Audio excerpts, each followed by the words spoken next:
streets. You understand what we're doing yet? More music too. The Jack Boys, the Robbers, shout to Dark Love, Cat Burglars, Cops, the Knocks. Shout to the whole OBA. This is all the feds. This joint is called Indictment.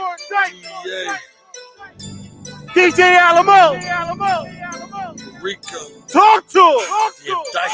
DJ Alamo. If you got money, why you pricing? I bought my first brick and I liked it. My niggas catch bodies for excitement. I'm just trying to duck the indictment. I live where I rap if I write it. Get around for your watch if I like it. I hit my first lick and I liked it. I'm just trying to duck the indictment. This a stick up, don't fight it. I caught my first body and I liked it. I see the money coming, I'm a psychic.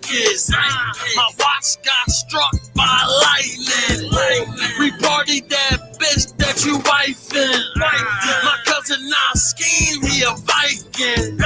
He pull on your block, start sniping. This bulldog hit like Tyson. The cops on the block, but we still trash. My nigga 14 and he deal crack. These niggas sneak this and they can kill that. Chopper in his face, nigga feel that. 100 grand cash, why I still rap? Cause one verse will bring you a meal back. I opened up a brick and that's real rap. The same spot, you can kill that. If you got money, why you pricing? I bought my first brick and I liked it. My niggas catch bodies for excitement. I'm just trying to duck the indictment. I live where I rap if I write it. Get around for your watch if I like it. I hit my first lick and I liked it. I'm just trying to duck the indictment. Letter boys lurking, I think my phone tap. You niggas wreck jerking, walk up on him, no rap. I'm out LA, chillin' with some gang members.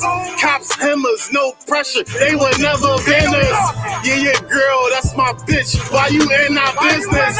Lead Mars, cold killer, he don't leave no witness. I plead for forgiveness before this earth flooded. Indictment time, do your time, no words added. I let that SK shoot it sound like it stuttered. I started off with a stack, now my safe cluttered. Darien, Badlands, nigga with the butter. On summertime, low shorts, fresh pair of butters. This is mud music, feel free to use it. My mom playing tricks, I'm trying not to lose it. 4 pound with a stick, I'm trying not to use it. But these pussies gon' make me do it. If you got money, why you pricing? I bought my first brick and I liked it. My niggas catch bodies for excitement. I'm just trying to duck the indictment. I live where I rap if I write it. Get around for your watch if I like it. I hit my first lick and I liked it. I'm just trying to duck the indictment.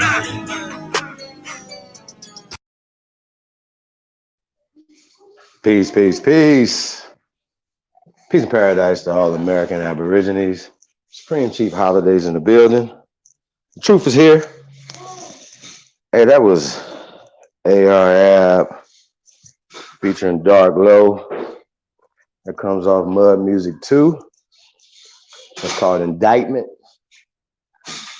I just want to say for full disclaimer, if you can't relate, we're not the same. Hey, so I want to say peace and paradise to all American Aborigines. Shout out to all the great ones tuned in. See some warriors already has entered the building. We got Rod Deep, first Aborigine in the building. I see Eagle Hawk Condor, Ariel Rollins, Star Child's in the building, Beast Mode, Aboriginal TV, Big Red.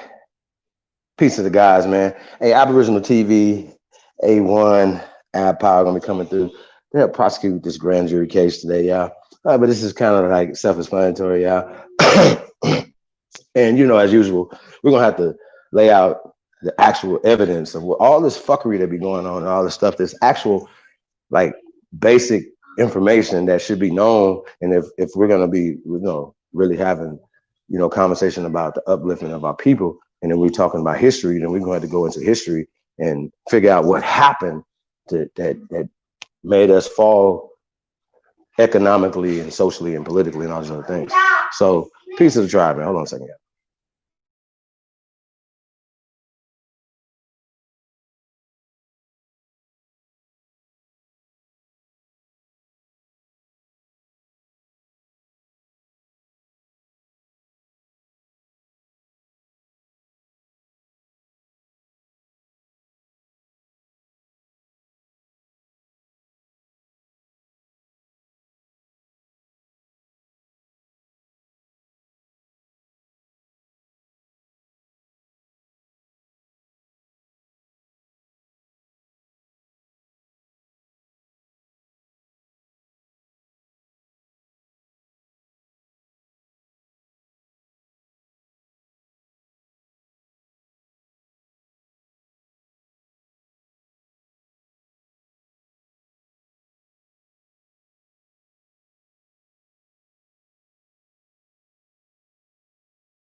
So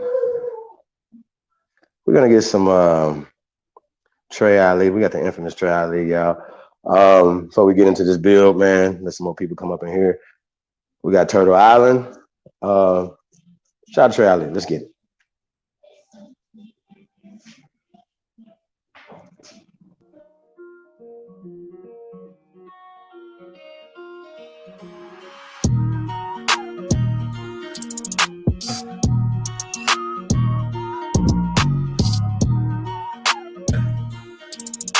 We gon' die every day. Swear we gon' die every day. They said Jesus gon' save us. Well, I know we die if we wait. I know we die if he can't. They tell us we black, but we ain't. Aboriginal, native, yeah, we gon' die every day. Cause we don't know where we came. We been here, lived here, open borders, got deported, fought for rights. Kidnapped, bitch slapped, blacked out, covered up, washed white. Drugged up, slugged up, beat bread, left for dead, fuck your life. It's all a plan, kill your man, take your land, slave your kids, rape your wife. Why y'all look so mad if all this shit I say is true? Why y'all look so mad if all this shit happen to you? White man quick to tell you was a slave, nothing before me. He himself only been free since 1840. Young recording, I'm an ancient Egyptian from Atlantis, head straight for Canada, that's Israel. Nothing fake about me, no capping, rapping, I just fed the ink and I'm digital. No caveman, I'm original. Kentucky fried, extra crispy, wear a lot of gold cause my family history. I'm the guy to know, I bring death to history. Swear we gon' die every day. They said Jesus gon' save us. Well, I know we die if we wait. I know we die if he can't. They tell us we black, but we ain't. Aboriginal, native, yeah, we gon' die every day. Cause we don't know where we came. Swear we gon' die every day. They said Jesus gon' save us. Well, I know we die if we wait. I know we die if he can't. They tell us we black, but we ain't. Aboriginal, native, yeah, we gon' die every day. Cause we don't know where we came. Power, only respect power. Respect power. What's been said can't be said no louder. Stand for something or you die a coward.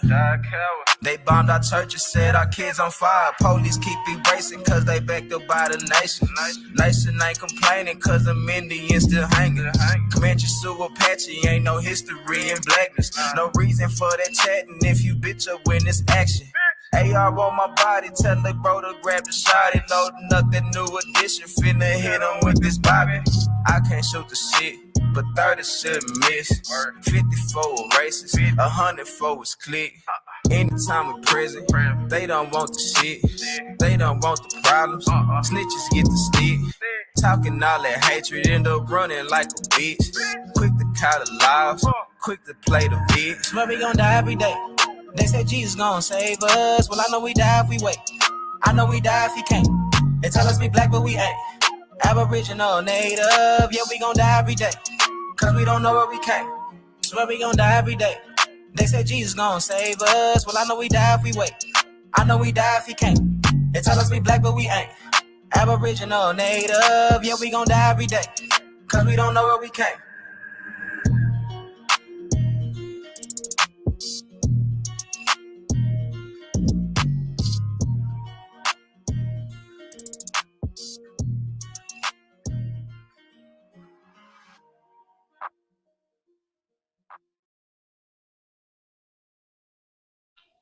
Yeah, man.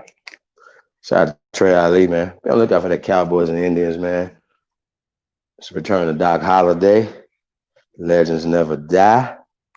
Yeah, man, coming soon. That's the infamous Trey Ali. Turtle Island, man. You know, I just want to get right into this thing, man. You know, like I said, man, this is I figured, like, you know, when we talk about being woke, right? There should be criterias to being woke. You know what I'm saying? And that certain tricks and that have happened to us. I mean, a lot of times you hear Pan Africans talk about COINTELPRO, right? And it's always interesting to me that they try to dance around all the COINTELPRO shit that they're doing while they're pointing it out.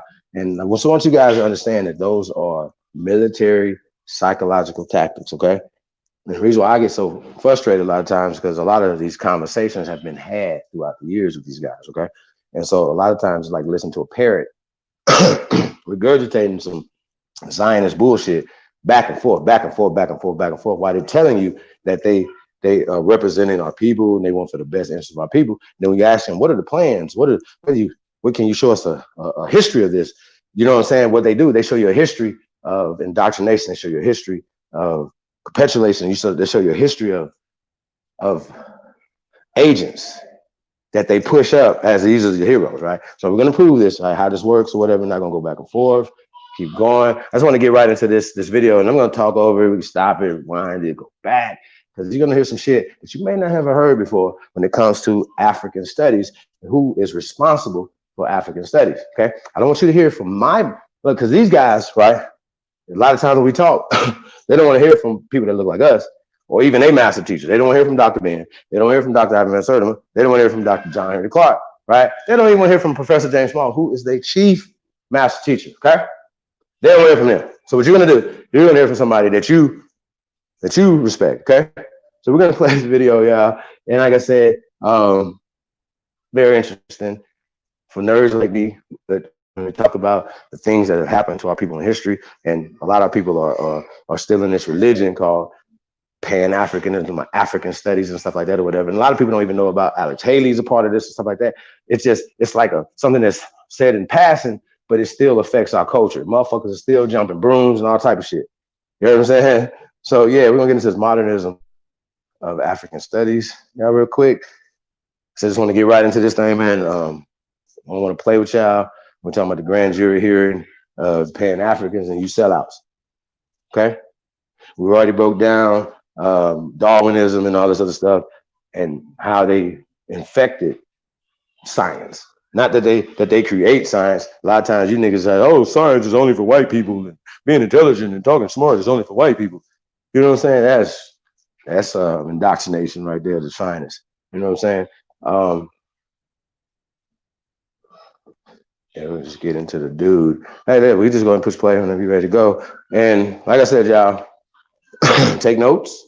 We're gonna break a lot of this stuff down, y'all. You're gonna hear some stuff. Like I said, if you haven't heard this before, hey, salute. If you heard stuff before, whatever, pass this on. This is very important. This is a must see. Okay, let's go. I want to say, fuck fair use. This is for educational and entertainment purposes only. Full disclosure. From the Library of Congress in Washington, D.C. Is that good enough for you niggas?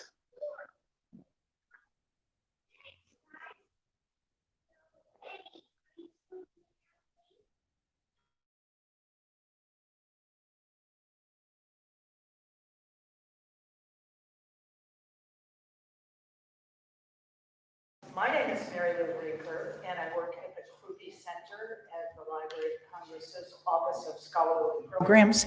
And I welcome you all today to one of a series of lectures that the Kluge Center sponsors. Today's talk is by Dr. Peter Kalani, and it's entitled Modernism, African Literature, and the CIA. I want to remind you, as usual, to turn off your cell phones. Tell you that there will be questions at the end. And if you have any questions, you're asking them will be understood as permission for us to broadcast them via a live feed over the library's website. Obviously, I also want to thank the John W. Kluge family for its support of the Kluge Fellowships and the Kluge Center here at the Library of Congress. Remember to go to the library's website and sign up for our RSS feeds. And if you're looking for brochures that explain more about the Kluge Center, they're right up front here. And we have plenty more of those. If we run out, we'll run down the hall and get more for you. Dr. Peter Kalani is an associate professor of English at the University of Kentucky, where he teaches 20th century British and post-colonial literature.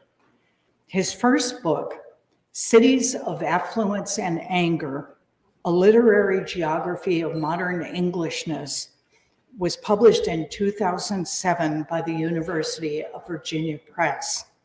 His next book will be out later this summer and is entitled Commonwealth of Letters, British Literary Culture and the Emergence of a Post-Colonial Aesthetic. And it will be published by Oxford University Press as part of the Modernist Literature and Culture series. Now, today's presentation draws on work that he's doing for his next project concerning the Cold War era and decolonization. He's done most of the work for this here at the library over the last year, and we're very eager to hear what has come from the research that he's been doing here. During the Cold War era, particularly during the 1960s, the CIA was very active in funding African writers. Now, why would the CIA be particularly interested in the emerging literature of Africa? And why would a fiercely independent cohort of African writers be interested in receiving that funding? If you help me welcome Dr. Peter Kalani, I think we will learn at least some of the answers to those questions.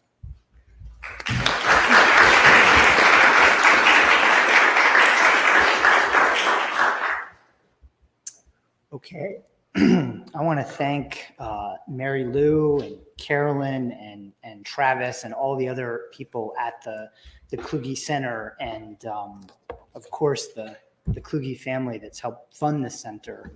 It's been a really great home for me this year, and I really appreciate not only the staff but the other scholars who have been there. I've had some really interesting conversations with some of my colleagues there, and it's I've learned a lot, and I've also thought in new ways about some of my own research.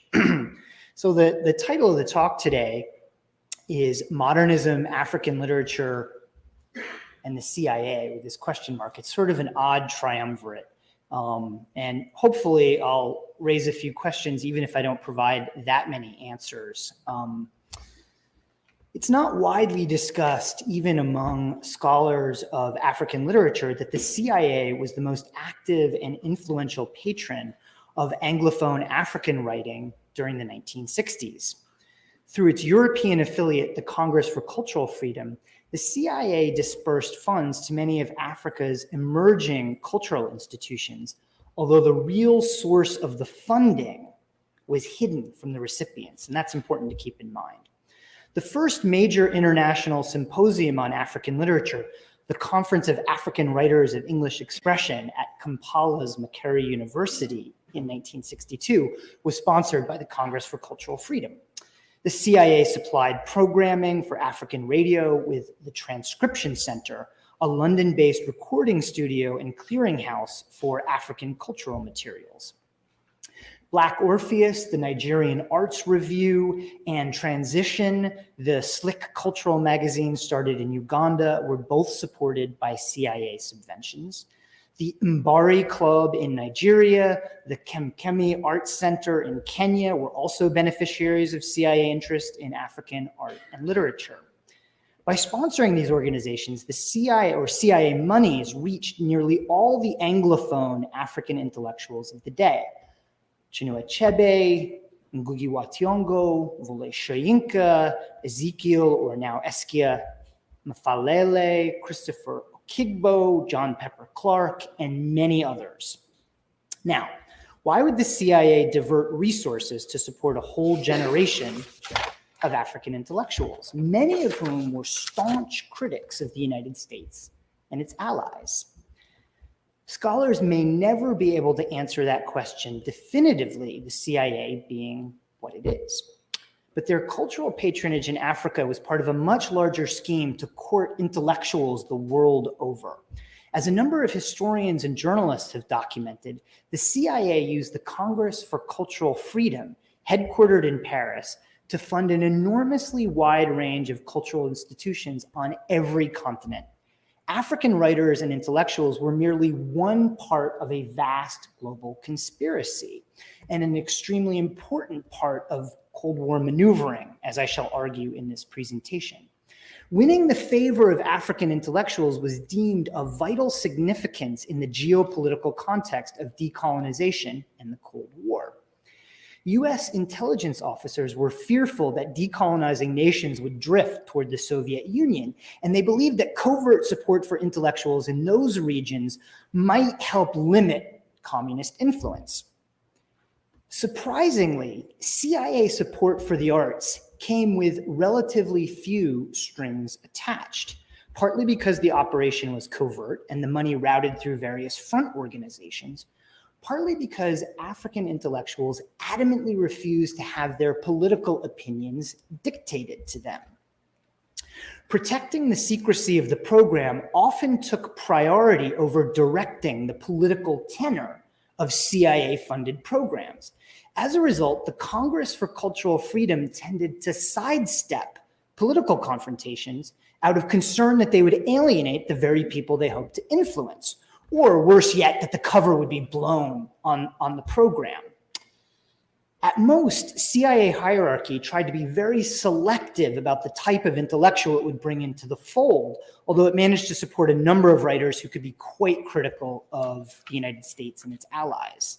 So before talking in more detail about the types of projects that benefited from CIA support, I thought I'd introduce you to some of the key personalities and say a few words about some of the conferences and magazines that were affected by this program. Tom Braden, he's born in 1918 in Iowa. He enlists in the British Army for the Second World War before the US had entered the conflict. Allen Dulles in the late 1940s starts to recruit him to be one of his deputies at the CIA when it was founded.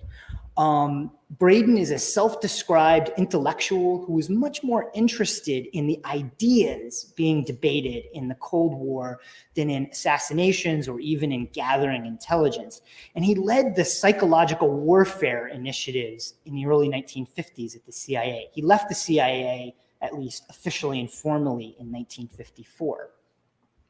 Now, in 1967, the cover for this Congress of Cultural Freedom, or Congress for Cultural Freedom, was blown, and he was working as a journalist at the time, and he wrote an article that went a long way to disclosing some of the aspects of this program, and it was called "I'm Glad the CIA is Immoral," in scare quotes, and that was published in the Saturday Evening Post on 20th of May, 1967.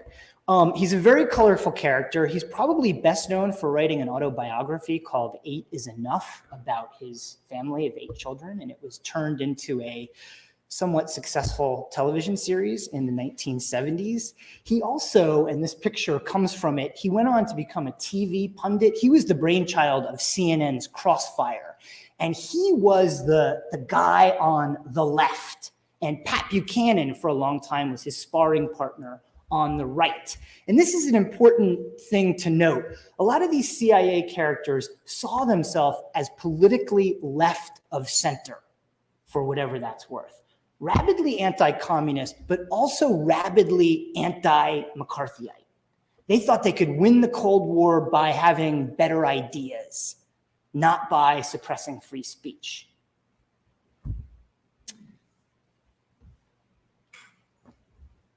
This is a great sort of CIA power lunch, supposedly from where this photograph was taken. The guy in the center of it is Michael Josselson. He's born in Estonia in 1908. He was in Berlin in the 1920s. He came to the US in 1936. He served during World War II in the US military's psychological warfare division. And immediately at the end of the war, he became very active in intelligence services. He was known as a fixer, which means he could get anything done. If you wanted, bootleg liquor for a party, he was the guy to get it for you. If you wanted a passport fixed or to move somebody quietly from one zone to another, he was the guy to do it. He spoke 4 languages fluently, and he was very, very cultured. He was very interested in some of the literary figures that he worked with in the Congress for Cultural Freedom. He was the CIA's direct link at the Congress for Cultural Freedom. The guy in the right front is Melvin Lasky. He was born in the Bronx in 1920. He served in World War II as the official combat historian for the US 7th Army in France and Germany. In 1948, he starts an anti-communist magazine in Berlin called Der Monat. That's during the blockade of Berlin. Very involved. He went on to work for Encounter magazine, which I'll talk about in a minute. He also made, in the early 1960s, an important reconnaissance trip throughout English-speaking Africa. And he was one of the guys who's involved in this program who says, hey, we need to get more involved in Africa, which we'll talk about in just a moment. This is a picture from the first meeting in Germany in 1950 of the Congress for Cultural Freedom.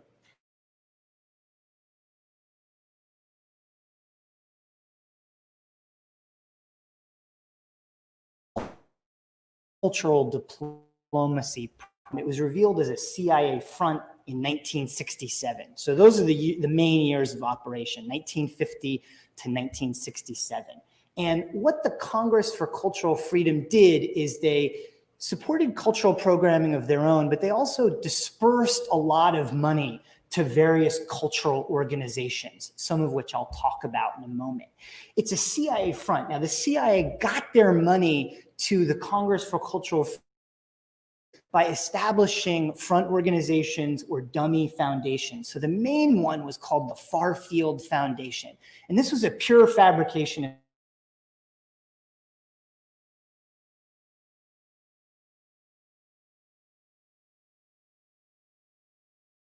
to other organizations. CIA, interestingly enough, also routed some of their money through very legitimate foundations like the Carnegie and Ford and Rockefeller foundations, right? These are some of the wealthiest and most prestigious foundations in the US. And the CIA used them to get money to places it wanted to go.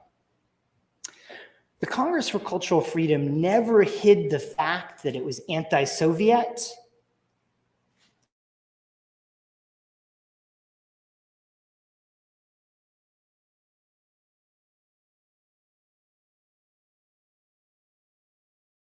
Congress for Cultural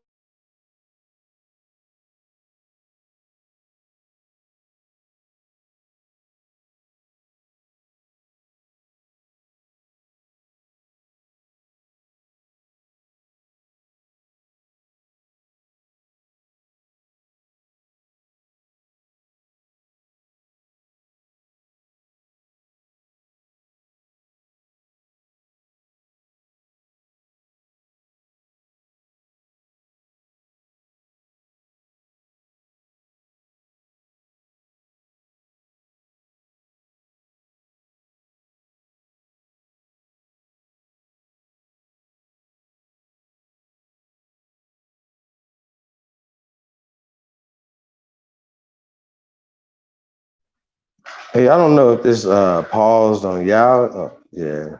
No, we having some technical difficulties. Yeah. Hey, we're just gonna talk about what so far what we've seen while we work on this tech difficulties, yo.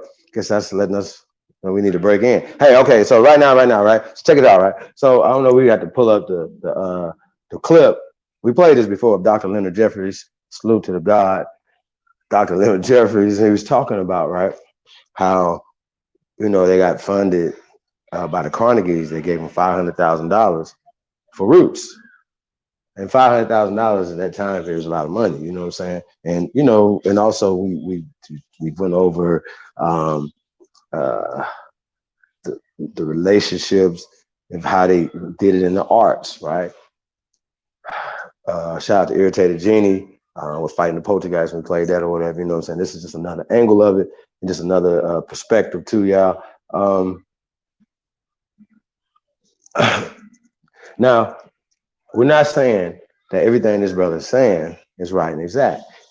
We're here to research the researchers. We're here to correct the Library of Congress. We're not here to kiss the Library of Congress ass, Smithsonian, or anybody. We are free thinking researchers. Okay? We go where the evidence points, not where your feelings point. Okay? Not where your narrative points. So we got to understand that the people that he's talking about are slick enough to employ him. Okay, the family that he's talking about, do I have to go into who these people are? Like, come on, that's I don't think if you care, then then you should do the research on the family that he's talking about that's funding him, feeding him, housing him, and shit like that or whatever. So obviously everybody has an agenda. Okay, so just understand that, and that's why we're here to set the record straight for one, but to shed light to our brothers and sisters who are still in the coffin, laying in the bed sleep, you know what I'm saying? Like, and they're not aware and they're passing down, they're on automatic pilot, right? And a lot of them are free agents and they don't know it. So we're gonna point this out. And if you just start thinking back, these time periods, right? Now, these guys, I like to say, right, a lot of pan-boo-boos, I like to go to certain time periods before this. And they love to pull up the Richard Allens and all these other people. We're going to address that, right?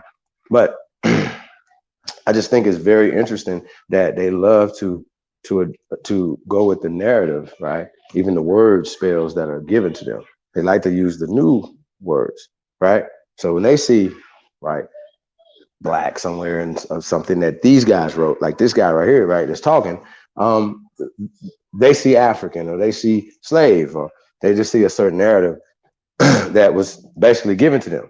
Now, we're pulling their coattails of this. Hopefully, after this, whatever, right, guiding them. We're going to be trying these guys all week. We're going to be laying out, rolling out stuff all week, basically breaking down the crimes of the pan-boo-boos and all the other sellouts, right? Anybody that they bring up, we're gonna go over their words. We're gonna go over their videos. We're gonna break shit down to basically show you if they're lining up with what these people are presenting. You know what I'm saying? So we gotta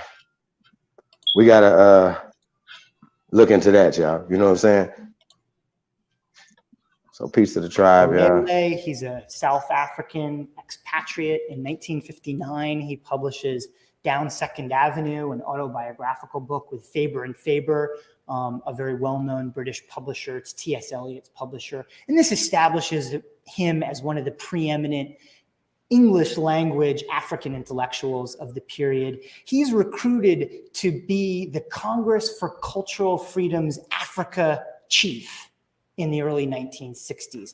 And he is the person who comes up with the idea for the African Writers Conference in 1962. Okay, he probably didn't know, for what it's worth, about CIA funding. Stephen Spender, he probably didn't know either. There's only a very few people who actually knew about CIA funding. Okay, some of you who are familiar with African literature may have heard of this, the 1962 African Writers of English Expression Conference. This is by far and away the biggest international conference. It's really the first conference of African writing in English, and anybody that you're likely to have heard of from that early 1960s generation was there. Chinua Achebe, Wole Soyinka, Mfalele himself was there, Christopher Akigbo, who I'm going to talk about a little bit, Achebe, Ngugi wa Thiong'o, and Rajat Nyoji, who's the editor of Transition Magazine, which I'll also talk a little bit. The Congress is pretty well known because Ngugi wa Thiong'o is carrying the manuscript of his first novel, Weep Not Child, in his suitcase, and he shows up after the conference proceedings at Achebe's door, and he says, "Here, read this." Achebe reads it on the spot and offers him a contract, and that's how Ngugi becomes part of the African Writers series in the early 1960s. Black Orpheus magazine. It's launched in 1957 by a German expatriate working in Nigeria. His name's Uli Bayer. It's important to note that in 1957, when the magazine is launched, it's launched on a shoestring budget and there's no CIA funding involved. The CIA approaches Bayer in 1960 and says, "Hey, we like your magazine. We want to give you some money." Bayer says, "Okay, sounds like a good idea. What do I have to do?" They say, "Nothing. Keep doing what you're doing. We like your magazine." It's important to note that Black Orpheus was totally apolitical. And it's a point to which I'll return in a little while. Transition magazine. This is a picture taken from the cover of Transition after its revival by Henry Louis Gates in the early 1990s, but it starts out in 1961 What? on Rajat Nyoji's porch. Hold on one second. Let's slow this down for a second. Of Indian. Let's slow this down for 1 second, right? Now, this thing was started, by these, obviously they're saying the 60s, right? And then Henry Louis Gates revitalizes in the 1990s. I think that's very interesting. He's kind of went over that, right? But he's talking about Dr. Henry Louis Gates Jr., aka Skip Gates, right? Barry Obama's boy. So y'all gotta understand that we not even got into this video yet, right? But he's just kind of laying down some other stuff. But would this one, if we think that Jet magazine, Ebony magazine, and any other so-called magazines that were putting out information to our people, but we think that these magazines were funded by outside sources. Of course, we know that the Carnegies, the Ford Foundation, all these other people, if they were the families that these people had, the CIA, these other Anglo-Saxon societies and so on and so forth, societies put forth, this is the source of their power, brothers and sisters. You understand what I'm saying? We got to kind of see specifically, we're going to reverse engineer this shit. We got to go specifically to the heart of where they got their power from. And a lot of it is the gatekeepers, right? Pan-boo-boos and all other sellouts, right? And we talked about, shout out to the immortal Steve Coakley, you know what I'm saying? We talked about this. It's not rocket fucking science. This is super real. So if your talking points, if your lifestyle and things and stuff that you're teaching is aligned with so far what's going on, I mean, you're a free agent or you're an agent that knows. So at this point, it's not good enough to be wokish. You're asleep. It's not, it's no jumping brooms and all this root shit, bro. That shit is fake as fuck. And we're gonna get to that. But we got one of the lead prosecutor attorneys, Kobe, aka Aboriginal TV, has entered the building, y'all. Peace, Kobe. What it do, brother? Mic check.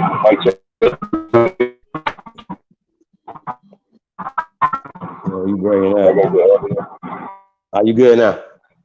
I'm trying. Okay. I'm good, G. What's going on with you? Everything's good, man. We're just applying pressure, man. Keep applying pressure. You already know. We're good with it. So the CIA funded Dr. Ben, Dr. Clark, and all them niggas. That's what we get. Well, we haven't got to that, right? You know, I love me some Dr. Ben, but Dr. Ben, as you know, if you do just any basic research, you know, he worked with UNESCO. That's the United Nations, and the United Nations is part of that, yo. So we can't front when we talk about the the IMF, and I mean, the World Bank, you know, farmers, big pharma. Like this list goes on and on and on when we talk about the colonial powers that be. Shout out to the god A1, Atansis one, aka Ahanu El. I like yo, like we just look up the word colonization. You know what I'm saying? We don't have to go too far from what's going on, and if you're attaching yourselves to that, you know what I'm saying? That's what it is. So we're talking about a colonized mindset, right? That only sees stuff the way the European, whatever specific European wanted you to see it. Whether you're a Spanish European, right? Mindset, thinking, right? And words matter. Maroon is brown in Spanish today, right now. We could pull up what is Spanish, what's brown in Spanish? Maroon. We're done. Like that talk is stupid. I don't like stupid. And then when somebody come in here and tell you like, we're gonna use what's the definition of the modern term, really. But when we're talking about history, that wasn't using those terms then. Paul Cuffey didn't call himself a fucking African American. He would have been like a proud, whatever the fuck his tribe was from over there. He would have stood on it. Salute to you. But you fake ass Africans, bro, we're gonna pull y'all coattail, man. And you niggas gonna keep teaching this bullshit. And we're gonna let you know that you are agents. Period. And this is the grand jury indictment on you motherfuckers. That's what it is. You can respect it or check, and I really don't give a fuck what y'all think, bro. At this point, because at this point, man, you're doing a disservice to our people when you're in the way. Period. Kobe, what you gotta say about that, brother?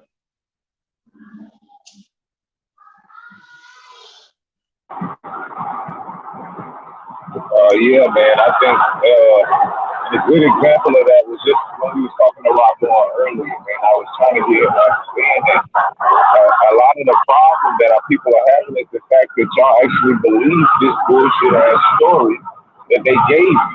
And so you trying to build a foundation on a story of something that didn't even happen to you. You know what I'm saying? So I think we got to, like you doing right now, we got to just continue to correct these people who continue to perpetuate this frequency. And I mean, we already know everybody ain't going to be able to understand this information.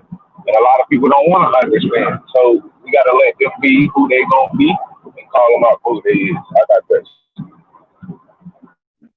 Hey man, that's a fact, man. We're gonna get back to this video, y'all, but this is very interesting, y'all. It gets very interesting because, like I said, you know, we know that even though these guys are trying to go to the late 1700s, right, and it's just so crazy, and they try to apply 20th century terms into the 18th century time period and stuff, and I just think that's crazy. Then they just go with the narrative that we was here, even when they see native in some of the stuff, the talking points, they even come from the Paul Cuffeys in, right? Like they're Native American and African American, right?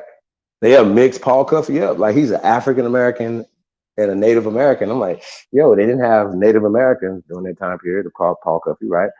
And they didn't have Native Americans during that time period, right? So Native Americans didn't exist. It's a thing. This is a late 20th century invention by the Pleckers and all other people, bro. So these people understand that there is a nefarious plot against our people, but they continue to push the CIA's agenda. So let's get back to this, yo.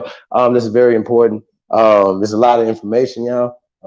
And some of these African guys, they don't tell us about these guys because a lot of times we say, well, where are the Africans that are in the Pan-African community? Well, here's some of them right here. So let's get to it. Let's go.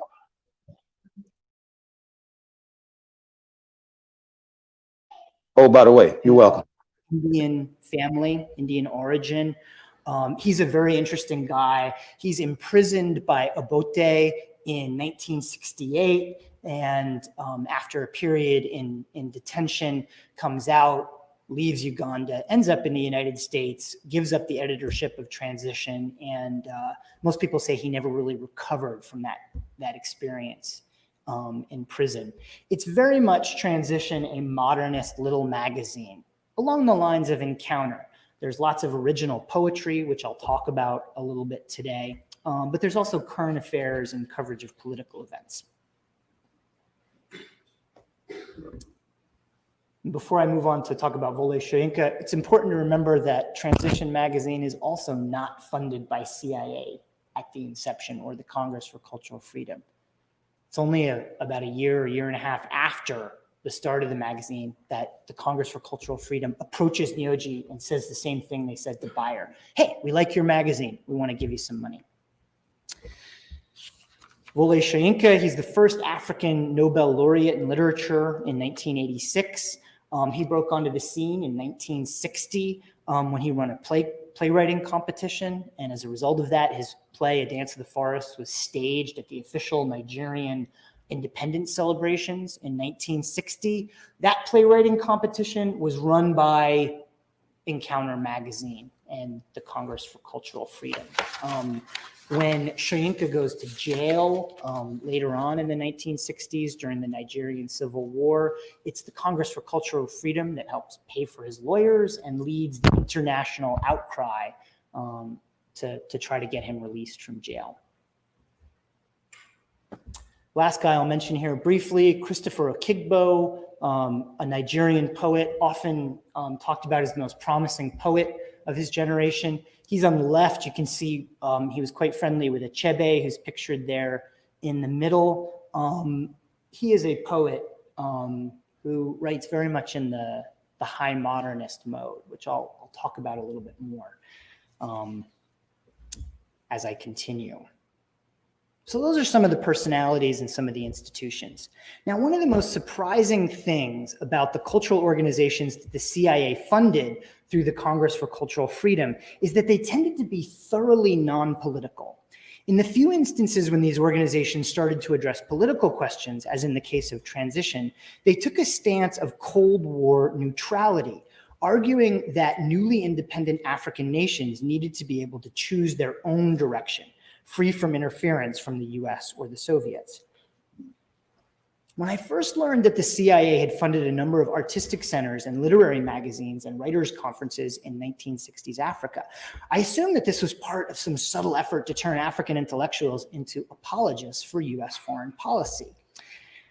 However, my archival research revealed that this was not at all the case. Even if the CIA had originally intended to operate this way, a number of factors prevented them from doing so. First, of course, was the importance of preserving the secrecy of the program, and this took priority over all other considerations.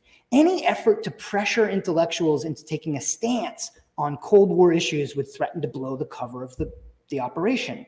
So the secrecy of CIA funding was a double-edged sword. On one hand, it allowed the CIA to support writers who would never have agreed to accept CIA funding. On the other hand, the secrecy of the program severely limited the sort of influence that the CIA could possibly hope to exert. The other major factor that limited the CIA's political maneuvering was the skepticism and fierce independence of African intellectuals themselves. You know, and this resonates with images that we have of Soyinka. Nobody is going to tell him what to do. CIA and nobody else. When African writers first heard that the funds supporting some of their organizations came from US foundations, they immediately asked if the CIA or some other governmental agency was behind the money.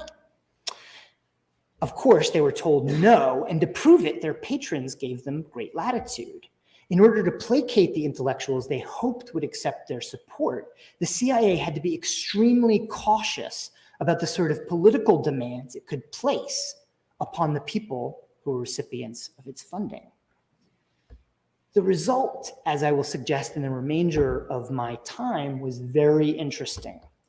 Rather than sponsoring cultural institutions that adopted a clear Cold War stance, the CIA funded organizations that were neutral and largely silent about political matters pertaining to the Cold War. The African cultural institutions funded by the CIA in the early 1960s usually operated on the art for art's sake model, keeping politics out of their operations. My working premise today is that the art for art's sake line, which is largely the doctrine of European modernism in the first half of the 20th century, provided a sort of common ground upon which African intellectuals and their CIA backers could agree to suspend their political differences. The philosophy of art for art's sake, or aesthetic autonomy, as it is sometimes called, was manifested in different ways during the European modernist period, roughly the first half of the 20th century. In music, we have the evolution of atonal symphonies by composers such as Schoenberg, Stravinsky, and Prokofiev, who were freeing music from the need to conform to conventions of harmony. In the visual arts, you have a variety of sculptors and painters who are challenging the idea that art had to be representational, thereby freeing the visual arts from the need to represent objects from the physical world. In literature, modernism made it fashionable to write without having words necessarily tied to literal or worldly meanings. Gertrude Stein, James Joyce, Samuel Beckett, Wallace Stevens are all well known for producing this type of literature, in which language could be freed from referring to something external or outside of itself. I will suggest that these aesthetic conventions were both used and transformed in the context of 1960s African literature. In particular, the idea that true art could not be bought and that the artist needed to remain aloof from the world of politics and commerce found a new lease on life during decolonization in the 1960s. In this version of modernism, the artist could be free to express him or herself by remaining independent of political or commercial interests. Now, I should add in passing that modernism is largely by default the aesthetic credo on the Western side of the Iron Curtain. Now, the reasons for this are complex, but it certainly wasn't because all Cold Warriors were admirers of T.S. Eliot or Igor Stravinsky or James Joyce, right? What happened is that the Soviets start condemning modernism as bourgeois and decadent. And if the Soviets condemn it, well, the US had better say, well, no, we defend these people and their right to free expression. So on the Western side of the Iron Curtain, during the 1950s, modernism becomes a convenient symbol in the cultural world for aesthetic freedoms. Finally, I'd like to suggest that modernist aesthetic ideas, especially the art for art's sake model, were appealing to intellectuals in the decolonizing world because they were Cold War neutrals, unwilling to support either the US or the Soviets.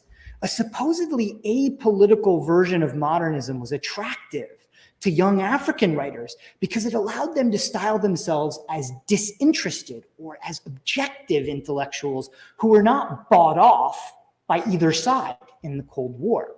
So in the story that I'm telling here, the image that modernism sometimes like to project about itself, that the arts are autonomous, free from external considerations like commerce and politics, this aesthetic philosophy was almost tailor-made for intellectuals from non-aligned regions in the Cold War who like to affirm their independence and their neutrality in the Cold War.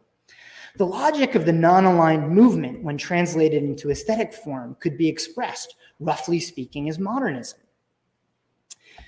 Three of the Congress for Cultural Freedom's favorites in Africa, Christopher Okigbo, Wole Soyinka, and Rajat Nyoji, all fit this basic profile.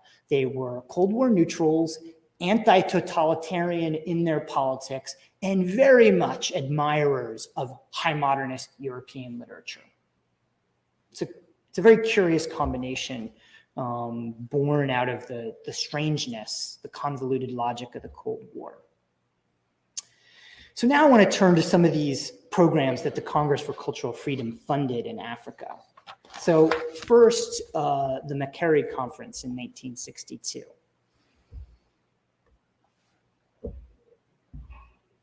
One of the reasons the conference is well known is that it deepened the divide between English language and French language African writers. Wole Soyinka, Christopher Okigbo, and other Anglophone writers were parodying negritude at the conference and saying, look at this farcical idea that all these French language writers have come up. That's one of the reasons why the conference is well known. One of the other reasons the conference is well known is it was the place where the whole language debate in African literature started. So is English just an imperialist language, or is it something that African writers can use to reach an intercontinental, even international audience? Now, because these language debates were so polemical, much of the content of the conference has been relegated to the long forgotten footnotes of intellectual history. The transcripts of the conference show a strong preference for detachment, irony, and universality, somewhat surprisingly, as these standards worth developing in the literature of an independent Africa. To put it another way, the conference presenters argued that racial consciousness and political militancy are not appropriate literary messages. People have long forgotten that this is the way the conference proceeded. Two of the keynote speakers, Saunders Redding and Arthur Drayton, presented on African American and Caribbean literature, both arguing that Black writers from the Americas offered Africans good literary models because they did not confine themselves to racial themes. Saunders took James Baldwin, surprisingly, as his example, insisting that Baldwin goes beyond representations of racial conflict to present universalist messages. And this is a highly debatable interpretation of Baldwin as a universalist writer, but it's an interesting representation of him. Other presenters insisted that the best young African writers were already creating literature that transcends racial categories. And I'll quote from one discussion of the poetry from the Nigerian poet John Pepper Clark. And this is from the conference proceedings. Quote, "Here, in his poetry, is no gesture of political or historical protest, no advice, no statement even of the poet's color or its significance, but a faithful and beautifully controlled account of individual experience." End quote. Now, given that the conference took place at the height of the decolonization moment, and I should also add the height of the civil rights movement, really, in the United States, when politics were all important in sub-Saharan Africa, the conference's aesthetic standards seem like a protest, insisting that the best literature avoid excessive racial consciousness, instead striving for some kind of universalist messages. The presence of Christopher Akigbo, the flamboyant Nigerian poet, certainly added to the impression that the conference organizers had a deep attachment to modernist aesthetics. In one memorable moment during the conference, Akigbo pronounced, "I don't read my poetry to non-poets." He did consent, however, to share some of his verse with the McCary delegates. And here's a short lyric poem that we think Akigbo read to the audience. And this is on the handout that went around. "Suddenly becoming talkative like weaver birds summoned it offside of dream remembered between sleep and waking. I hang up my eggshells to you of Palm Grove, upon whose bamboo towers hang, drip with Yestrop wine, a tiger mask and nude spear. Queen of the damp half-light, I have had my cleansing, emigrant with airborne nose, the he-goat on heat," end quote. So written in the early 1960s, published in African Little magazines, recited at the most important meeting of Anglophone African writers. Given the context, it's difficult to imagine poetry more conspicuously and self-consciously modernist in idiom. It's a sonnet, I guess, and the meaning is at best obscure. This sort of poetry, deliberately difficult and willfully apolitical, was designed to provoke his audience, and Akigbo certainly had his detractors among his peers.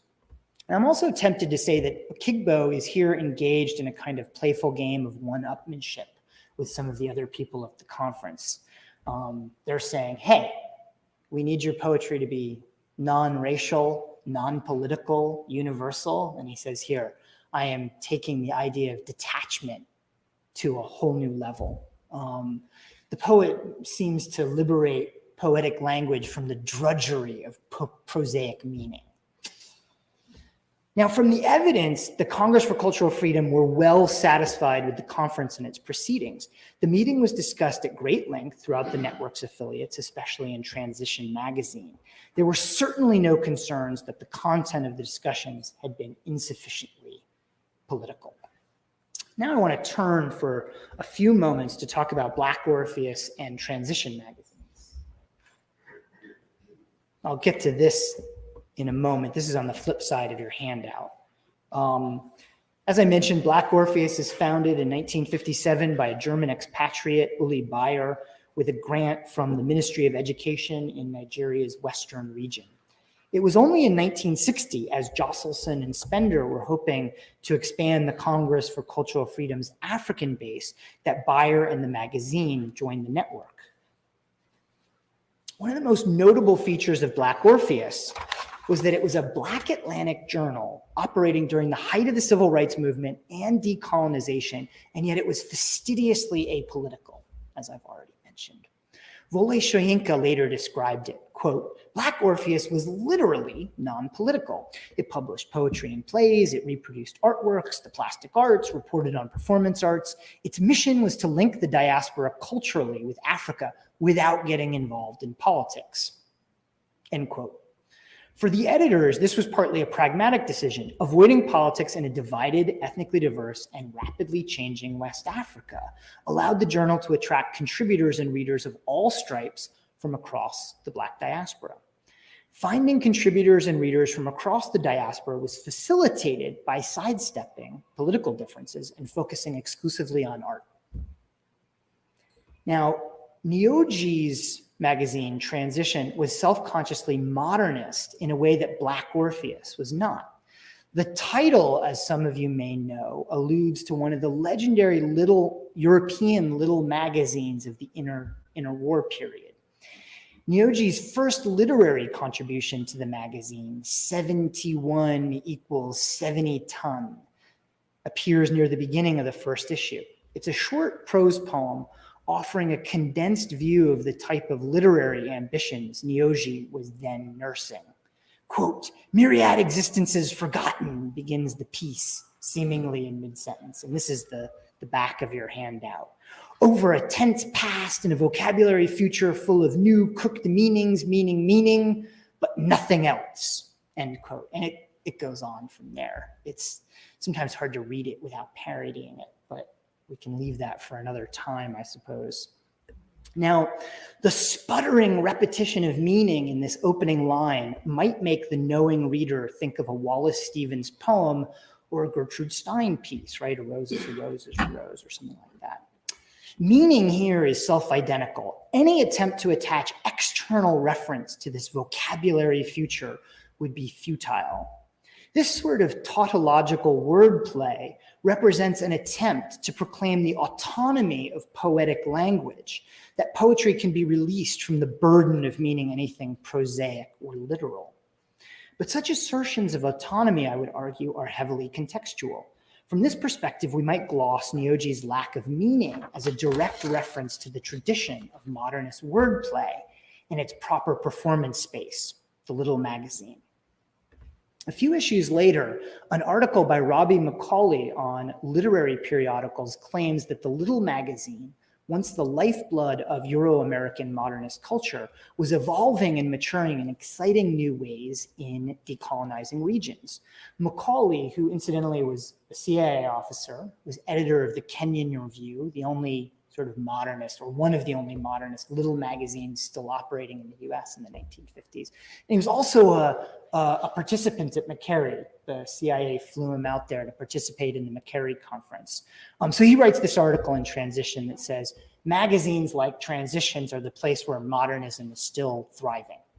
And on the evidence of G.O.A.T's literary stuff, that would seem to be a valid claim. For G.O.A.T and Macaulay, the modernist magazine was the natural home of free expression. The liabilities of the little magazine, insecure funding, erratic publication schedules and distribution channels, and editorial sloppiness, which all plagued Transition in its early years, were more than offset by the strengths of the little magazine, namely its supposed independence from vested interests, making it exceptionally nimble and quick to recognize new talents, allowing G.O.A.T to take substantial risks that more established publications could not afford. So here there's a strong association between the sort of little review, the little magazine that flourished during the modernist period, and the idea that, hey, we're intellectuals who are not bought off. We're not mouthpieces for any kind of vested interest. Cold War interests or otherwise. In writing about little magazines in Africa, the literary critic Eric Bolson says that Transition and Black Orpheus offer, quote, an alternative model of the global literary field, one that is not confined to the movement of minor literatures through Western-based capitals. Now, I think there's some evidence to support this claim, although CIA sponsorship of Transition and Black Orpheus encourages me to shy away from the conclusion that these magazines reached a global audience without the support or approbation of centers in the US or Western Europe. But neither do I find compelling the idea that the CIA was squarely in control of these far-flung projects, as the conspiracy theorists are wont to infer. The covert nature of the sponsorship made it almost impossible to dictate a party line, even if the CIA had wanted to do so. Rather, I think it's more plausible to suggest that Transition was able to reach or create a global audience because of external funding without then insisting that this patronage turn Transition into a mouthpiece for US propaganda. If there was a party line, it was drawn around aesthetic rather than ideological convictions. For a brief while, at least, the Congress for Cultural Freedom supported a number of periodicals in the modernist pattern, which was appealing to Africans precisely because it seemed to affirm the autonomy and to secure the neutrality of intellectual work. The form of the little modernist magazine, its willingness to experiment, its presumption of a like-minded audience, and even its haphazardness created the impression that Transition was a space free from orthodoxies and vested interests of any kind. So in my last couple of minutes, I'm going to try to draw a few conclusions from this.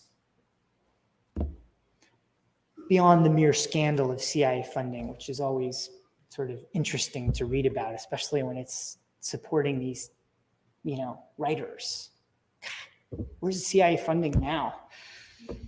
Anyway, first, it's worth pointing out how interwar modernism, especially the idea of aesthetic autonomy, was requisitioned by African writers and inflected rather strongly by ideals of impartiality and detachment.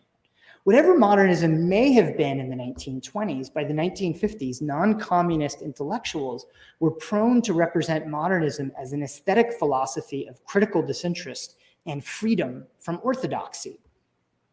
The Cold War context helps explain why African intellectuals such as Nyoji, Okigbo, and Soyinka would enthusiastically attach themselves to the legacy of modernism, especially to the form of the little magazine, and also how modernism would become attached to and dependent upon the health of literary culture in the decolonizing world.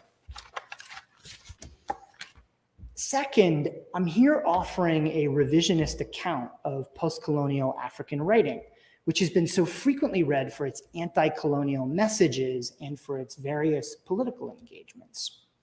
Instead, I'd like to suggest that in the early 1960s, at least, aesthetic autonomy and apolitical writing were perhaps the most widely accepted literary models among young African intellectuals. Modernism's evolution in the middle decades of the century, during which time it became the dominant 20th century artistic movement taught in universities and conserved in museums globally, was affected by its use in cultural diplomacy programs during the Cold War. So the ability of modernism to seem as if it's autonomous and not paid by vested interests was, I want to suggest, crucially informed by this moment in the Cold War, when modernism may have become something that it wasn't necessarily in the 1920s. It's rewriting literary and cultural history of modernism from a Cold War perspective. Finally, it's evident that the revelation of CIA funding in 1967 carved out yet another of modernism's gravestones, providing a handy commemorative date for literary historians such as myself. Modernist literature has been declared dead many times and in many places, and I'm not here to lay modernism to rest once and for all in late 1960s sub-Saharan Africa. In Anglophone Africa, however, CIA funding of cultural institutions left a gap that would not be filled for several generations. The void was institutional. As money dried up, magazines and publishing houses went bust, and lavish international conferences became a thing of the past. But there was also a kind of aesthetic void. The damage caused by covertly funding writers who believed passionately in aesthetic autonomy was lasting, making the principles of detachment, disinterest, and impartiality seem like indefensible positions for African intellectuals in the 1970s. In the process, it also substantially widened the ideological distance between metropolitan and post-colonial intellectuals, a distance that seemed unbridgeable for several decades. Thank you very much.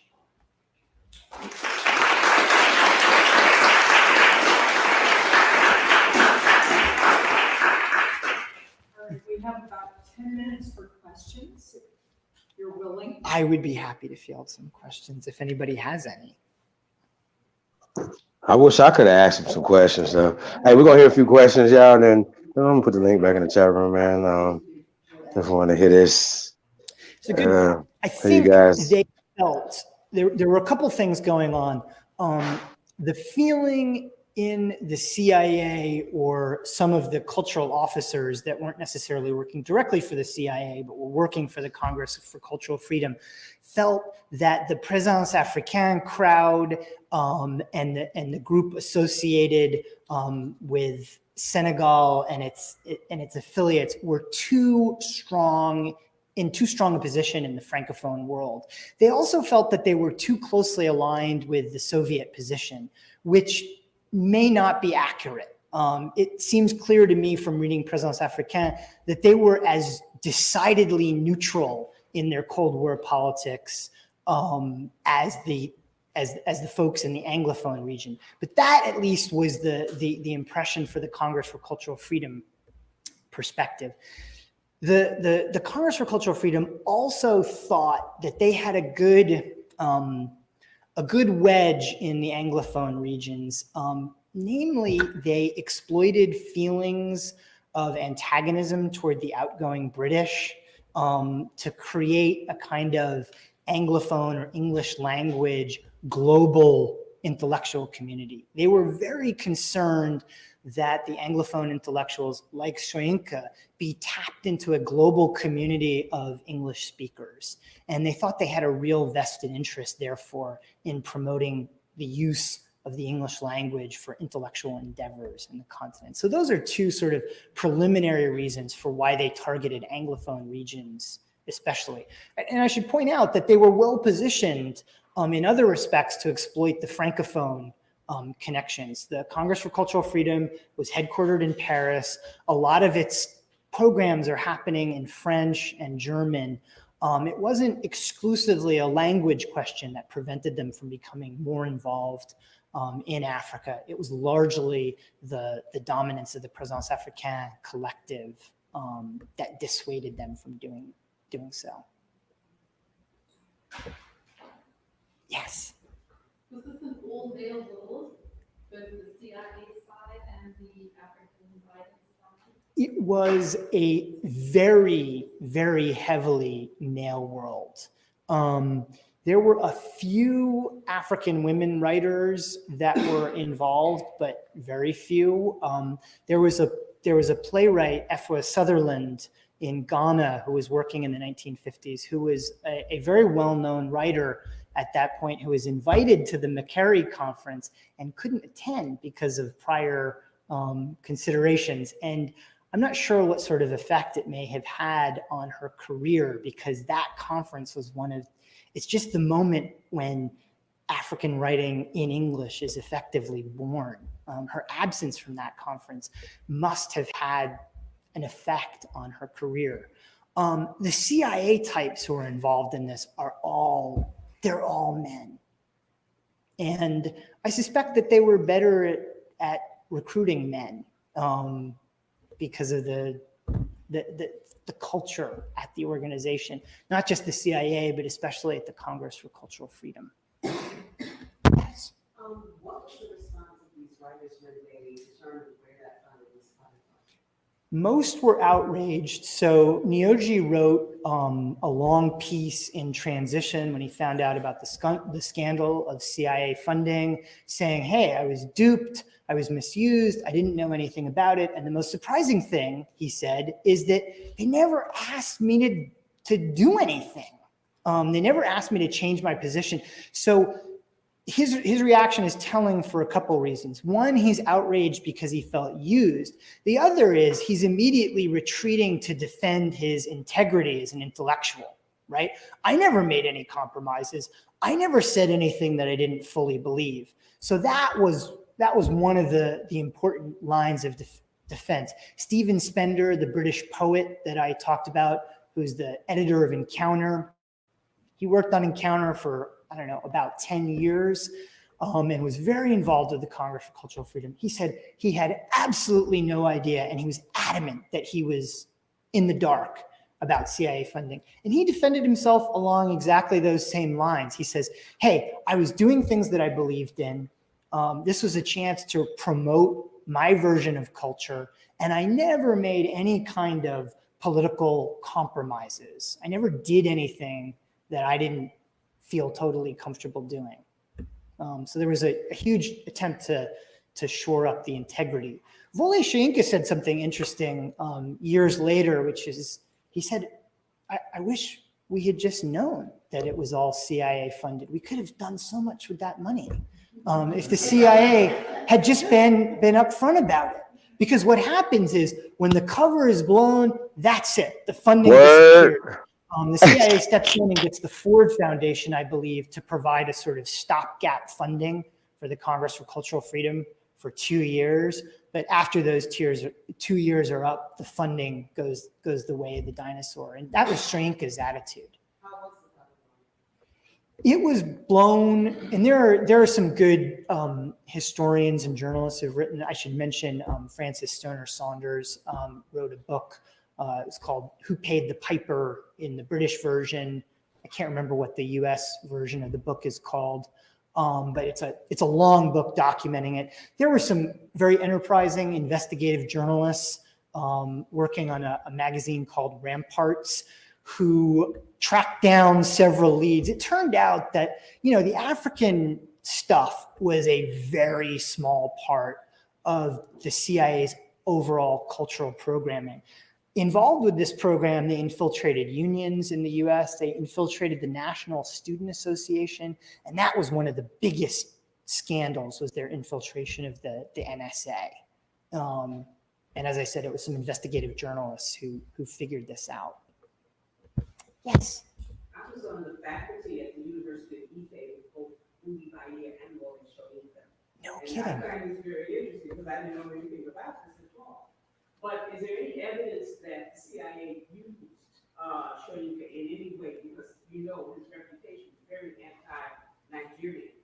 Anti-totalitarian, right? So based on what I have seen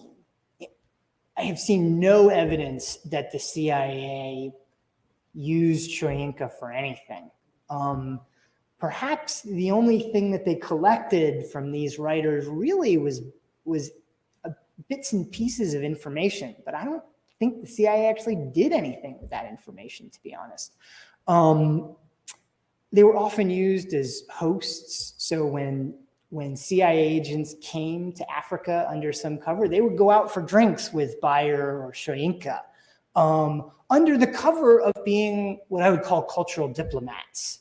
So the CIA often placed people in magazines, and that was their cover. So if Wole Soyinka went out for drinks with a CIA agent when he was touring around Nigeria, Soyinka had absolutely no idea. So there's very little evidence that I have been able to uncover that the CIA used people like Soyinka for operations, let's say. But it's also clear that Soyinka's anti-totalitarian politics fit very comfortably with the CIA's overall objectives. Here, maybe we have time for one more question. You pick. I can pick. Well, there's like 6 hands up. Otherwise, I seem like the bad guy.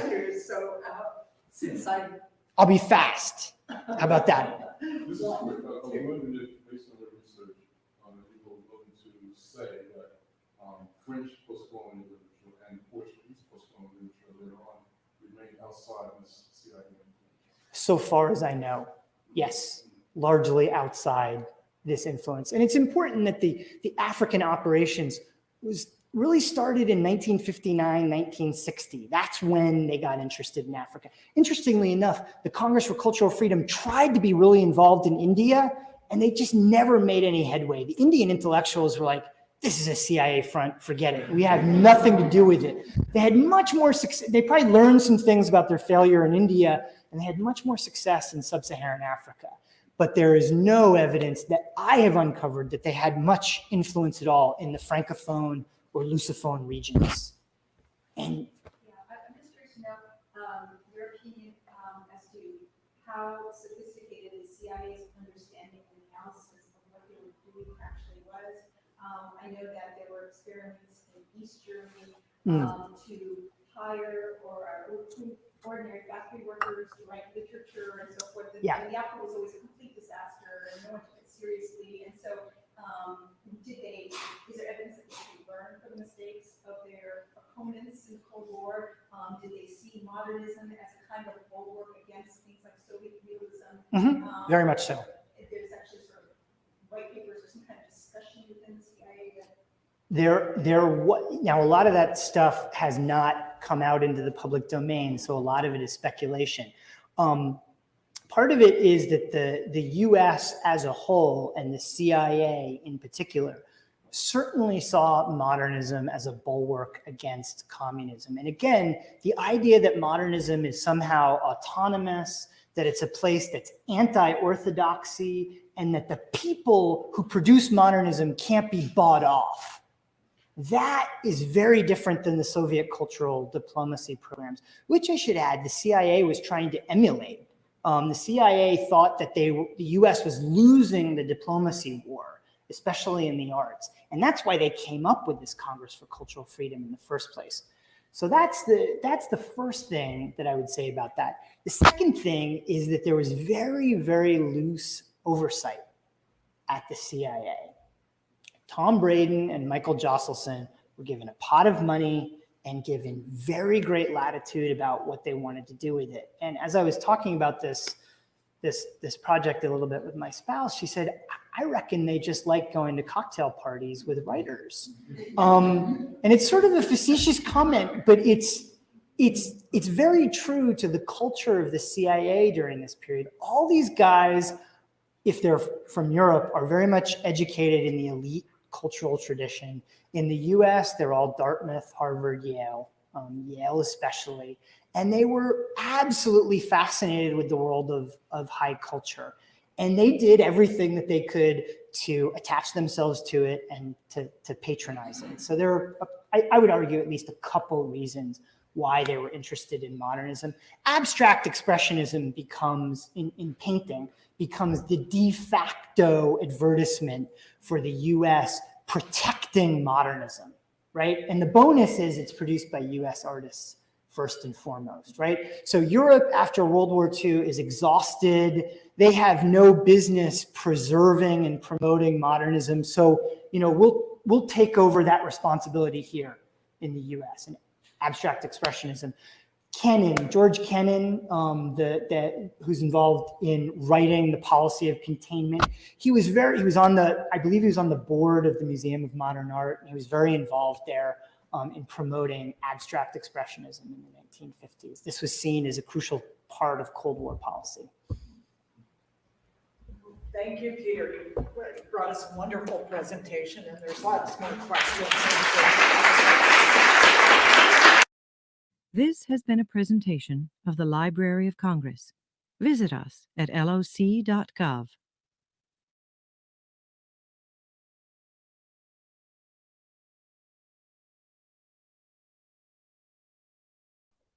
All right, so let me put the link back in the chat room, y'all.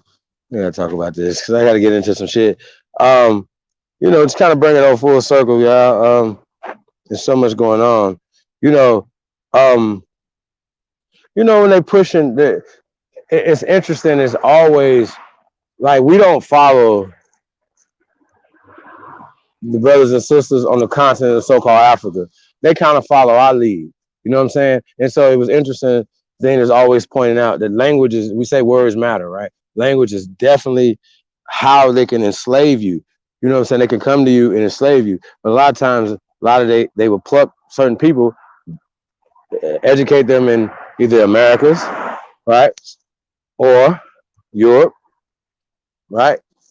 Bring you back there. And then and put them up as puppet leaders and things like that. So we know the history of what has happened.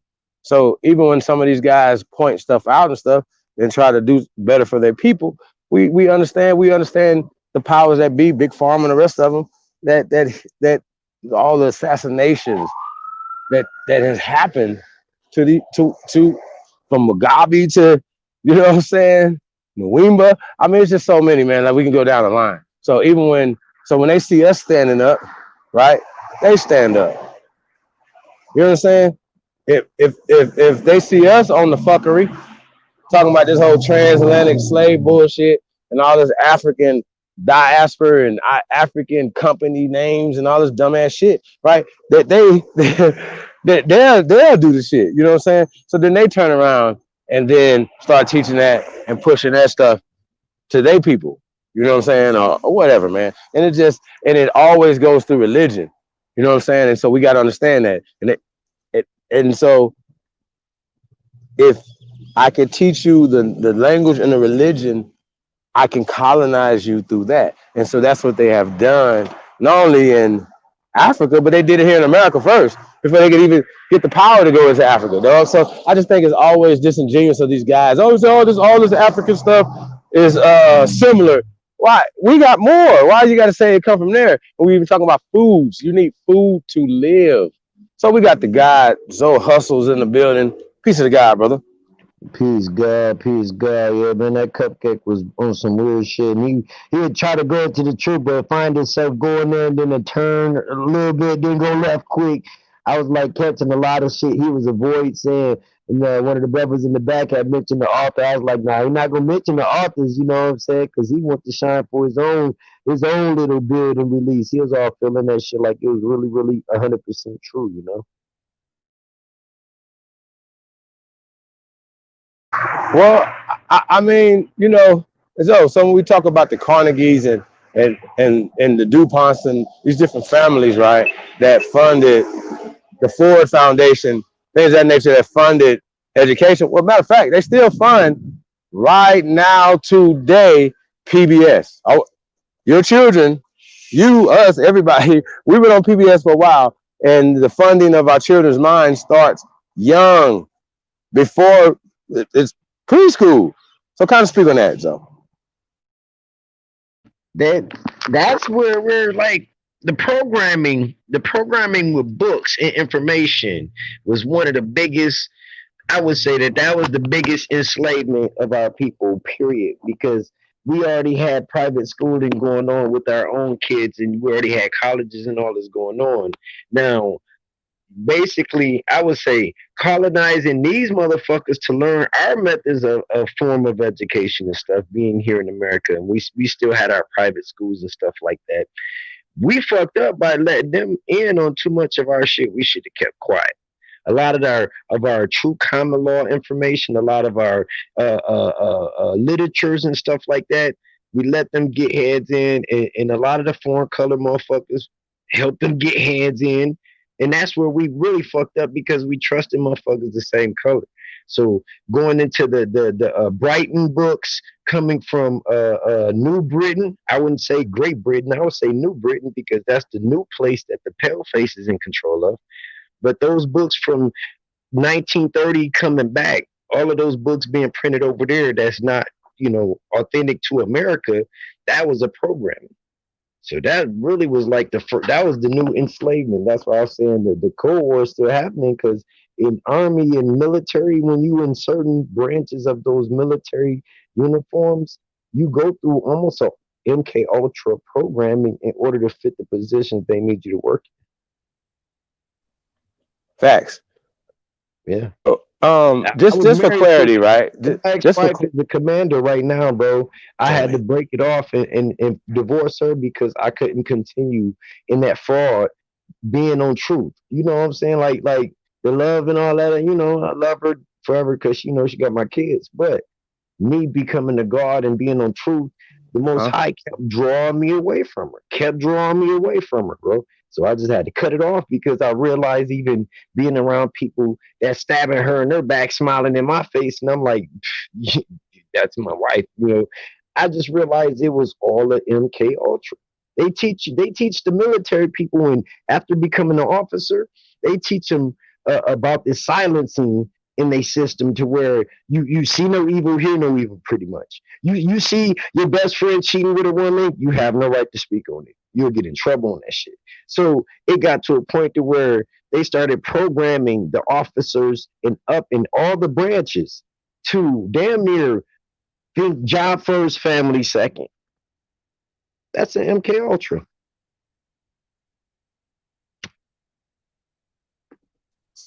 Damn it, son. I mean, That's an yo, MK Ultra. son. Am I right or wrong though? If you're being taught to love your duty more than your kids and your spouse, man, You're off your kids and your spouse for the duty, absolutely, you because off that's them. what they trained you actually to. That's a goddamn fact, brother. Man, bro. And listen, Shit, my man, listen. And I ain't gonna man even down mention with his real a name. But MK listen, if Ultra nigga, people huh? listen, my brother, I'm gonna mention one name on him. If people are older than 45 and up and been in the military, they'll know this name. My nigga Crocodile. He designed the new military uniforms with the digital look in that with the blue, gray, and green, and the green, forest green and brown with the digital squares. He designed that. His ex-wife was a commander. Man, he showed me some documents, man, where she was constantly trying to poison him, get off him, bro, because she was already going in, meeting in the White House and shit. And he designed this design that was worth multi-million because every country used that same patent and design on their uniforms now. And his name is Crocodile. I ain't gonna never All mention right. his name. So But so since we're talking about military, right? We talking about the CIA, and some people say, "Oh, the CIA was formed in 1940." Well, 1947, right? But what was it? So we know it transformed into different things. Like we know that, like say for instance, Planned Parenthood used to be the Eugenics Society. So what was the right. CIA before it was called the CIA? What was it called before that, brother? The CIA was KKK. Shit, I mean that's the only thing I know them as. Before the CIA, it was KKK. Well, It was a lot. military intelligence. So when we talk about MIA, Carver, yeah. yeah, we talk about Carver because we start going back a little bit further back. You know what I'm saying? We start talking Civil War time, stuff like that. So now we got the military engineers, military intelligence, right? So when we go fast forward to Alex Haley was naval intelligence. Naval Okay, intelligence, yeah. naval intelligence is AKA CIA. Yep. Are we all everybody? We're not okay. So now here's how this works specifically against our people, right? Now, something that we all kind of live through. If you are, 90s, you know what I'm saying? You lived through the 90s and stuff like that, or whatever, 80s and 90s. You remember the crack era and Ronald Reagan, Man, right? listen. If they lived Reaganomics. through the '90s, they would have felt the push of how you were so more influenced to do a little nothing of crime to make a lot of money. I mean, yo, niggas was working for, you know what I'm saying? Like, hey, you know how like back in the days when like, you know how like waitresses would get $2 an hour and plus tips? That was Yeah. balling because the minimum wage was like $3 an hour. So you Yeah, like, yo, $3-4. If you was making $5 an hour, you was good, dog. You was nah, good. money grip, you wasn't good. You couldn't live on that. You know what I'm saying? You No, couldn't I'm live the saying that American like for dream. the workers, like when they made the managers was making $5 an hour, and they thought that they was the boss. Yeah, that's terrible. You see what I'm saying? I make $5.75. You do not make my money, so get back to work. Like, hold on, you make five? Damn, girl, I made that just off a nickel bag. But we we got Eagle Hawk Condo in the building. I know this brother is definitely Eagle Hawk. I got to say for full disclosure, right? When you first said you was from DC, and then the way before we even heard your voice, the way you type, you had just so much information. You know what I'm saying? And for me, I'm like, yo, I love information, but a lot of times it's like we thought maybe you could have been the spook that sat by the door and giving us the information. So I just want to know, what was your take? It's smooth to you, brother. What's your take on the lectures that you just seen with the guy looking like, we're gonna call him Pee Wee Herman, y'all. Salute to him though, man. He tried, but as Zoe pointed out, he can only say so much because remember the family is also one of those families that's funding him, so he can't only do so much and say so much, But then when he was answering the questions, he was trying to be kind of candid right there. You see what I'm saying? So it's very tricky, y'all. We're gonna tell y'all the truth. So let's see what the brother Ego has to say. Peace, brother. What's good? That was my first time seeing that. So what are you asking? What do I think about that? Well, when we talk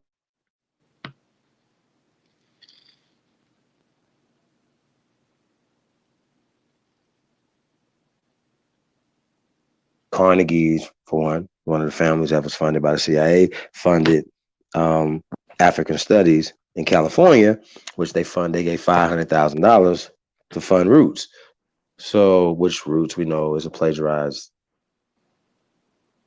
book, fictional book called The African. So that's the conversation we're on right now.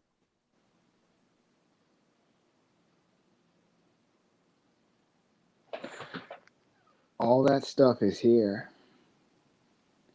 All that stuff you're talking about is headquartered here in DC. So if you live here, you experience that because they tested here first on the neighborhoods.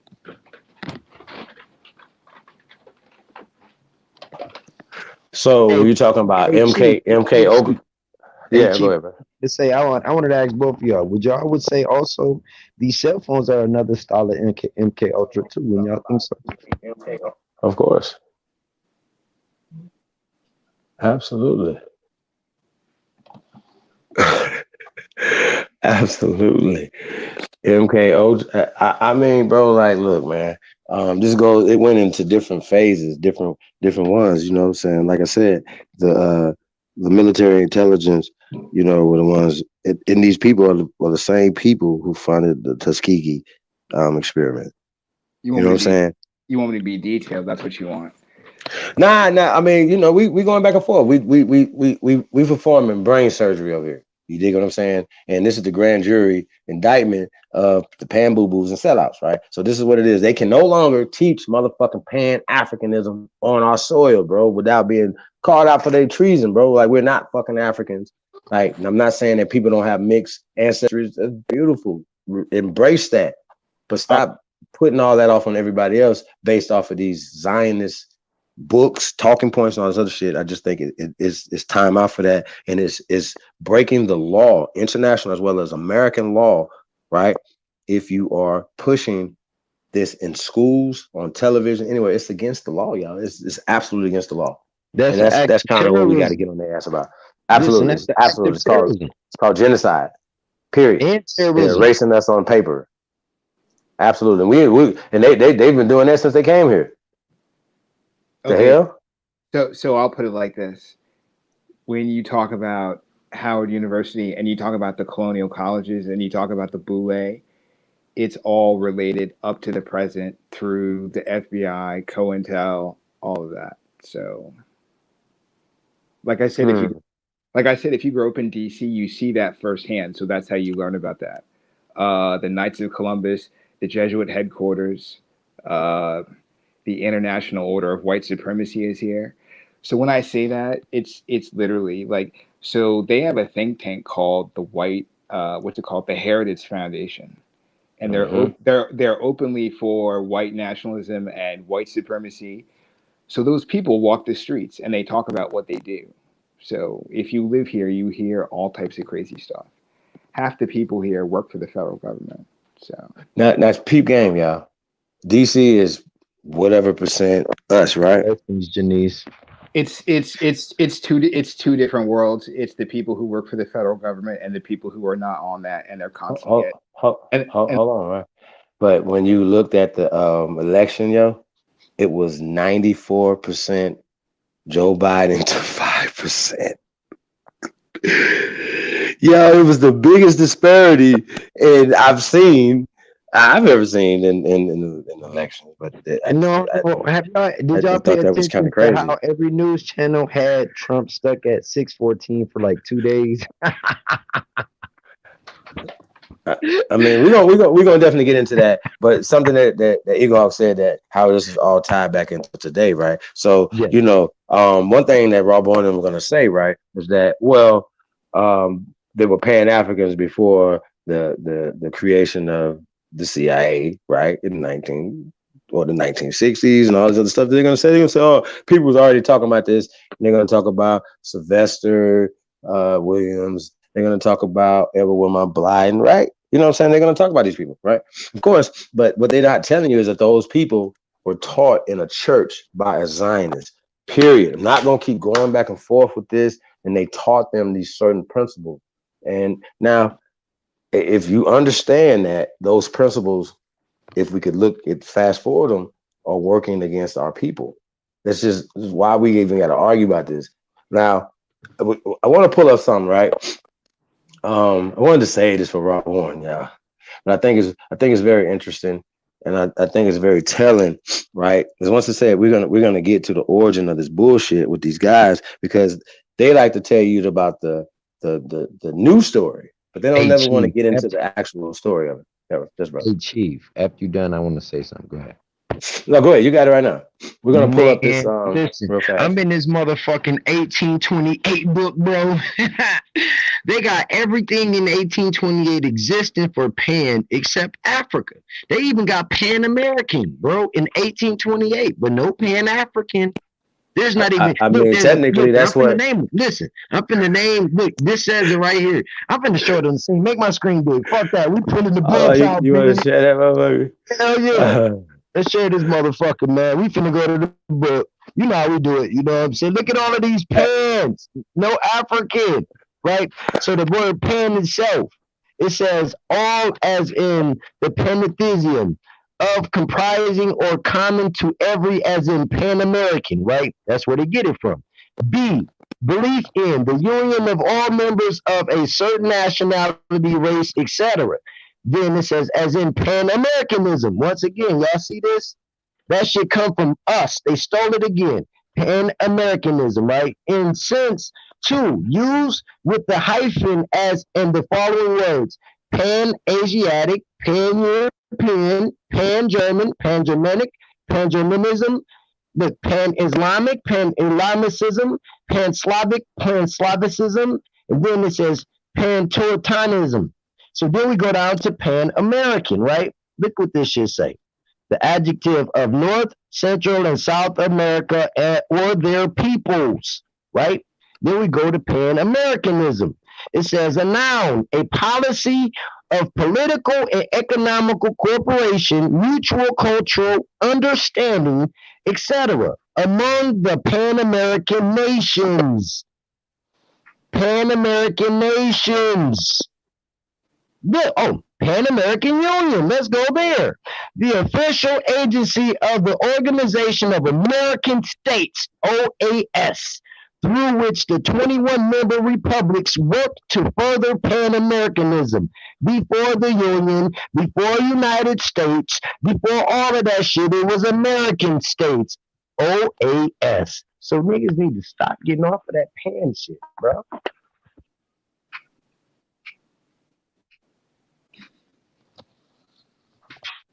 Just that's why we keep the old book around, bro.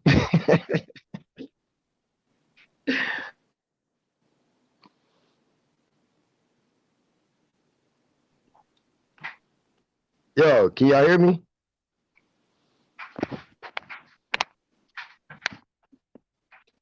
Jay. Yep, I can hear you. Oh, Yep, I can hear okay. you. I was So, hoping that y'all give that definition, man. Like pan period comes out of America.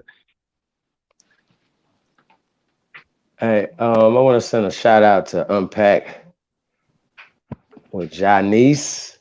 Thank you, Empress, for the super chat. And I also want to send out a shout to Nicholas Fontenot. Thank you, brother, for the cash out. We definitely appreciate the support, man. You already know, man, support the real. We definitely appreciate y'all, man. So here's the thing, right? I want to pull up, Rubborn likes to love going back, love going in on the African Methodist Church, right? Methodist Episcopal, the AME Church, right? I don't even want to play with y'all. So I don't want to play with children, you know what I'm saying? And, you know, we're here for the truth. We're not here to play, and we're not here to allow free agents or known people who are actually paid agents, right? Because as you know, I'm telling you, it's He people said that free. don't know. No Some free people don't agents. We don't know. want them free. Nah, nigga, if you work for Jet Magazine, you don't know who's funding Jet Magazine. You don't understand that. You accept it, and at this point, these Checking. niggas. I mean, niggas going in for that bag, so they want those endowments, those Right. Lilly endowments, right? Can I get The about Rose this? Holman. Yeah, every goddamn university is funded. Every magazine, every newspaper, every fucking institution in America, except for guess what? Our institutions. Okay. So who did BET sell to? Oh shit! He was already funded by the CIA. Bob Johnson. Him and Don Cornelius was ages. They fucking. Hey man, why is y'all playing with us over here, bro? On God, and sweet baby Jesus, nigga, like the little one in the manger, nigga. Fuck is y'all talk about, man? Y'all better stop playing with us. And look, here's the problem that you're gonna always have. You always run into is because called this thing called the truth, right? And see, we're gonna pull this up for y'all so y'all can see this with your own two eyes. So you're gonna say, Chief, you never show anything, right? So we're gonna talk about the Negro and Colored Convention, right? We're gonna pull this up. I think it's very interesting because they love to pull this up, don't they, Zoe? Don't they, Ego? No, this is their main talking point, right? Right? Hey man. This convention, right? No, hold on one Huh? second, Chief. Post the link back in the chat again, real quick. Let's get King Maya BZE up here. You know what I'm saying? Like he got some things to say. Let's hear what he got to say since he's so intelligent and want Shout to out to Beast disrespect Mode, the man. queen. Thank you for the You know cash what I'm out. saying? You can't Definitely disrespect no appreciate you, queen brother. over here, homie. You ain't even got a wrench, bro. Uh, no, ain't no disrespecting of the empresses over here. So No, you might bro. as well Yeah. go ahead and kick him on out of Pony, we here. got you. You know what I'm saying? Come on up here and express yourself, bro. You got something to say. That's the only way. You ain't gonna be able to do it in the chat room. Get him up out of here. If you disrespecting the empresses, I don't see that, y'all. I can't see everything in the chat room. But shout out to everybody, man, tuned in. It's always love with us. You know what I'm saying? Hey, subscribe to Unpack with Janice John if you haven't subscribed to the sister channel. And I think she's gonna be coming through tomorrow. We're gonna be talking about land patents, y'all. Sis, I don't know if you can put the time in there. You're gonna be coming through breaking down some of these land patents and things like that, man. And I'm pretty sure, it's still a part of the trial that's gonna be going on. This is the grand jury hearing of these pan boo boos and sellouts, right? Now we got plenty of sellouts for you. Now, when the guy was talking, could you imagine? I started seeing people putting niggas names that fit the mold of what these guys was talking about. Every last one of them, whether they knew or didn't know, right? Sorry, there's just no getting around it. And in my world, right? It's just in my world. Either you're too incompetent to be around us, right? Because you're just dumb, right? Or you're a part of it. Either way, You getting a check. You gotta go. And You're that's in just the what it seat is. or you getting How a can we check. trust you? Yeah, how can we trust you at this point, my G? You know what I'm saying? If James Baldwin's and all, we have broke these people down to the last compound. James Baldwin, these guys literally had William Styler, real lovers. Like it was like it's not even the Boehner Rustin ass niggas. You niggas line up with Boehner Rustin and William Baldwin and them, James Baldwin and them. There's no way. They have no say-so in nothing that me and are talking about over here. Okay. So I don't care what y'all talking about. If they came out the church, we understand that's exactly where they indoctrinate our people at. and they used it different. It was a masterful. It's working right now around the world. In Africa, as we speak, they going gung ho. They killing each other. Oh, you Christians, we Hebrews, we killing each other on they soil. They having civil wars over colonial identifications, y'all. Do you understand that right now these niggas don't want to go to Liberia? You want to know why? They don't want to get shot up 8. They always trying to go to Ghana. Why they didn't go to Liberia? Look, they don't even need passports to go to Liberia. So tell these people why they don't want to go to Liberia. They go to let me pull this up. Yo, y'all gonna learn today. You gonna fucking learn today. That's all I'm gonna tell you. You gonna learn. Y'all gonna learn today. That's all I'm gonna tell you. Peace to the guy, Leave Side is in the building. Y'all gonna learn today. Leave the guards alone. Let us build over here. If y'all ain't trying to help, y'all gonna get the fuck out of the way. We're gonna punish you. It's gonna be punishment. So I don't care what y'all talk about. Look at these niggas in the church right here. So shit. Hey man, my bad. I'm sorry. So I got you on that too, Libra. Hey man, my bad. I just want to apologize for all this monkey blood all over the TV right now, y'all. So my bad, okay? But I'm just getting started. I just want you to know this is about to hurt their feelings, especially raw born, right? So don't never let him say this bullshit to me again. All right. So understand what I'm saying. This is the colored convention movement or Negro convention movement, right? See now, I just need to let you understand they're using these two words interchangeably, okay? So keep going. Was a series of national, right? Now I don't know about national because we're gonna read more into it, y'all. Young Phenom is back in the building. Hold on, I have a little delay right here. Peace to the God, Ab TV. Hold on, y'all. Hey, this is about to hurt their feelings. My bad, okay? That's all.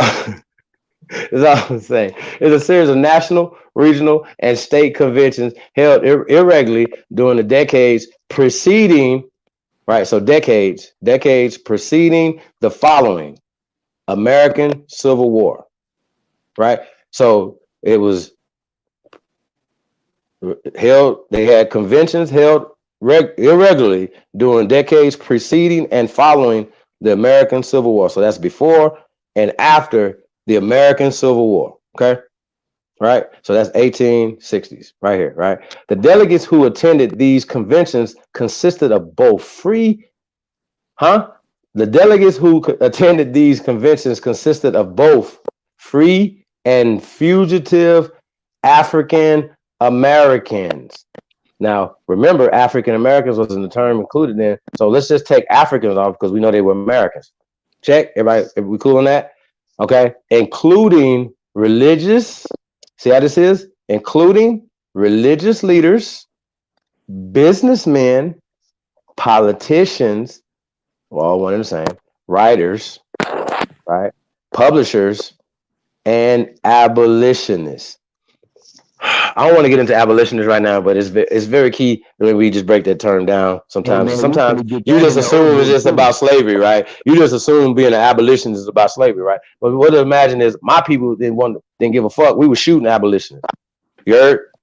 Understand that. So it's not about slavery. They're liars. You know they play a lot of word games, but I'm not about to get bogged down in fucking semantics. The conventions provided, check quote, and quote, an organizational structure through which Black men could maintain a distinct Black leadership and pursue Black abolitionist goals, right? The minutes from these conventions show that antebellum, now that's Civil War time, right? Antebellum, African Americans saw justice beyond emancipation of their enslaved countrymen. Here it is. Minutes from these conventions show that antebellum African Americans saw justice beyond the emancipation of their enslaved countrymen. They also organized to discuss issues concerning labor, healthcare, temperaments, and educational equality. Educational equality. That sounds like integration to me. Although the conventions largely subsided following the Civil War, the colored conventions of the antebellum America are seen as the precursors to larger African American organizations. Check this out, including the Colored National Labor Union, the Niagara Movement, and the National Association for the Advancement of Colored People. Now, I hope I don't have to go and tell you guys who started the National Association of Advancement of Colored People, so I shouldn't have to go to the Niagara Movement or whatever, right? So let's just keep going because you understand who's funding these organizations, okay? We understand who the founders of these organizations, okay? That's not being whatever, but they would, that's them, okay?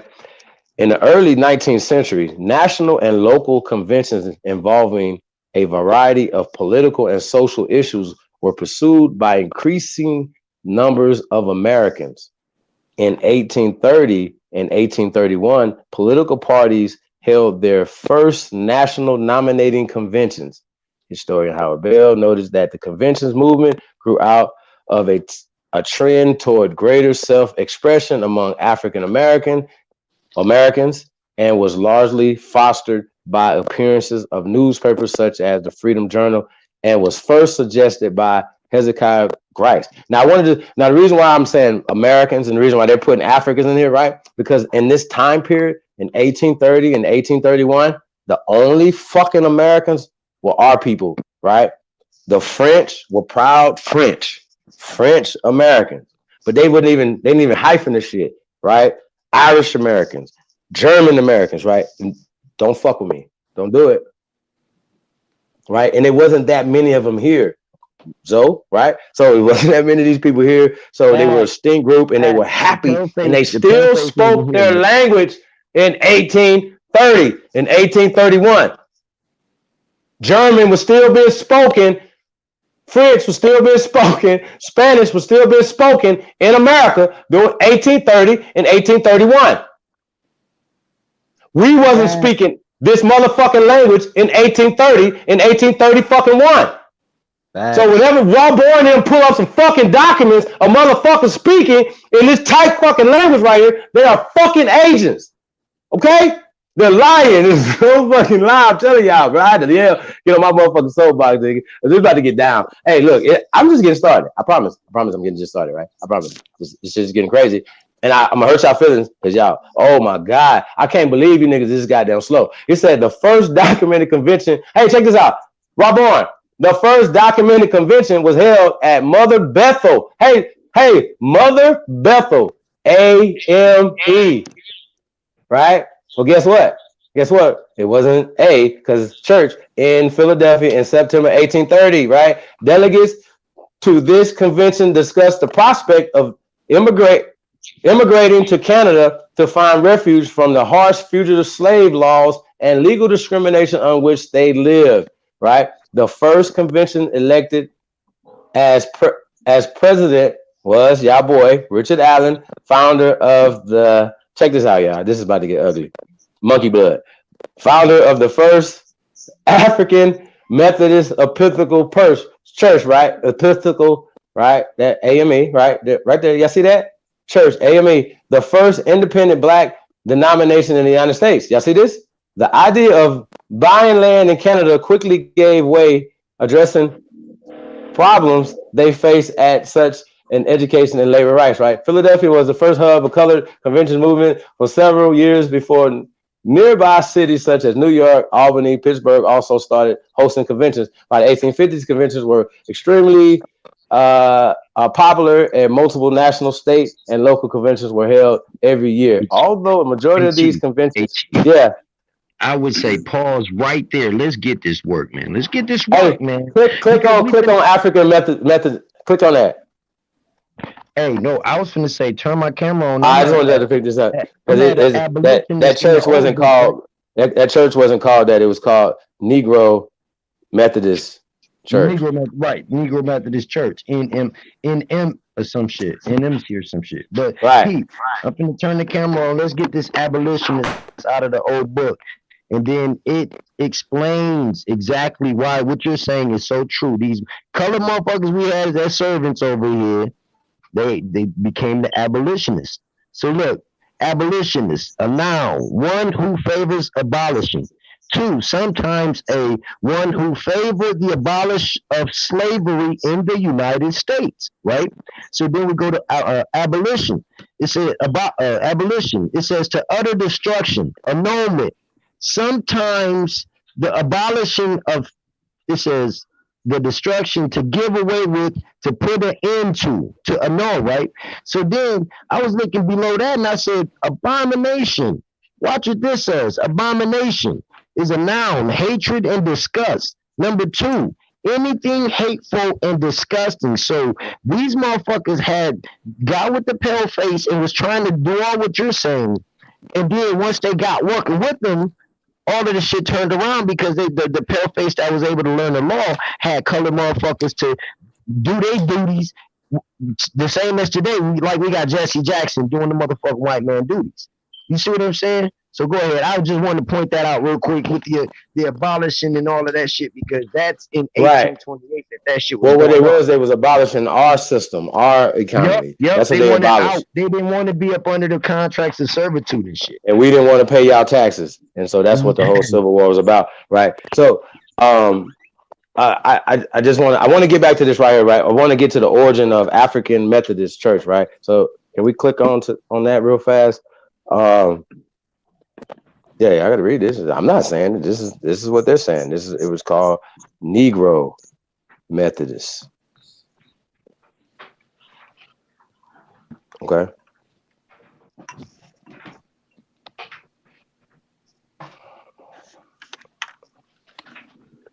I don't know.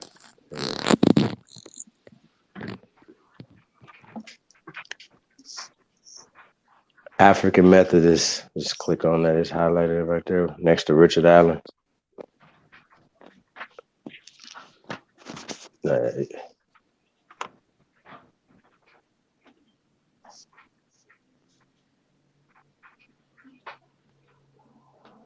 Predominantly African American Methodist denomination. It is the first independent Protestant denomination to be founded by Black people. It was founded by R.T. No. I know what I'm gonna do. Let's pull up that letter. Let's pull up the actual first. Fuck all this. Because they hiding it right here. Yeah, I don't want to play with y'all. I want to pull up the actual one from 1850. Let's just do that. That way we ain't got to go back and forth. Yeah, let's just pull that one up. Let's do that. Because it's gonna take. We're gonna have to go through some other steps, and I just go ahead and let's just go ahead and go to it. That way you can see what they said instead of saying what these guys. Because once again, you got to be careful. And this is what Raw Born and them are reading. They're reading Wikipedia. No, we're going to pull up the actual documents for the first one.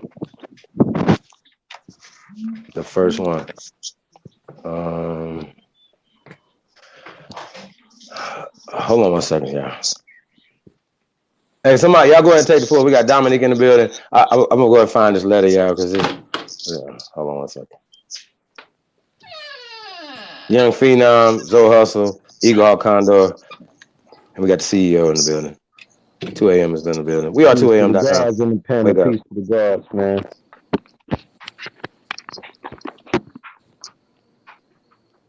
Yeah, man. Tear this shit up.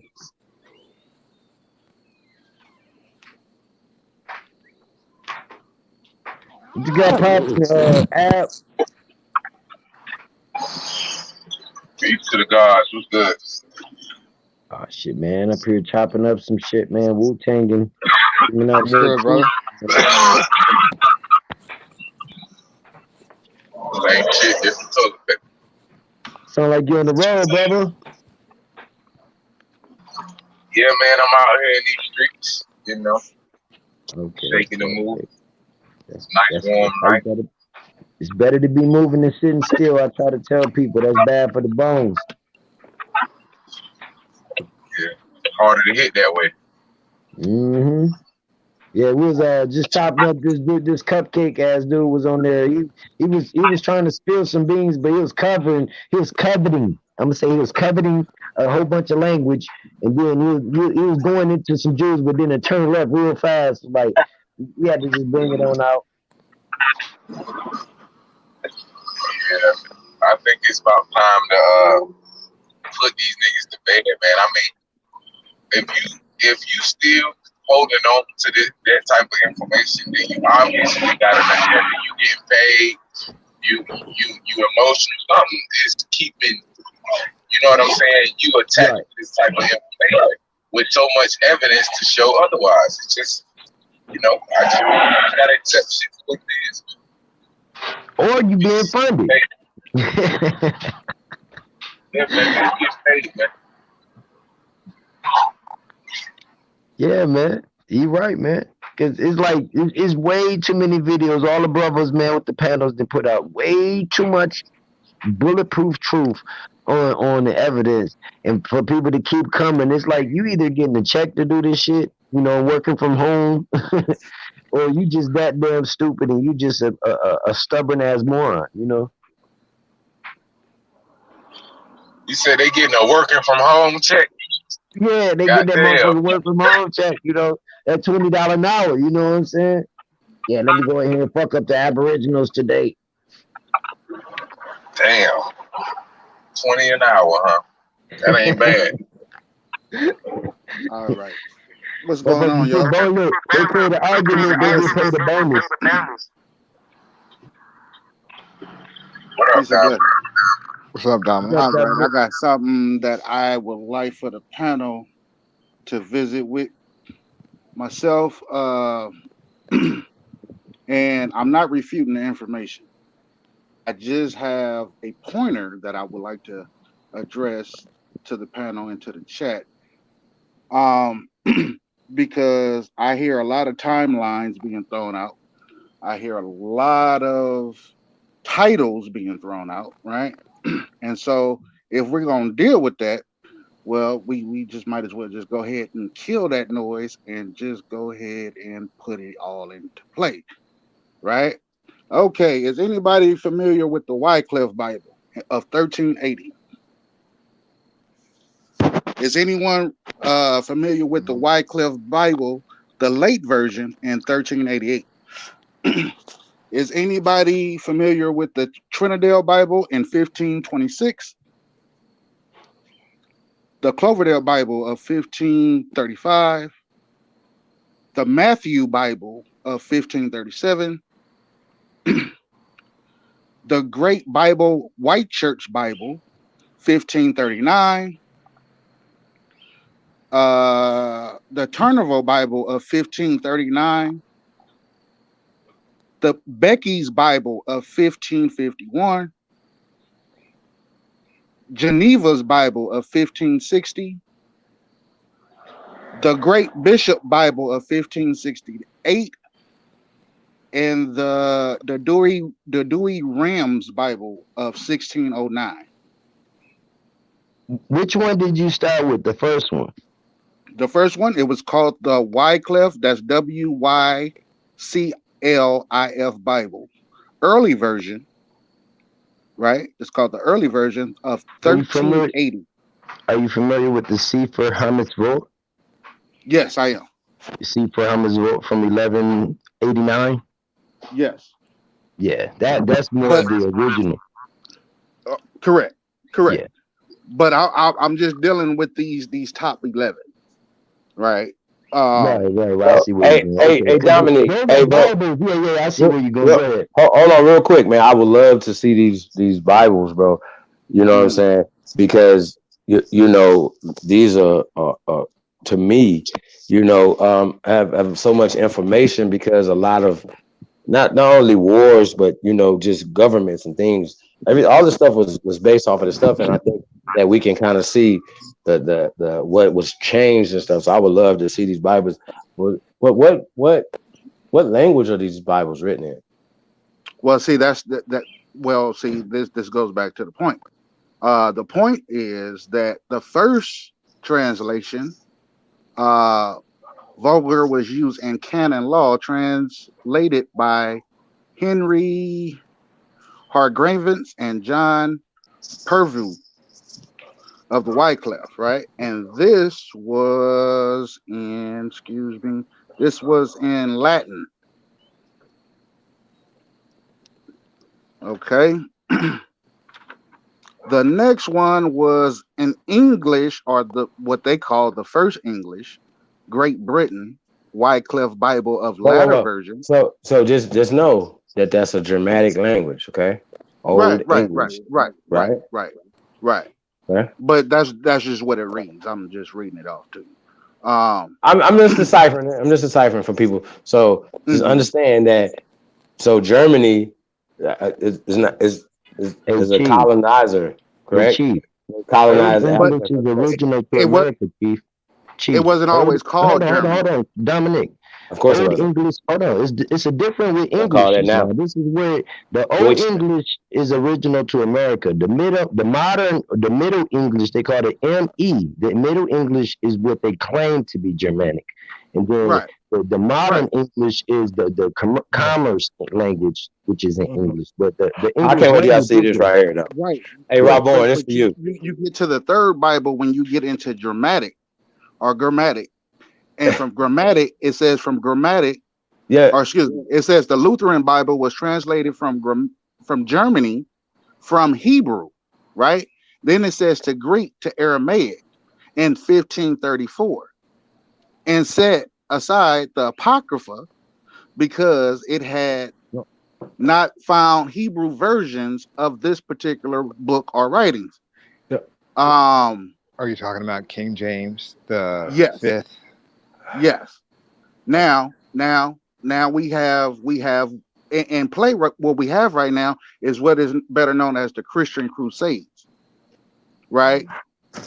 Right. And this right. Watch this. Let me read this line to you. Right. Okay. So King James Version rejects Lutheran opinion about the Apocrypha, right? And his questionable books of the New Testament, however, because of anti-Catholics biasness in the U.S. after 1885, Americans published of the King James Version of the Bible from Lutheran about the Apocrypha, not including the Apocrypha, right? Okay. Right?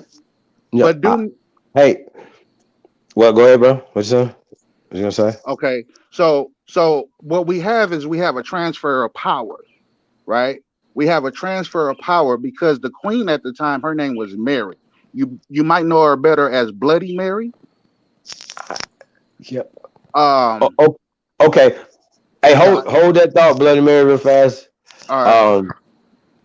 Real fast. Hold that. So look, I want to get into this. So we get off on this first convention, right? This is the first convention right here. So we're just gonna get into this real quick. Let's just this is okay. It's the first National Negro Convention, right? Bella Gross, right? Journal of Negro History, volume 31, right? I want to read this first. I don't want people to just think I want them to know where this came from first. I don't want to go.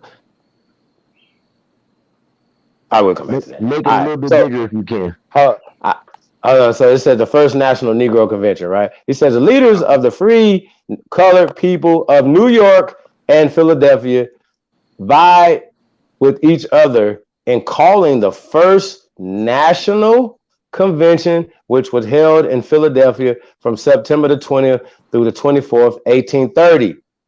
40 delegates representing various Negro organizations of 7 states met, check this out, y'all, met in the historical, check this out, not Mother, but Bethel Methodist Church, right? Bethel Methodist Church. They were, as Cromwell called them, quote, the 40 immortals of Valhalla.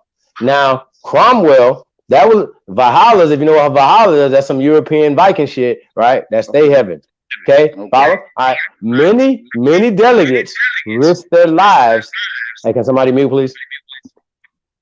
Many delegates risked their lives to attend because gangsters dogged their footsteps and mobs. Now, look, check this out. This is how this reads. Many delegates risked their lives to attend for gangsters dogged their footsteps and mobs were organized to break up the convention. Right? Now, y'all hear this dumb shit?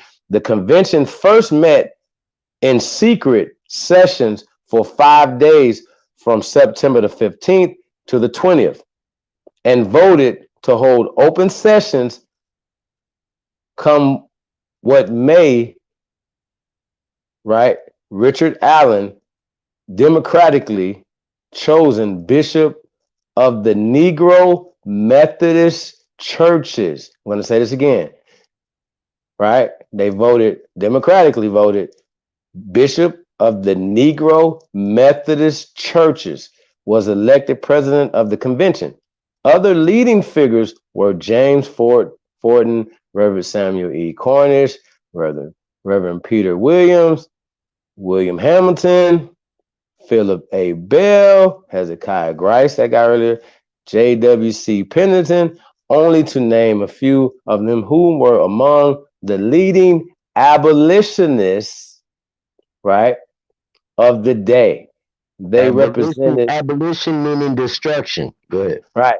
They represented various Negro groups united to protect their rights and render aid to their unfortunate brethren driven into exile. The American Society of Free Persons of Color for improving their conditions in the United States, for purchasing lands and for establishing of settlement in Upper Canada, end quote, right, was organized by the convention with auxiliaries to be established in every community. Each auxiliary was to send 5 delegates to the annual convention. Unorganized groups were to send now it goes to another page. This comes from a page of one of the things like 435, right? I don't know if we can blow this up, but this right here, right, is that Ian, can you blow it up just a little bit?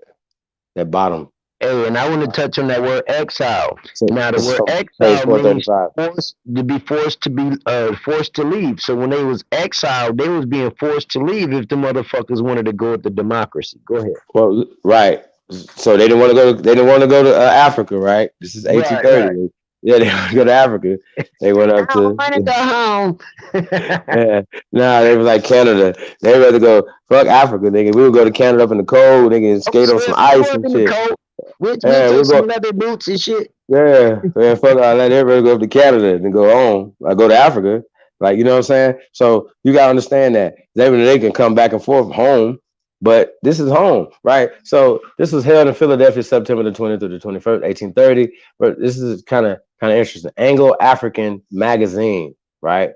Some of the excerpts where they got this from, right? Volume 1, number 10, October 1859. So what I'm reading you wasn't written in 1830. It was, you understand what I'm saying? So it's these like guys, 1930, right? 1930 edition, yeah. Right. So you can see that. So we got to be honest about this, and they're never honest about the changes that are made in the stuff that they're reading, right? And hence African Methodist Episcopal churches, right? It was Negro. It was changed later African. They're writing it back in history based off of Negro being African to them. You know what I'm saying? So this is the problem that they're going to keep running into every time. And I just don't understand why they so. It just don't make any sense to me at this point. You know what I'm saying? For real, for real.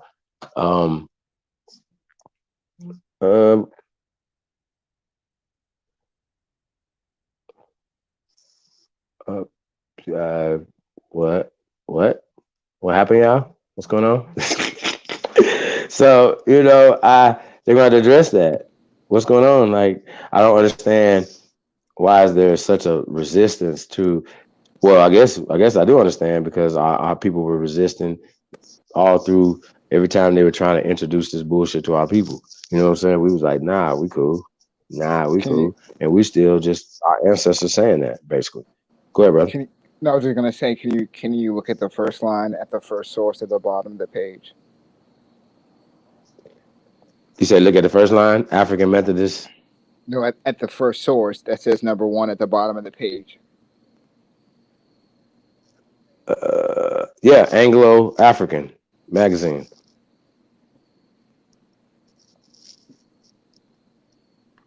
Is that what you're Anglo talking about? African. What the hell? Anglo Anglo African? African, Anglo meaning white, the Anglican Church, right? The Anglican Church, right? So it all ties. The reason I didn't say anything is because it all ties together. It's the same timeline. The Anglican Church is why they had the split and the war in Western Europe in the church, which is what Dominic was talking about, which is the schism which caused this war between the three countries of France, Spain, Portugal, right? The original founding fathers were Jacobins. They were melanated people who were escaping that holy war. They came over by contract by the Stuart and the Scott family. Yeah, I was going to say the Anglos are colored people. Well, I mean, once again, we gotta see what time period we're talking about. See what I'm saying? We know at some point they took over. You know what Oh, I'm yeah, saying? the name theft. Yeah, yeah. You know what I mean? It's So somewhere in that and same time period. and It's like bleach, 1310, something like that. King James the Sixth. So yeah, and they bleached it he has out. three titles. He's like King of England, but he's also King of Ireland and Scotland at the same time. He holds three titles. So Rob, we're gonna have to address this right here.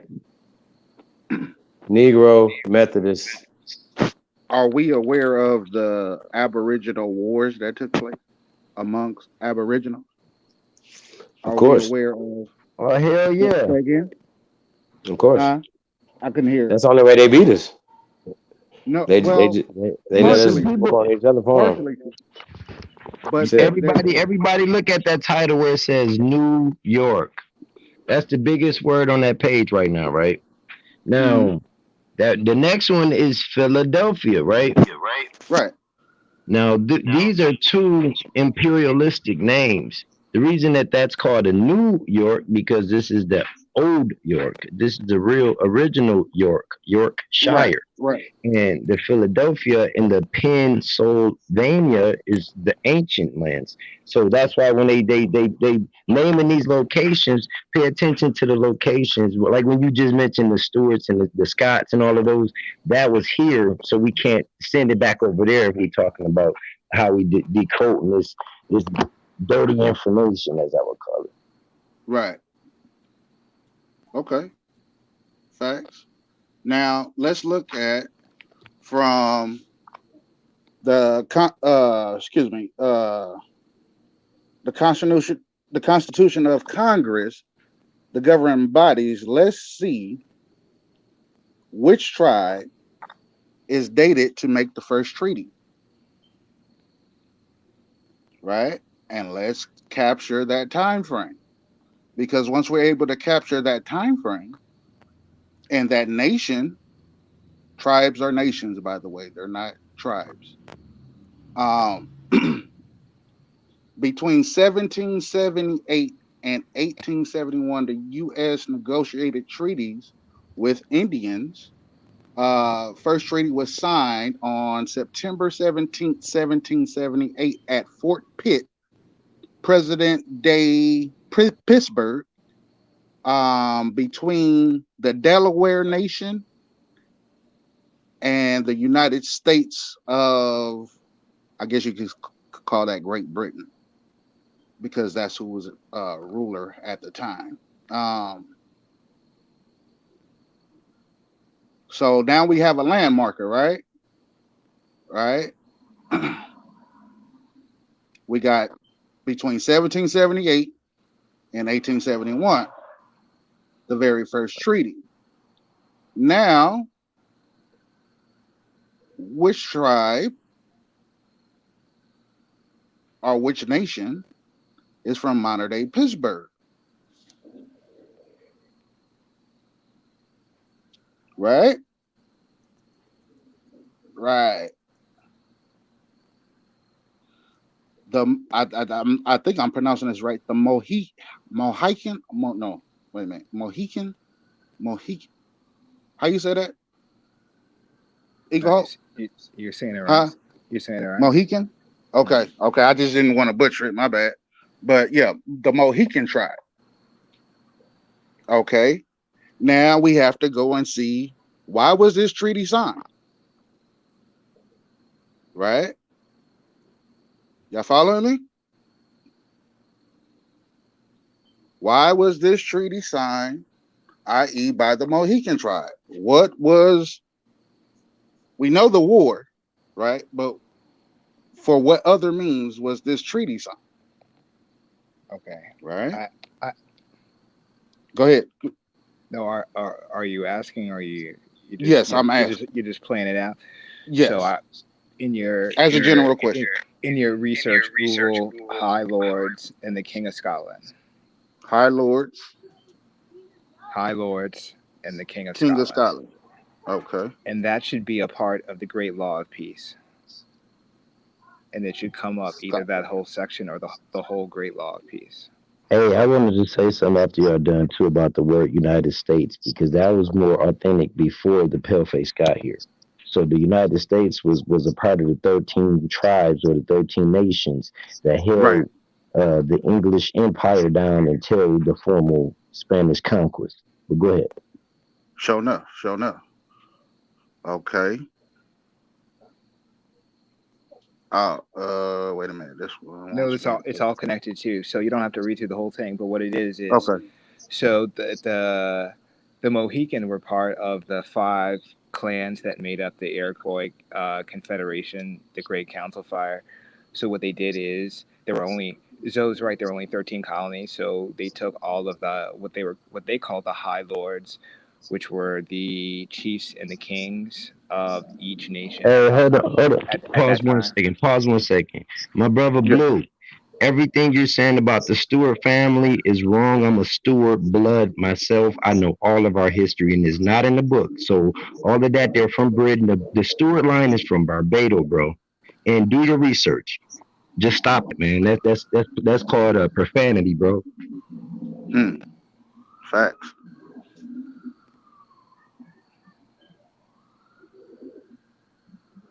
Okay. As you were, Eagle. Oh no, I was catching up with the chat. He was saying Scotland is Scotia. You gotta realize who Scotia was. Scotia is the granddaughter of a queen from Egypt, which Nova Scotia is Scotia, and it's not Scotia, it's Scotia. She's Queen Scotia.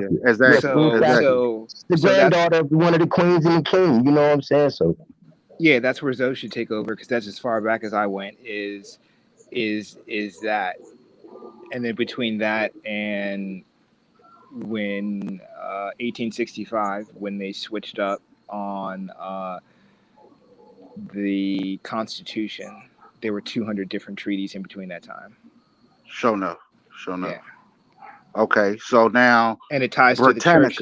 It ties to the church because of what you saw, and that was the first Anglican order. And part of the war, the Civil War, was the same war that was going on between the church, between the schism of what you were getting into with the Lutherans and the Protestants and all of that stuff. And the AME became the AME Zion because they broke off in the ideology, right? And there was all of this split in the Black church. The Boulay are the people who were sponsored by the white Masonic orders, going all the way back before the Civil War through corporate charter, if that makes sense. Makes total sense. Yeah. No. Break down the corporate charter a little bit more, right? So when we talk about the Royal African Company, right? Okay. This is 1600s. Oh, real quick to tie that all in. This goes back to your original question, Chief.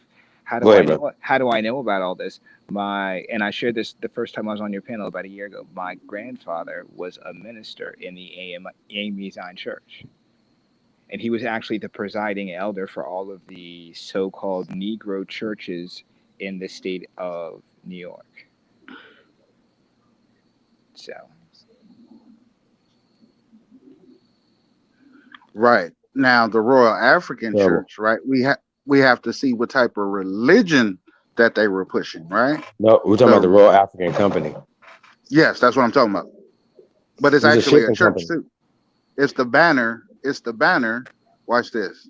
I'll show it to you. If you look up the actual banner, the Royal African Company Mm-hmm. was an English uh, mercantile company set up in 1660 by the Royal Stuart family of City of London merchants to trade along with West Coast Africa.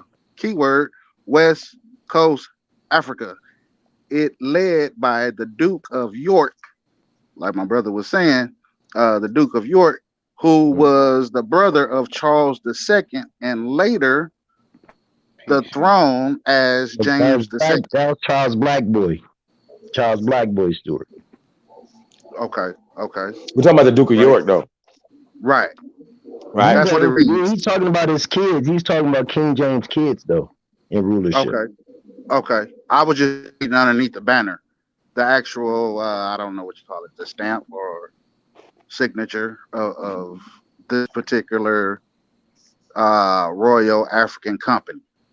Mm-hmm. King James, I think it was the 6th, did the Great Law of Peace, and I believe what you're reading, Zoe, is right. The grandchildren, which are maybe like 150 years later. Nah, King James. No, the Great Law of 60s. Peace is Yeah. written Because listen, King written a James, thousand. Huh? the name Charles, the Uh-huh. nickname Charles Boy, Charles James, a lot of the Charles went names. around for the Great Law of Peace. No, listen, there was more than one Charles that was from the same bloodline, bro. And that's why Okay. where people get the King Jameses mixed up because King Are we James the talking first about and the second, Carlos then you Quintos? got Charles Charles the one, Fifth? two. Yeah, that's what I'm saying. You got King James Charles Okay. 1, 2. Then you got King James Charles Stewart. So King James and King James Charles are two different people. You see what I'm saying? A lot of people don't get that mixed up because it was descendants that kept the names. Like Evelyn, Pearl, Eunice, certain names stayed in the family, so they kept the name alive. Like Yeah, but Ida. I know. But are we putting surnames in time periods that didn't exist? Though, are we doing that? No, Because I think that's how. we're talking about Because if you empires think of about it, though, rulership if that you think about it, though, ruled at this is times, though. is this how they tricked us, though? This is how they Yeah, okay, come sign this exactly. paperwork. Oh, Okay, I got you. Look. No, I'm timelines are talking about lies. Yeah, surnames. No, I'm talking yeah. about surnames. Surnames. Oh, Oh, I they don't know. stole all the surnames and whitewashed all the Huh? paintings. Right, Well, right, I'm saying nobody has surnames though. Like some of these, like George right, Washington, when that's not his goddamn surname, That's not his name. No. That wasn't his surname. No, he was a right? Slavinsky right. or some shit. Or Okay. Snoslavsky or Weisenhower or some shit, you know. Nah, that nigga's a Negro from America. No, I'm You talking ain't never about the heard white that. dude You heard the it white first. dude they took pictures of. I'm Nah, talking about the I don't white know who dude that. That the might be imposter. Caesar Borgia's uncle or somebody. I don't know who the fuck that Right. is. I'm talking about the imposter, Chief. I'm talking about the imposter, Okay, bro. I got a question for you as well. I got a question. Maybe you can help me with this. Okay, so as I'm looking up like the Royal African Company, which you spoke of, right? Mm-hmm. Some other banners popped up as well. So I'm believing, right, or I'm guessing that these particular powers were in action along with the Royal African Company, right? So let me just read a couple of these. I'm not gonna go over the whole thing, but like we have the South Sea Company. I don't know what that is. The Dutch West Indian Hey, Company. hold on one second. Hold on. We do, but Dominic, those companies you're naming is in this book. I'm looking at them. It's Okay, funny you okay, saying that. okay. So go on, keep going. but I'm gonna write them down as yeah. you say them, though. Go ahead. Right, Okay. but here's the thing. When you go into this, reason why I say the Royal African Company, right? I wanted to point them out is because that company, is one of the oldest companies, but it's the one who transported, right, the most human cargo across the Atlantic Ocean. Okay. Okay. Now, Okay. in they only did it in a 20-year period because it wasn't lucrative and they got out the business, right? Now, I'm not saying that other companies didn't do it, but you have to understand if cotton is more valuable to have at the bottom of your ship than human beings, right? Righteous. You're not going to carry human beings. That's a liability. You're not going to do that. Right. So Right. they would You're have losing like money.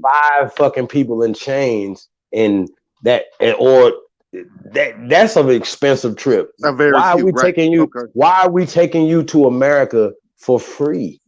I'd rather throw you. Exactly. There's no reason. So I have to get some money out of this. So that would be the only thing. So if I can get more money out of a pig than you, it doesn't. You understand my point? So these people sent they waste over here. So we got to get back to that. So they go That's back true. crazy. They're That's going true. over this. So they only sent on an average of 5,000 people per year. In a 20-year period, that's only 100,000 people. And this was Right. and look, this company check this out, sent more people across the Atlantic Ocean than all the other companies combined. Checkmate. Okay. Here. So he wanted And to they wasn't cover all more of these African. names. They couldn't even get to Africa, and they was a rural African company. Couldn't even get to Africa. So there's no what is called Africa now. It wasn't called Africa in the 16 goddamn hundreds, or the And they ain't 17, have no or the motorboats back then 1800s, either, or though. the You know that, 1900s. Chief. Hey, Right. Chief. They ain't had no guns either in the 1600s like No, that. they had no But motors but either. Ain't nobody but had no motorboat. but maybe they were supplied by different companies. This is the key element, right? Because we have the Levant Company, we have the Danish West, or I think that's Danish West Indian Company, right? We have the Company of Scotland, right? There go your Scotland, right? We got the Danish East Indian Company. I believe it's spelled Danish. So It's the Doce Indian okay, Company. Yep. okay. Because the Indians The had a lot of companies. You said Dolce? Moscovy Company. The Moscovy. Muscovy. Muscovy. Mm. Those Muscovy. are all competing merchant families that go back to ancient Italy when it goes back to the Five Kingdoms, which What goes back to man? the It's so many companies. Like, but what I'm saying is, all right, all those companies wasn't coming across the Atlantic Ocean. We're talking about the Indian company. You're talking about the Indian Ocean, not America. From my understanding, the East Ocean or the West Arabian Ocean. Indian It slave wasn't even called the Indian company. on that side of the planet. Yeah, come on, The y'all. other side. Come on, y'all. Yeah. No, the Indian companies were tobacco companies, bro, because Carolinas, Virginia, and all that is like the tobacco capital. So when the Indians had created these companies with just like a lot of the companies you name were rubber companies, like coming out of Brazil. You know what I'm saying? So I'm not denying none of that. I'm not denying none of that. Oh, But they didn't have. When we talk about the pale European, remember? Oh, the pale didn't have nothing to do with none of that shit. Man, No, these seals is off the that was chain. way Like, before them. Yeah, I look, agree with that shit. Hey, look, remember they were still. oh, there you go, Chief. There you getting go. put in The chains. German East African Company. Let's talk about it. Well, there it is. That's Let me how the see. Let me click on Afrikaners this right form. there. I'm The gonna look it up. German East Africa Company. The Germans Okay, and the let me Dutch click on in that. sub-Saharan Africa. Read that shit. Okay, hold on. Give me just a second. Just a second. That's how the let me see. Afrikaners formed in the Boer Wars and all that shit because they were coming back from the right. Go ahead, bro. All right, here we go. Y'all ready? All right. So the German East Africa country was a chartered colonial organization which brought about the estimate of German East Africa. German East Africa. Okay. A territory which eventually comprised of an area of modern day Tanzania. Tanzania. Tanzania, yeah. Yeah. Brunei and Rwanda. RWANDA.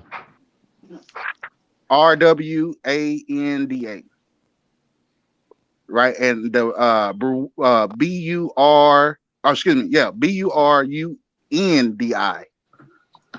BURUNDI. Burundi. Okay. Thank you. Okay, so the company originated in 1884. The Glasgow shift of colonization, societies for Germany colonization, and aims of trading in Africa. The Germany, what is this? WITULAND,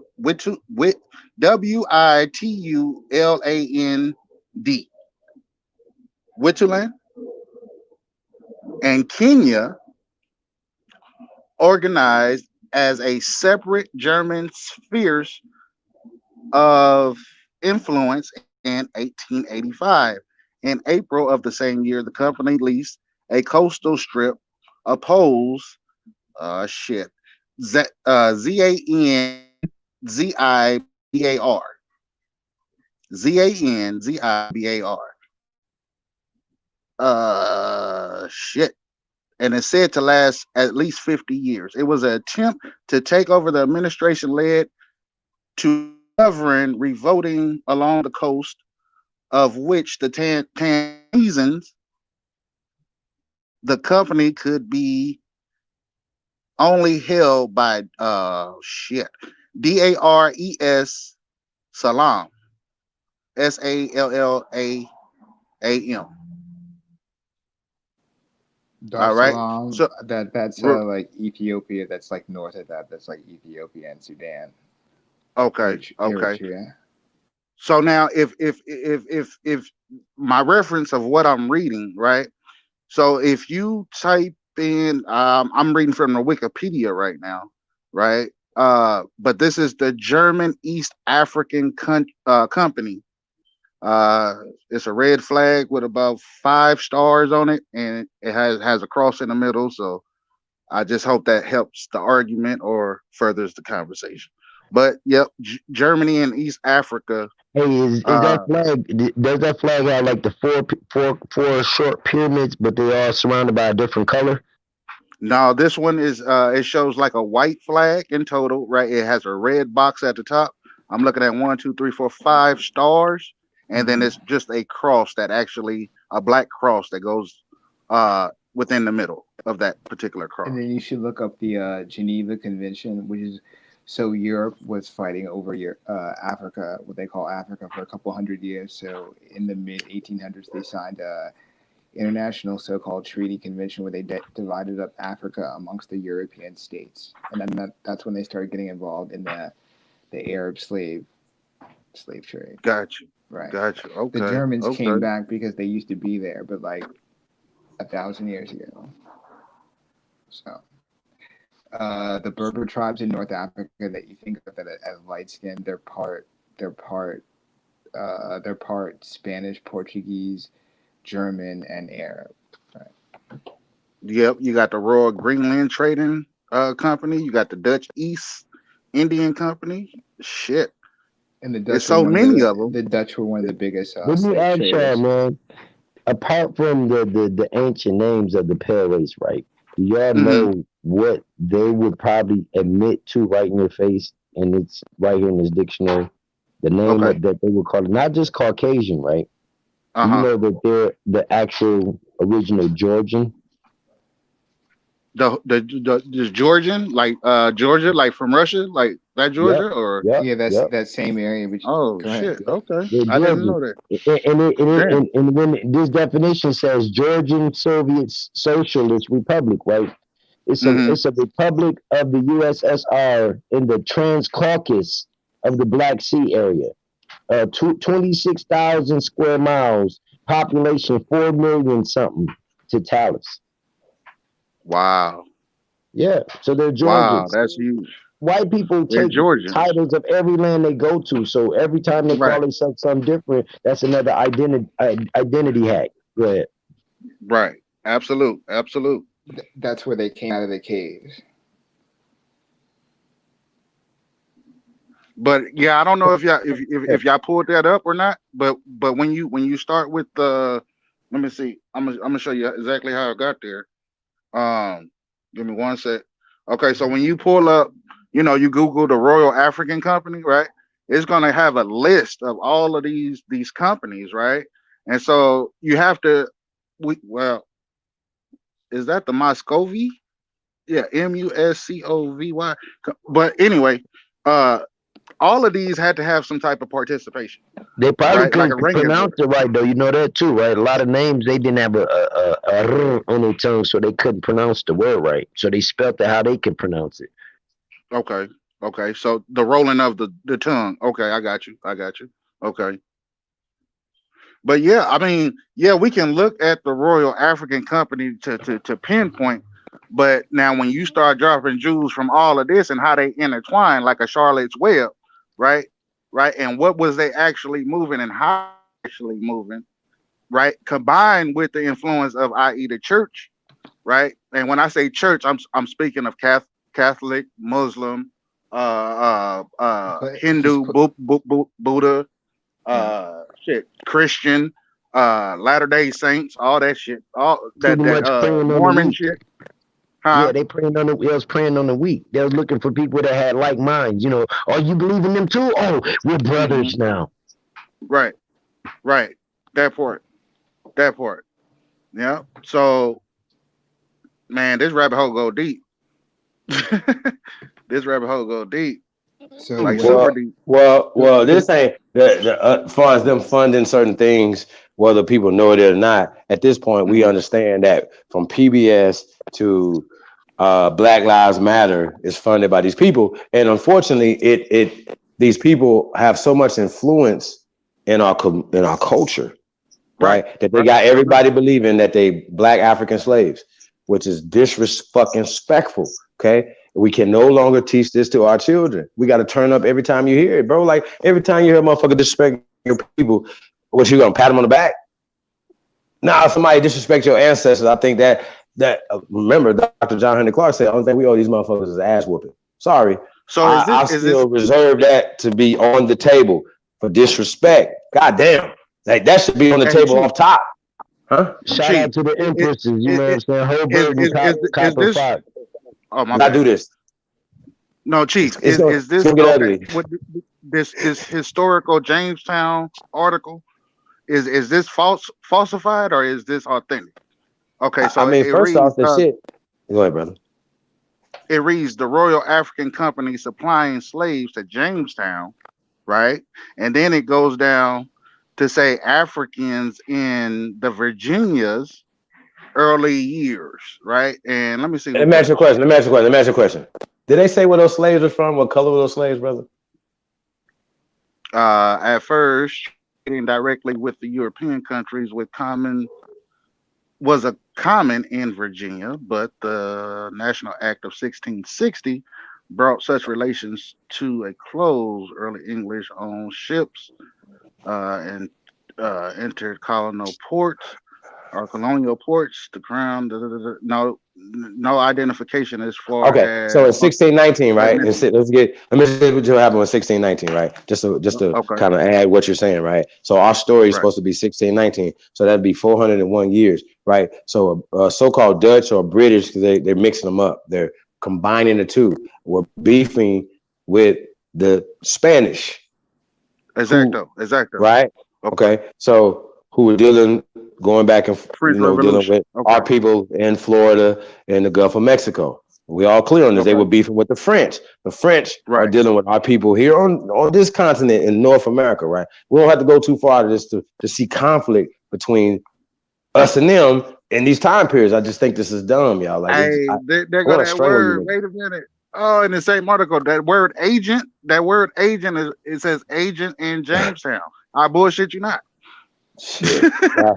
You Okay, niggas is time so travelers, nigga. Oh, hold on though, Damn. right? So I kind of I want to lose my train of thought, right? So when we're Yeah. talking about that narrative of Jamestown bringing Slavs once again, they're mixing stuff because the people who were at that time period in 16, where they're talking about the practice of slavery wasn't in practice. Remember? Exacto. Right. Exacto. Right? So It was Britain in was full effect. that I'm just Even if you saying look at the that how pictures, even they if you look at the pictures I'm not saying of that niggas the wasn't in bondage. I'm saying that the system that they're talking about was indentured servitude. It wasn't right according to them, not according to me. Right. So I'm saying, so when they're talking about Slavs, they're talking hmm about their own hmm people, number one, right? hmm And then hmm if they capture some ships with free niggas on a yacht or something or whatever, oh, hmm Amistad or these different hmm ships, right? They had their people on them, like the one from 1619 in Jamestown, right? Oh, this is y'all origin. But those people, it was 20 some odd niggers. They wasn't that, and they were from Cuba. They wasn't from Africa. But because Right. they are niggers, They have They all got translated that in the 1990s to Africans. Okay. got They got just changed this in the 1990s. It wasn't in these guys' time because they wasn't talking Africa. Epsilon Jones and Richard Allen wasn't talking about Africa. Period. right, The word right. Africa wasn't being used until 1900. They're fucking liars. So they wasn't the origin of the AME church because it was the NEG, MEE church, nigga. Negro Mhm. Methodist Episcopal or whatever the fuck. Hey, it's just what the facts say. And he knows this. So when we call him out, we say it was an African Mhm. conference, whatever. Nah, it was a Negro and color conference. You see what I'm saying? Mhm. And so Mhm. and then it was only 7 states. Somebody might need to mute. Mhm. So they push it as if these people were speaking for all our people, and they wasn't, especially at that time period. So it's just some bullshit. And once again, more indoctrinated Asian ass niggas who are And still then watch this. Donna got. Elizabeth has a document illustrated of the history of the slave trade to Americas. To Mm, Americas. Not from mm. America. To Hey, read the information on that one right there. Donna Elizabeth. Okay, hold on. Let me click on this right quick. What? All right.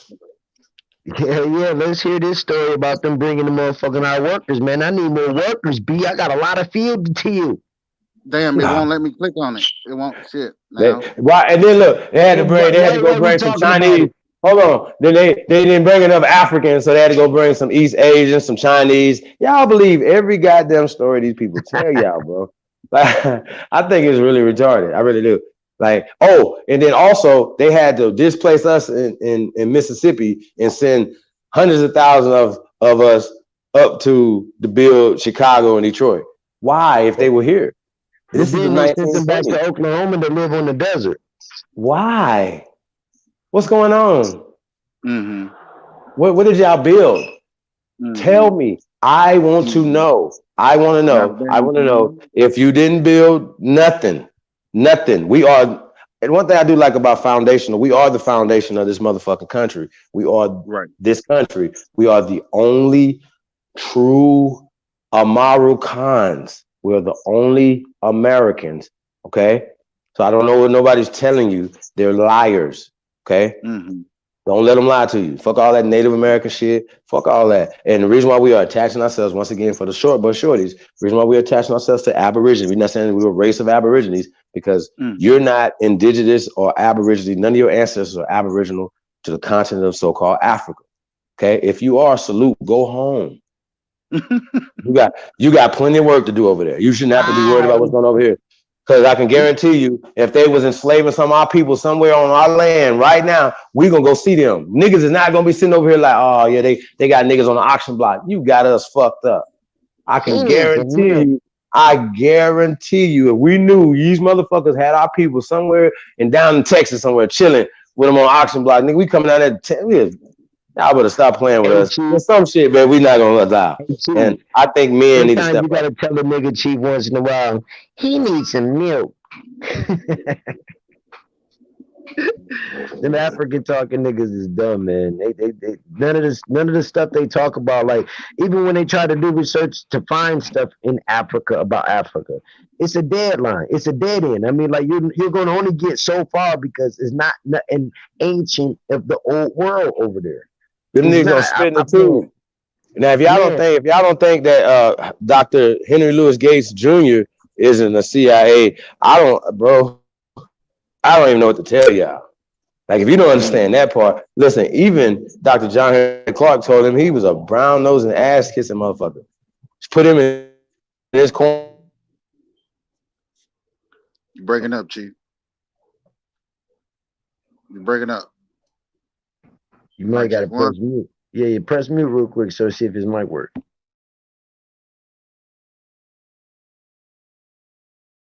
The degree from these people, right? You know what I'm saying? Hold on. This nigga got a whole doctor degree from these people, right? We're talking about Dr. Henry Louis Gates, right? Got there? Yeah, we right here. Your mic messed up when we come in though. Go ahead. Okay. So, but Dr. John Henry Clark, I'm not even sure if he even had a high school diploma at this point, let alone having a master's or the bachelor. He didn't have any of that. But because he was respected, he could put Dr. Henry Louis Gates in the corner because he pointed out whose asses he was kissing. So that's one thing I got to do. I got to respect Dr. John Henry Clark, Dr. Ben and them, because at the end of the day, whatever they was working through, they were working through. They were giving us Oh, they the just was foundation. better ass kissers, bro. They were better ass kissers. You say ass kissers? I don't know about them being ass kissers, Hell bro. yeah. I mean, cause listen, like I tell people, man, in order for you to get Especially to the not Pawpaw. media, well, hold on. Now you work in a similar field I've worked in my whole life. In order to get 15 seconds of fame on TV, man, people don't understand what you gotta really it's not easy to get on national broadcast. So in order for you to get to those levels and being on stage and having these live interviews, you are a part of the problem. You're not going to get on TV and not be a part of the problem. You're not going to be interviewed by these newscasts and all that, and you're not contracted or indoctrinated into the system. Right. You know that for a fact now. We can't hide that. I mean, but they not gonna fund it. They don't fund shit they don't want. You know what I'm saying? And like you said, we both been in the industry over 20 plus, and so you know that. Oh yeah, you know that. And it was interesting. One of the things they were only recruiting men because they could. The ultimate thing is to make a man a woman, to effeminate these niggas. That was the ultimate thing. We know if we can make you a man to a woman, we know there's no way you're gonna resist anything we're gonna do. So even if your nation is going to lose. Yeah, you've already lost your manhood. Fuck, James Baldwin can't tell us nothing. He can't speak over here, y'all. Like, not with men speaking. Like, what are you talking about? His whole lover over here is what's called. So that's another thing. We see people putting their lover's interest in front of everybody else's. No, just because you made a foul decision, you can't put your interest and your lover's interest over the greater vision of your people. So that's what we got going on. Yeah. That's true. That's facts right there. But that's another reason that I say, if you make it to that scene and you on camera and you've been interviewed on live broadcast more than once, twice, 3 times, you're part of the system. You already know what's going on, and you would rather keep your job than be real with yourself and be an honest motherfucker to step out of that system and then stand up and speak straight. You know, even what's his name that ended up passing last year, you know, that ran for president and shit. You know, agents, man. And they come in a lot of different smooth French languages, which is a romantic Latin. So we gotta realize that these motherfuckers move on your weaknesses in your conscience. So when they dealing with people and trying to control people, they looking for the people that's already suspect, already weak, and looking for a leader, looking for somebody to tell them what to do. Like they lost their sky daddy. Right. So I got a quick question. What's the thought process in letting them have their wealth? And I'm talking about the paleface. I'm talking about the European. I'm talking about the Russian. I'm talking about why we won't redistribute our own wealth, right? If we make something wealthy to us, right? Now I know it'll probably turn out to be similar to a Muammar Gaddafi type situation, but why can't we just make our own currency within the rights of the treaties? Whoever stated that we had to actually participate within their system. I feel like this right here, it's just me, that this is our shit. Everything. Every tank, every bullet, everything that's created here, everything. It's our shit. So we're not giving up power to shit that our people already bled for, already died for, already built. This economy is ours. This land is ours. We all should be getting 6-figure checks monthly, every person in your house, which would encourage us to make more babies, because every baby will get right? Tax-free, tax deductible, all that. I advocate for that.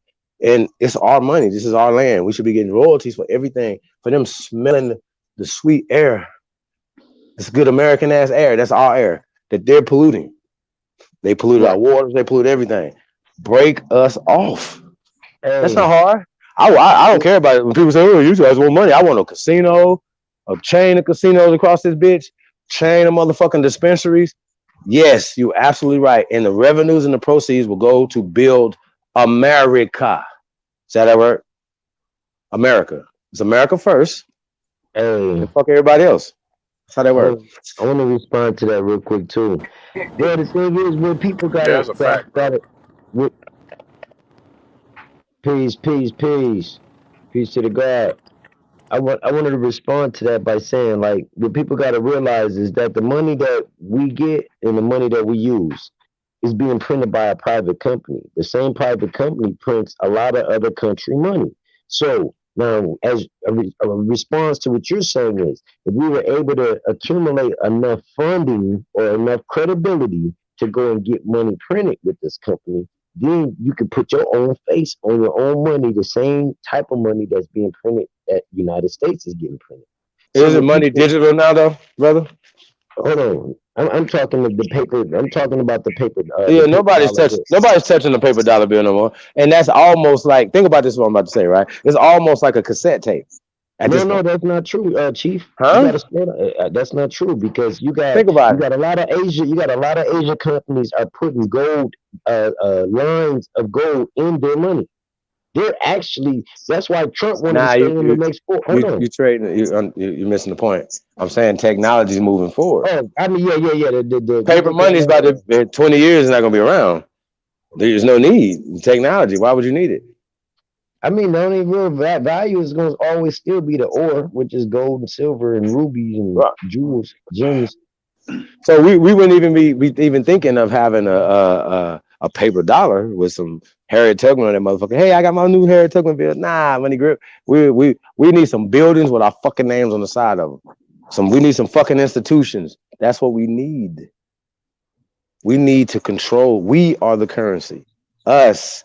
We are controlling everything. So what's about to happen is, you know why everybody's gonna be mad? Because when they say no, Trump's the president, they're gonna say that y'all vote didn't count, nigga. Hey, peace to the Empress, the original Copper Empress. Hoping to enter the motherfucking building. Yeah, all the little claps and shit. Salute to my sister brother in the chat. I'm getting ready to have a meeting in a minute. It's always but what I come to ask y'all do know they passed the mandatory vaccine. Right. Y'all heard about it? Yes, ma'am. So I didn't hear about it. Yeah, it's been passed.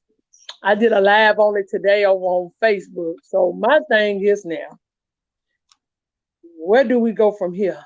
They trying to make us. It's time to come up with solutions now for real. Man, I'm about to get on my 10 speed and get my backpack and I'm out. I'm like, some shit since to hit the fan. Our people, they so happy. They run around here bragging about two of the worst motherfuckers they could ever have in office. They have done more against our people than anybody. The first thing our motherfucking people would say that they said they were sorry. This is the type of bullshit that we're dealing with. I done gave up. I ain't trying to say nobody but my goddamn self. I always told people Kanye West was right about what he said. Huh? I always told people Kanye West was on point with what he said when people chose to be slaves and shit. Yeah, they choose to be slaves. Yeah, facts. Yeah, party all day. You'll see them dressed up, take pictures, all kind of fuck shit. Now the shit finna hit the fan. I'm finna see how you motherfucking niggas goddamn it party now. Down here, these goddamn CDs doing when they were saying that Biden and that bitch that ain't American, nor is he American. I want to see y'all motherfuckers party when they not going to get. It's mandatory. Right. But my cousin said, I ain't opening up the door. I said to myself, bitch, you ain't gonna have no other choice. Cause y'all niggas think this a motherfucking game. Y'all talking about some goddamn Christmas. Y'all better start doing your paperwork like tonight. And I tell you, I'm gonna be on it for the next 2 weeks. Getting everything sent off. We gonna have loved ones, y'all. They ain't finna make this plight. And we This might as well just paperwork send is it in our important now, man. We're gonna lose a lot of people in this shit because that vaccine is the killer. That's the death, and that's why they always put them gravestones up in Georgia and shit, talking about taking the world down to 500 million people or 500 billion people, whatever. They seriously have that in their mind. They that psycho, man. So we dealing with the real We dealing Gentiles with beasts. of the earth, man. These, You know, let's these talk about motherfuckers are Gentiles. really what they say.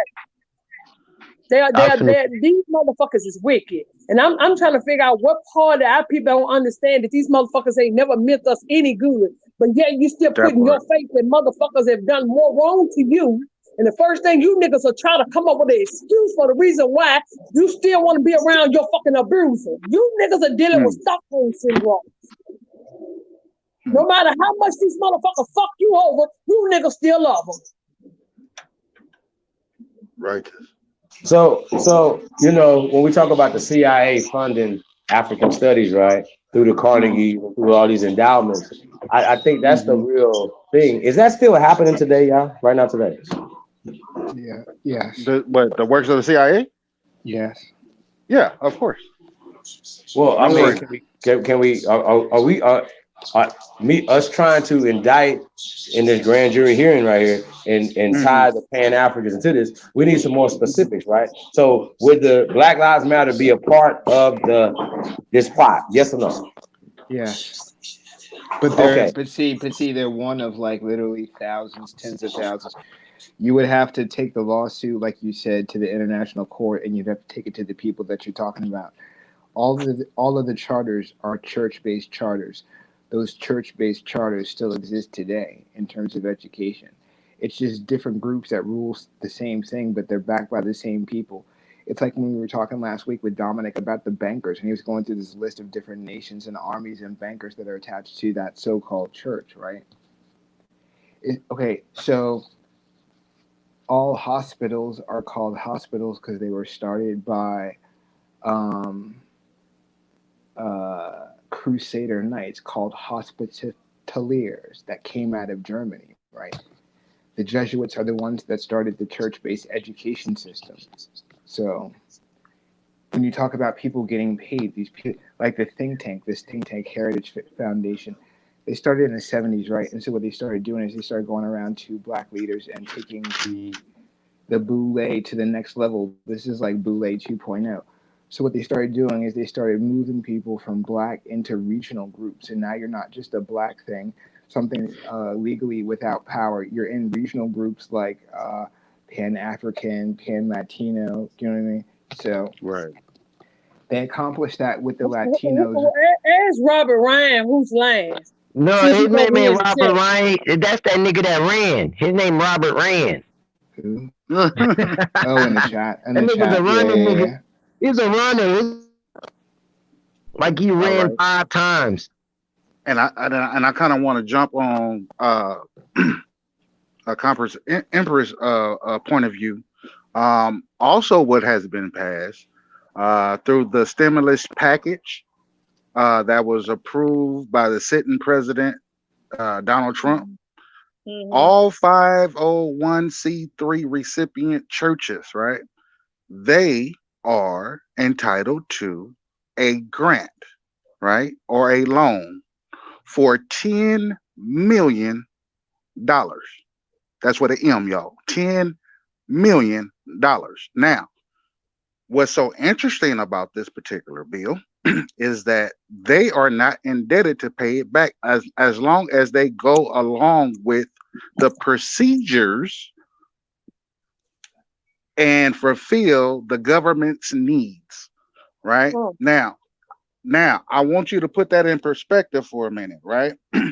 Right? Put that in perspective, right? Who do you think is going to allow you or grant the authorities per se i.e. the police department, i.e. the military service, who you think is going to report your homestead if you're not showing up to these churches? Who do you think is going to show or rat you out, right? Right? Oh, such and such didn't come to service. Y'all need to go knock on their door and make sure that they vaccinated. Oh God. You see that? You see that? Them That's niggas, hey, the Richard Allen have been snitching for so long as time. man. Oh, Rat Pack ass niggas. You know what I'm saying? Yo, get your ass out of here with that dumb ass shit. So look, every time they be pulling that shit up, I'm like, well, are you a Christian? Are you a Methodist? Right. And when you going back to Africa, you asked Rawborn, he was like, hell no. Because the brother Amadi Bay was like, hey man, I can help you. I can help you get some money. Hey, Robert Rand, you can come on in peace, brother. Like it's all love, man. Let's make it happen. Come on up, man. Just I come feel like on, Easy's man. a Bring your nice. brother, man. Yeah, they Here you go. feel Hold safe in on, the y'all. chat. Hold on, y'all. Now he's coming. He's in the back chat. So we wanna welcome the brother because we want to hear him out, y'all. So let's go. Yeah, no, he's coming. He's on the back chat. We wanna welcome the brother because he. Hey, bro, Move if the you can banner, mute, Chief, because we can't see nothing. Move the banner.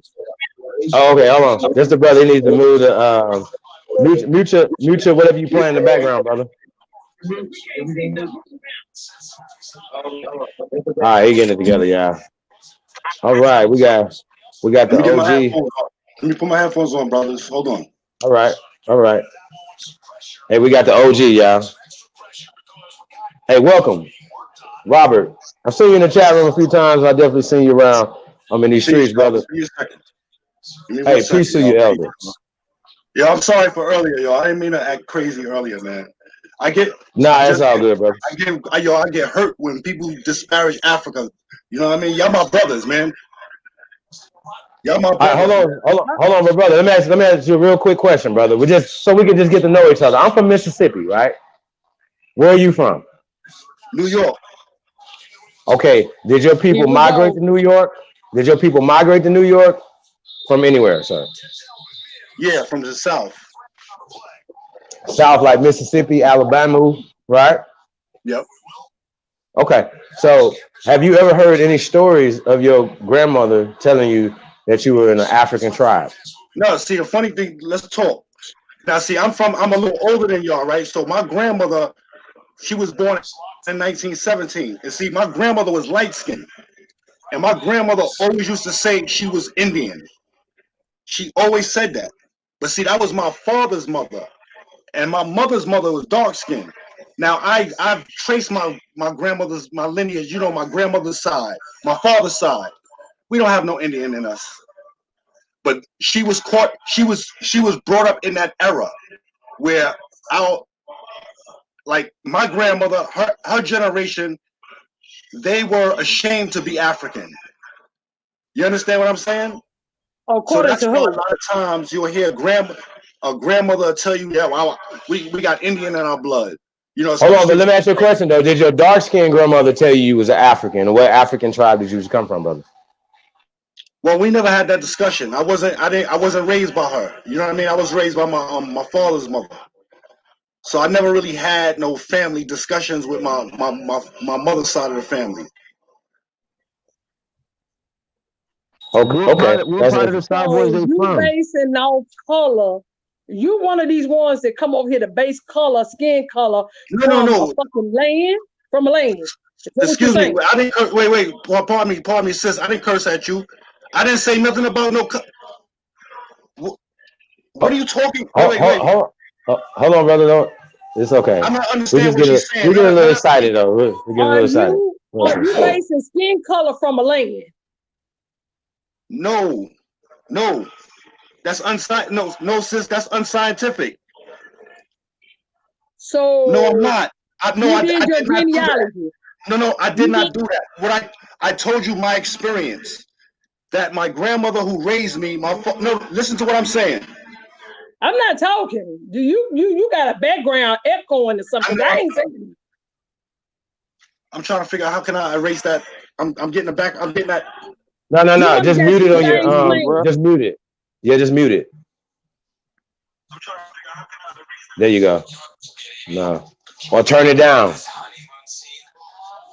Hey, so yeah, I'm trying to walk him down. Yeah, I got him. I got him. He gonna he gonna be home soon. So, Brother Robert, right? When we're talking about, I'm here. Can you hear me? Is that better? I can hear you. Okay, so brother, how are you identifying yourself with being an African? I'm gonna show you my results from my DNA Hold on. test. Hold on, listen. I don't know if you know, And also but the way I hold was on, listen to me. raised. Hold on, sir, listen to me. Listen. I'm I don't know if you know, right? But over here, we don't allow, just like the courts, this is a court, right? It's the grand jury hearing, right? We do not allow genealogical DNA evidence to be submitted into evidence because it's pseudo. And we don't have to go into argument later. Okay. So hold on, so I got you. Hold on, listen, other than DNA evidence, right? Because we can get into that. But other than DNA evidence, because that's struck from the, because I'm the judge, that's struck from evidence, right? So we can't even say that, right? So DNA evidence is thrown out, right? So back to that. How other than DNA evidence, right, are you identifying yourself with Africa, brother? You mean other than DNA evidence, you may aside, okay, culturally wise? Okay, my question to you is, what from the African culture, or not just say Africa, because that's a broad statement, what from the African or from the continent of Africa or from any of the peoples do you personally, Robert Rand, utilize personally, brother? Say that again. What part of the African culture do you practice, Robert Rand? The way I live my life, brother. Everything I do. Everything I do. The way I think. I see the world through African So I'm asking a question. So I'm asking a question. So a lot of that came from just the. I got you. A lot of that came from indoctrination. So you are aware of the. Wait. Let me understand what you're saying. I got you. Let me understand what you're saying. So what about that you learned in school that you don't believe is true, brother?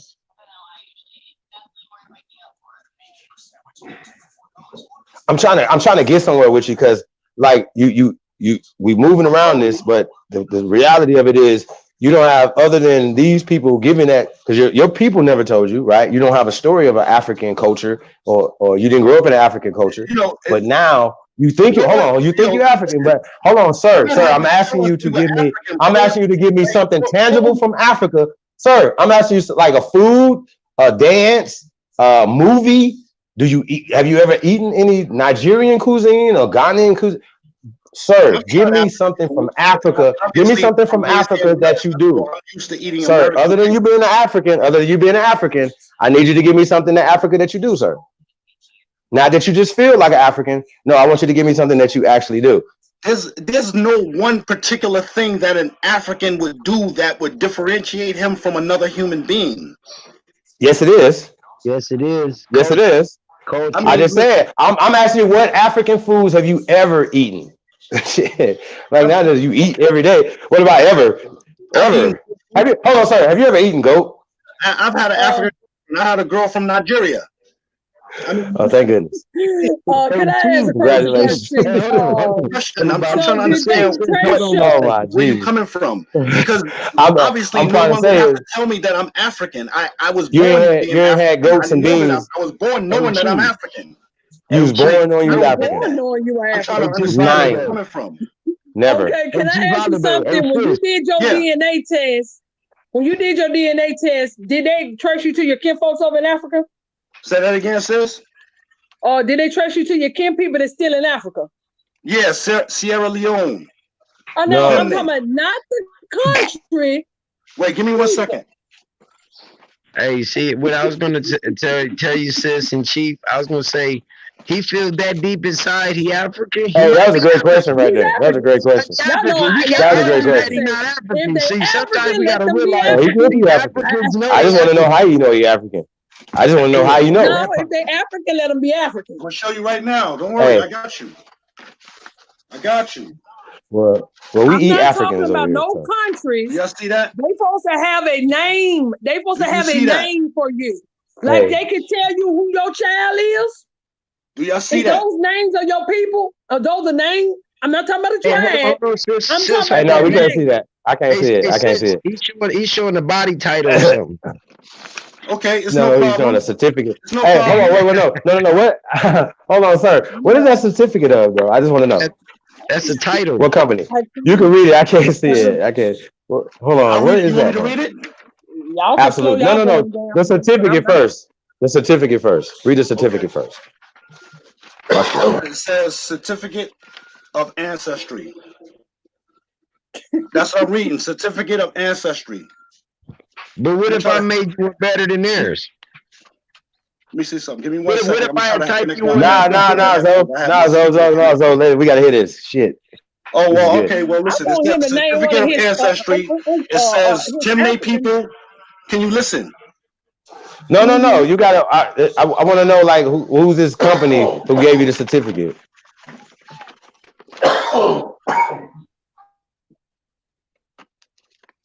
You What's the just didn't name of get a the company? It certificate.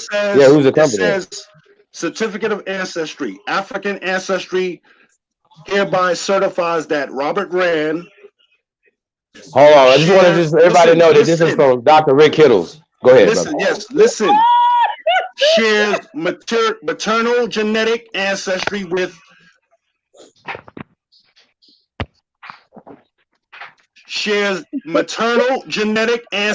with Temne people living in Sierra Leone. Can I Hey, tell you hold on, something? real quick. Hold on, time out. No. Hold on, time You know they out. took You your actually people out of sounded here like to that though. Sierra Leone, right? I wanted to ask him that. So go ahead, you got him. know that they was taking American Indian to Sierra Leone, right? Not only that, if they gave you the people, they supposed to be able to give you the people's name over there because they I'm took their sure. DNA. No, they have to trace you to the people that's in it because everybody ain't in there. They could be from those trips. They got to give you the people that you can to. Can I read the rest of the letter to you? Is that okay? Mm-hmm. It says, "Dear Mr. Rand, it is with great pleasure that I report your Metro Clan test results. We have determined that you share maternal genetic ancestry with Temne people in Sierra Leone today. We compared parts of your maternally inherited DNA, mtDNA, to that of peoples around the world to look for matches. Using the largest set of African mtDNA samples available today, we found identical 100% matches for you with the mtDNA of Temne people.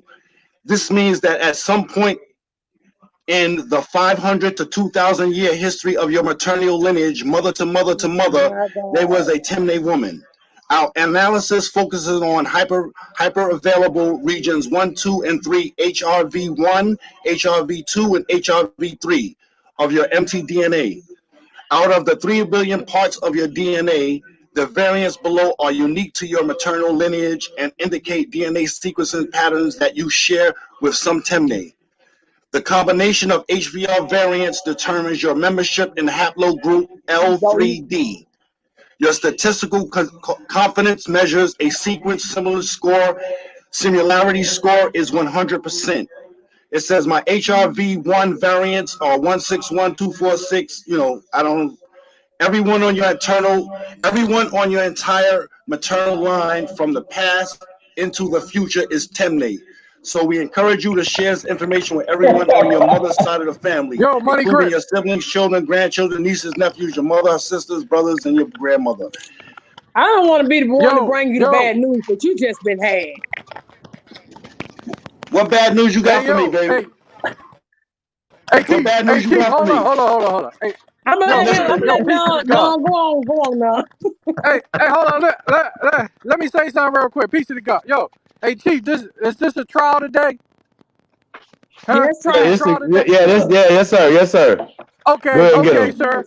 I'm listening. Okay, let me talk to this gentleman. Let me ask this gentleman something real quick. Is that letter certified? Is that a certified letter? Did they notarize that letter that they gave to you to make it official for the courts? Because if it's not certified as hearsay, it gets thrown out of court right now. Okay?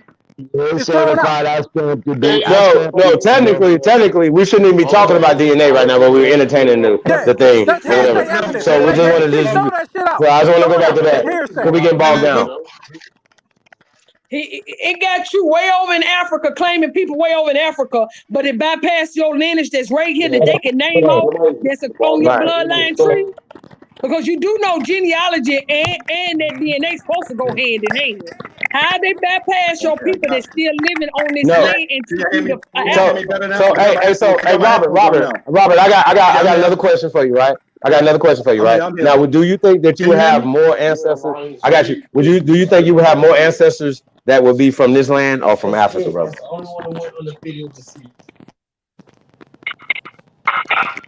You mean immediate? Well, immediate. Okay. Now my grandmother, now remember, I told you about my grandmother. Can you hear me? Can you guys hear me? Yeah, we can hear you. We can hear you. Okay, thank you. I got my headphones on right now. Thank you. So check it out.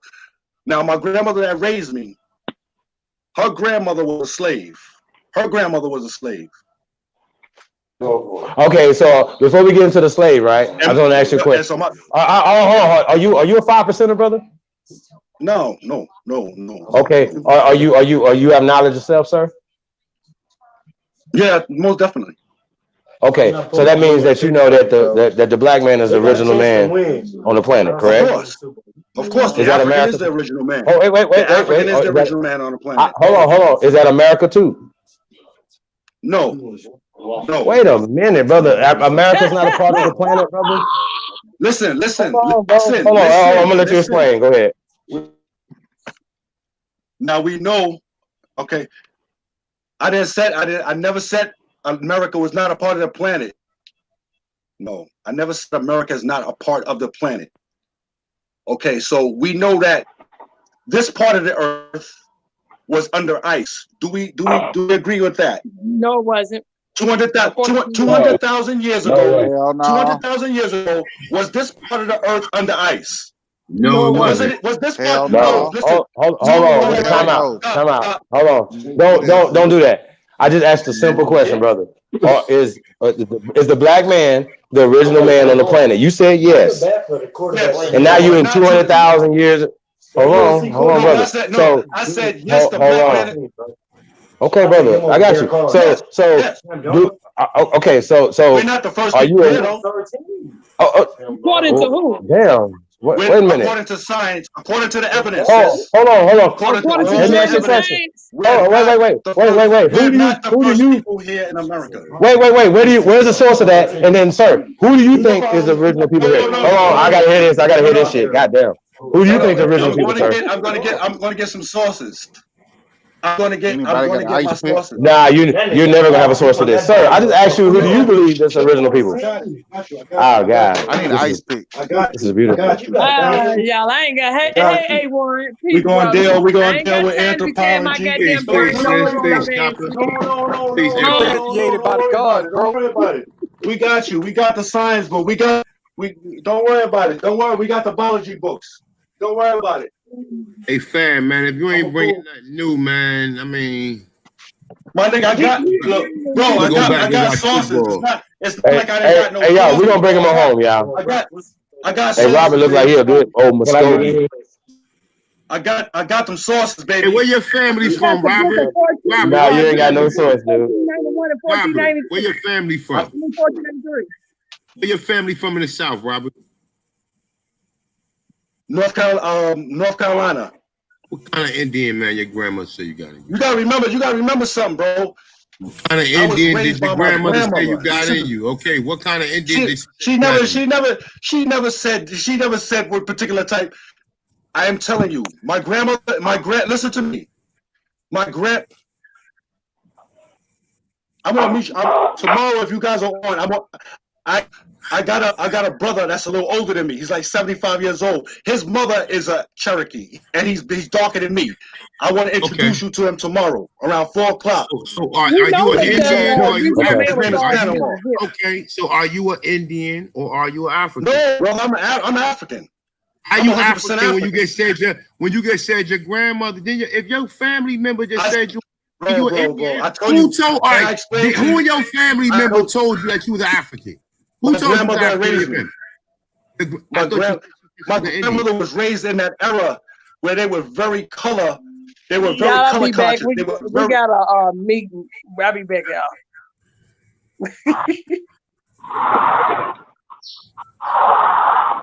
Hey fam, the government told you was an African, man. I'm listening. Nobody in your family ever said you was an African. Oh, come on, brother. You know better than that. The government is the one that called that. I'm talking Africans. American Aborigine, man. I ain't trying to tell you what you are, but you get sick. Just ask you, man. No one had to tell me I'm African, brother. It's Africa is everything I do. Africa is everything I do, baby. Ain't nobody got to tell me. Ain't nobody had to show me I'm African. It's everything I do, man. Hey, money grip, man. You too old, man, to be trying to imitate, man, people you not, man. Your family said you Indian, man. Oh, yeah, Aborigine, man. We the gods, man. You want to come over? What culturally do you share with Indian? Do you understand? First of all, let me tell you something. Let me put this out. Let me put this out there. Okay, listen. Let me just tell you. I'm gonna tell you from my perspective. Here in North America, you got really one thing, but they trying to make it seem like it's two things going on. The people that they show you that's Native Americans, we are not them. We are totally different people. We the Aborigines, we lived in cities, we lived in towns, we had agriculture. We was doing our numbers up here, man. We had trade all the way from Canada, all the way to Peru, all the way to Brazil, all the way to Europe, back to Africa, back up to Nova Scotia, back down to Peru, and etc., brother.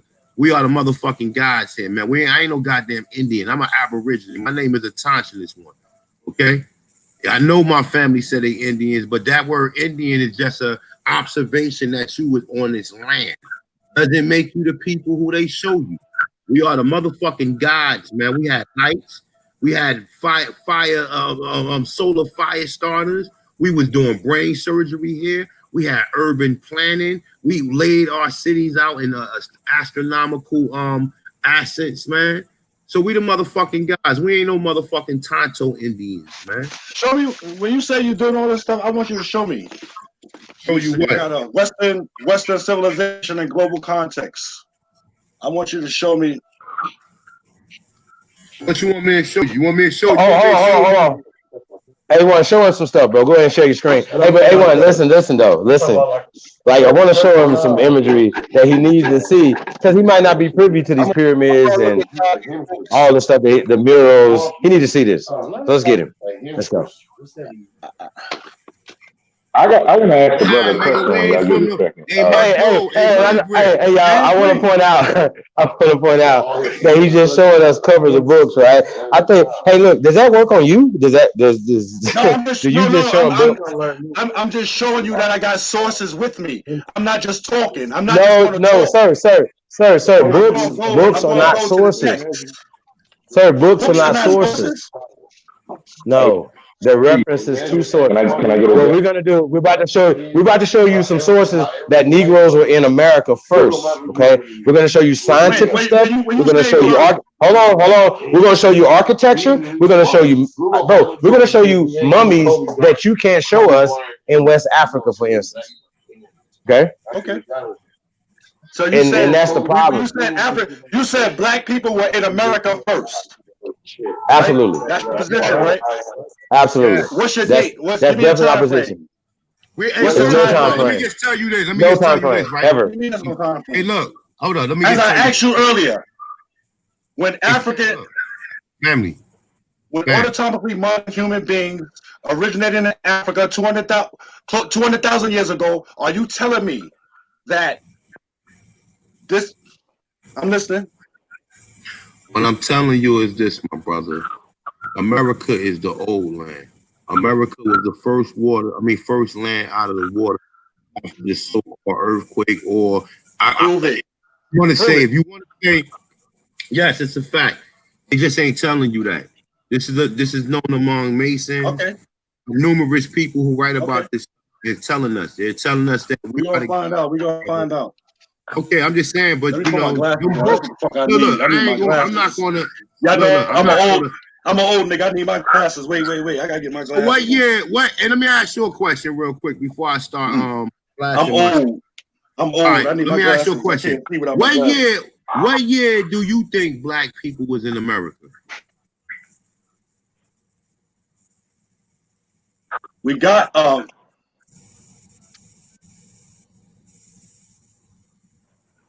and what do you the first black person, or you mean like masses of black people? Black people, period. What's the oldest date do you got of The slave trade. Slave The slave trade. trade. So you ain't got the slave nothing. trade. Okay, so we didn't travel. We me, didn't travel to North America prior to the slave trade. Okay, all right, no problem. So you telling me prior to the slave trade wasn't no black people here? No, I'm not saying that. I'm not saying there wasn't no black people here. Because you gotta remember, there was a few black conquistadors that came over in the 1450s, the 1460s. That's not what we saying. We're not saying that, my brother. So there was what I'm saying is that, what I'm saying is that there was not a black population of people here during that period of time. So what do you saying? think? All right, okay, that's cool. I can live with that. So the people in America, what do these people resemble? They don't resemble us. They got nothing to do with us. They ain't got I'm nothing to do 100% with us, positive right? about that. Okay, all right, bet. Nothing. All right, okay. Share your screen. A1. Done. Hold up. Done. I mean, hey, my brother. Rock formation on the planet. How long you been watching, Money Grant? I'm listening, bro.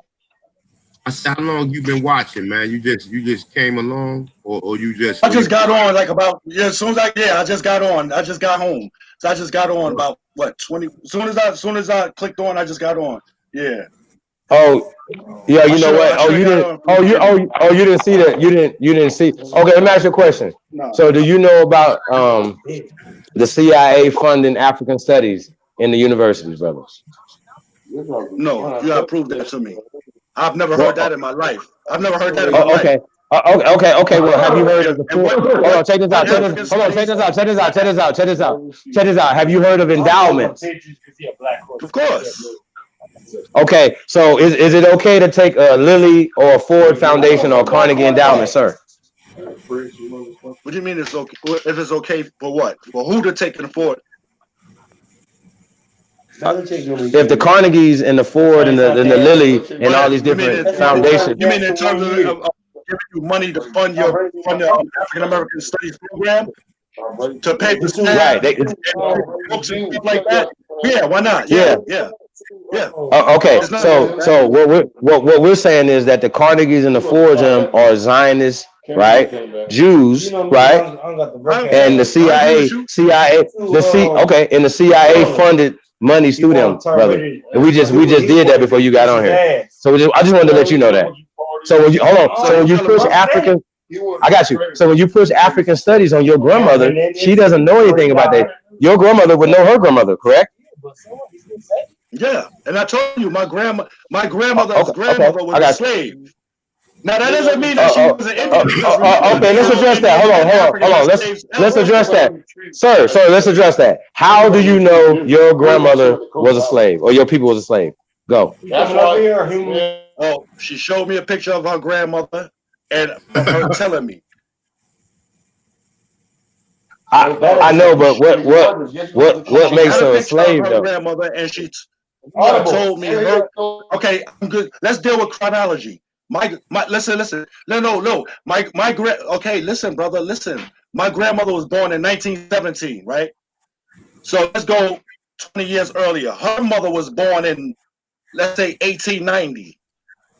So that would mean my grandmother's grandmother would have been born in the 1860s, 1850s. Whoa. Okay, so what you're doing is, right, that you're tracing your people here in America back to time period. Hold on, y'all. What he's doing is he's deducing because his people are here during this time. Sir, hold on, sir. That's as far back as I can go. I got you. So what you mean is as far back. So understand this though, right? But what you're saying is you're basing all this off of a slave narrative, not based off of actual documentation, correct? No, it's not a slave narrative. Okay, what document do you have, my grandmother sir? was a slave. I need you to produce slavery in your family, not in Kunta Listen Kinte's to what I'm family. saying to you. In your Listen what I'm family. saying to you. If my grandmother that raised me, listen. Sir, go ahead. I'm trying to explain something to you. Okay, I understand what you're saying, but there's a narrative about slavery. Okay, right? There's a narrative about slavery. Okay, so I need you to produce documentation that all of us were slaves, and you guys can't produce it. You can't even produce it for your own family, let alone to produce it for the rest of us. Wait. You said I can't. You are deducing. Let me ask you I'm going to produce it right now. That's not slavery, sir. What is that? No, you said What I is that can't book? produce. I just want to know the name, the author of the book, brother. Okay, the name of the book is from the New York. It's from the New York Historical Society, making history for 200 years. Slavery in New York, edited with an introduction by Ira Berlin and Leslie M. Harris, published in conjunction with the New York Historical Society.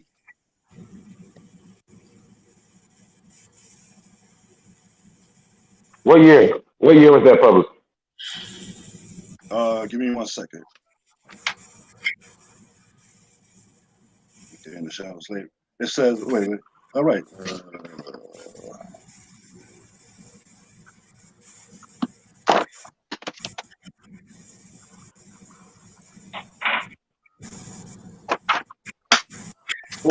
Hey, A1, whenever you're ready to share your screen, bro, I'm ready.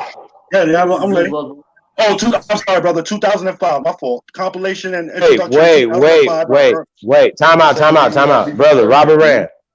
Okay, yeah, that's 2005, my brother. You asked me when this publication was printed. It was in 2005 when this book was printed. But this book covers. Okay, you want to know the period that this book covers? It covers. It says in the shadow of slavery, African Americans in New York City, 1626 to 1863. I'm gonna ask you a quick question. Were they calling themselves African Americans in 1623, brother? Calling themselves Africans? I'm going to show you right now. Yeah. No, I asked you a simple question. We wasn't calling ourselves African Americans in 1623. Okay, so we wasn't. No, we New York.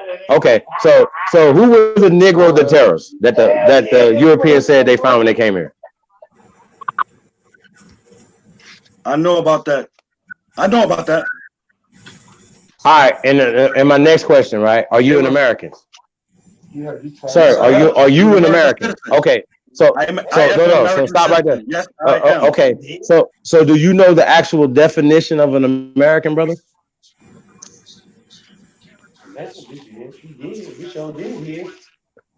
Okay, well I'll tell you real fast, okay? Because you may not know, because Rob Boy and them hides this a lot. Okay, if you do know, well then just for everybody that may not know, it's the Aborigines or copper color races that they found there, right? So brother, you look. Okay, so let me ask you a question. I mean, are you an American? You do realize that the peoples that inhabited North America and South America, they weren't all the same. They wasn't all the same people. They weren't all the same color. They didn't all have the same customs. So what did people look like the Aboriginal people of the Americas, North, South America, they had a great civilization. There's no doubt about that. You know what I'm saying? They had a great civilization. They had government. Yo, they did their thing. You know what I'm saying? I got nothing disrespectful to say about the Native American culture prior to European. Brother, we're not talking about Native Americans. Native Americans wasn't around in 1626. Hold on, sir. Native Americans and African Americans. Hold on, sir. Listen. No. I'm trying to screw you something. No. But that means something though. That means something. Listen, when they wrote that in 2005, right? When they wrote that in 2005, they have an agenda. Do you understand? That book that you have in your hand is a weapon against your mind. You need to burn it. You need to go in like you should set that motherfucker on fire right in front of us right now, bro. I'm telling you, we're trying to warn you. Okay, you got to understand what you're doing, what you're saying right now. Hey, listen. Your grandmother that raised you told you who you were, and instead of researching that, you want to spit in a tube and then match yourself up with some maple leaf people in Africa. Are you serious, bro? Does that make sense? Let me just show him real quick what I'm gonna show him, man. All right, matter of fact, you know what? Let me go back here. Max, what's going on? All right, we're gonna start here. All right, this is a book called Estudio. I can't pronounce this in Spanish, but it's dealing with archaeology and ethnographias. It is by Carlos Chavez Marquez. Okay? And this is a book, and I translate it, right? So here, this is the translation, right? This is the Spanish, and this is the English translation, right? So I say the hypothesis is collaborated fact that the conquerors found scattered throughout the New World small tribes that were from the first moment considered black. In this regard, it is not be amiss to recall that Vasco Nunez de Balboa, on his expedition to discover the South Sea, found a great surprise according to Guimara. It's saying Panama owned black slaves, saying who obtained, as they said, from a distant land. Furthermore, blacks frequently figure in the remote traditions of Southern American Pablo. It's saying some Darien tribes said that their ancestors first came to that region. It was occupied by small black men who later retreated into the woods. All right, so hold on, it says hold on, and the clowns from the Kunanis trace their original to the man and two women, one Indian and the other a black. It's saying who lived on the banks of Tata Kana. It said undoubtedly the skeletons must refer to the ancient skeletons with a very different structure from those American of the red race. Okay, so let's go to another source right here. You know what you just said, right? What I just said. Race. The He red said race. the skeletons that they found of the black people was different from that. No. I'm not even done yet, bro. I'm not even done yet. I'm gonna run off a couple of sources on you. We can deal with them when I'm done. All right, that's just one source. I ain't even have to start with it. All right, now look. I didn't mean to interrupt you. My bad. All right, it's a corresponding description. We have already noted that in the statue figure 13 and 14, the very ancient appearance of the represented unique attributes and characteristic features of that of the Negroid type are faithfully reproduced. Significant fact that is not unique in America. It's saying, and that is repeated that the oldest Mexican sculptures, such as the great, I can't pronounce that word. It's saying the gigantic ox of Veracruz, with especially one of the mentioned statues. and all, yo man, who the fuck is that? Somebody mute that mic, man. I think it's because of me. My bad, bro. All right, it said, do these two concurrent facts mean that the ancient times America was occupied by black people? Hold up, I'm not done yet. I got a bunch of other stuff. This was the same one. Hey, I just want to ask the brother a quick question. Hey, who are the Olmecs, brother? The Olmecs were 100% not African people. Not African. Not African. Not African. You heard that, right? Okay. They have nothing to do with us. We have no connection to Olmec culture. All right, fam. Okay, fam. Look. Okay, look. All right, this is another source. Right here. Look, this is a source from right here. I'm gonna show you the source. This is from 18. This is the Saturday Sunday Evening Post, the Philadelphia, Saturday, June 7th, 1828. Right, the four letters of the American on the American history by Professor Rappaport. All right, so let me see. Let's go to the next one. All right, let's go to this one right here. Boom. So, all right, here you go. It's saying the results in a single striking point doubted to this day by a superficial inquiry.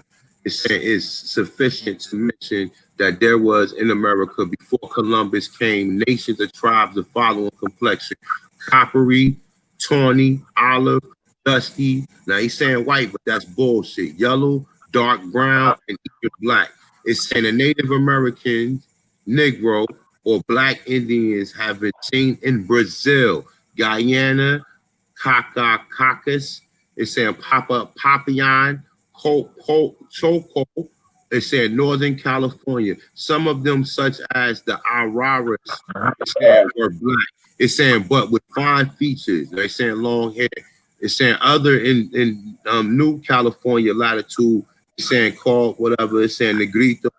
It's saying the tribes not black but brown. It's saying yet complete Negroes with large thick lips, broad flat noses. Now he's saying very ugly, but we know we some beautiful people with hair crisp and curly.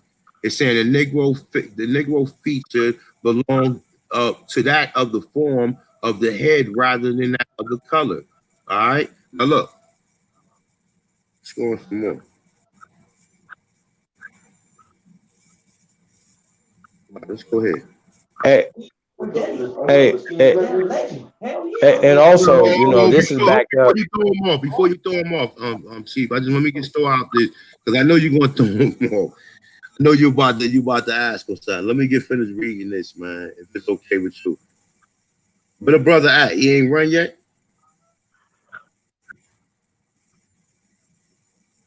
Is the brother still with us? I'm still here, bro. I just want to see the name of that source again. My bad, my mic was muted. Let me see the name of that source again that you did know prior to the I'm gonna show them all to you when I'm done. Look, this is Smithsonian Institute. So I say DNA of a 12,000-year-old skeleton help answer the question, who was the first American? Right. So go through. This is a skeleton that they found at the bottom of the river in the Yucatan Peninsula. This is what they say right here. Okay. Let me a little bit. But there lies a puzzle. Modern Native Americans, meaning the people who you think closely resemble people of China, Korea, and Japan, right? But the oldest American skeletons does not. So that means that the first people here don't even look like the Native Americans, right? It says archaeologists and paleontologists. Right here, right? It's saying, it says archaeologist and paleontologist James Chatham. Okay, look what he say. Look what he say. It says a small number of American specimens discovered so far have smaller and shorter faces and longer and narrower skulls than later Native Americans, most closely resembling modern people of Africa, Australia, and South Pacific Island. Now, the people in South Pacific Islanders and Africans look just alike. Australian people got unique features, and I have not seen nobody here that look like an Australian. So I assume that they throw that out there for two reasons. For one, that they call the people here Aborigines, and they try to connect that to the Australian Aborigines, which they know that we was called Aborigines here first. So let's forget anything about any Australian people being found here. It's either Africans or South Pacific Islanders. Now it says this has led speculation that perhaps the first Americans, right? The first. Now listen, look how he's doing it. He's saying that perhaps the first Americans, right, and Native Americans, meaning that Native Americans are not the first Americans, came from different homelands. Okay, I'm not done yet. Hold up, I got some more for you. Let's do this one right here. Let's put a lose here.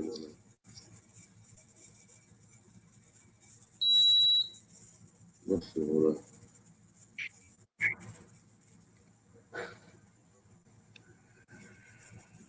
All right, here another one for you right here. So yeah, but you didn't click. It says the very first Americans may have had European roots. Is that what you're talking about? Some early Americans came not from Asia, scenes, but by way of Europe. Is that what you're talking about? Listen, brother. He said more than 50,000 years ago, the first people came to the Americas, walked across the Bering Strait on a land bridge from Siberia.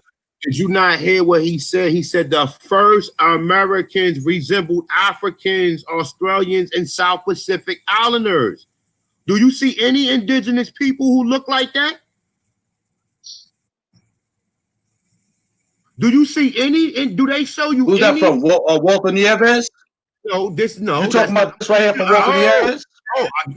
No. I said if you was listening, I said applied paleoscience James Chatter.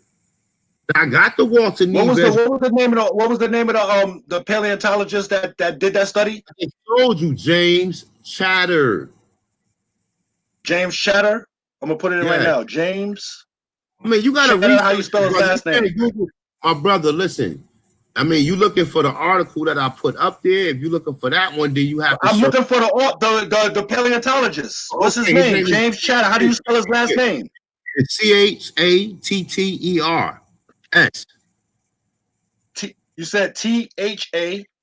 No, C as in cat, H as in Henry, A as in apple, T as in Tom, E as in Eric, R as in Robert, S as in Samuel. Now I'm not even done yet. Look, I got another source for you. Don't even waste your time looking that one up, because I'm gonna drop a few more for you. So you're gonna have to look a lot more up. Okay? I'm still getting the feedback. I couldn't really catch the last name.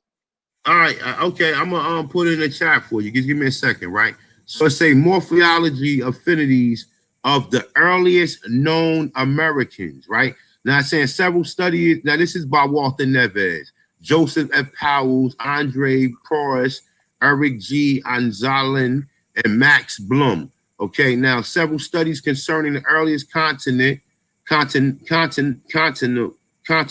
morphological affinities with Paleo-Indian skeletons carried out and independently in South and North America has indicated that the first Americans were first occupied by non-Mongoloids that made their way through the New World, through the Bering Strait in ancient times. Okay, now he's saying that the first people are non-Mongoloid that we're told that came here through the Bering Strait, right?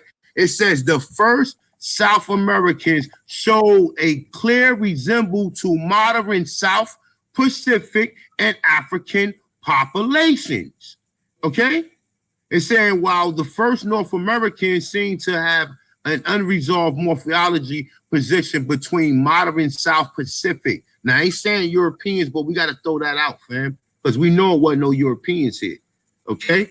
But he's saying South America. Now, this is another article that's telling you that the first people here resembles, you know what South Pacific people look like? They look just like you.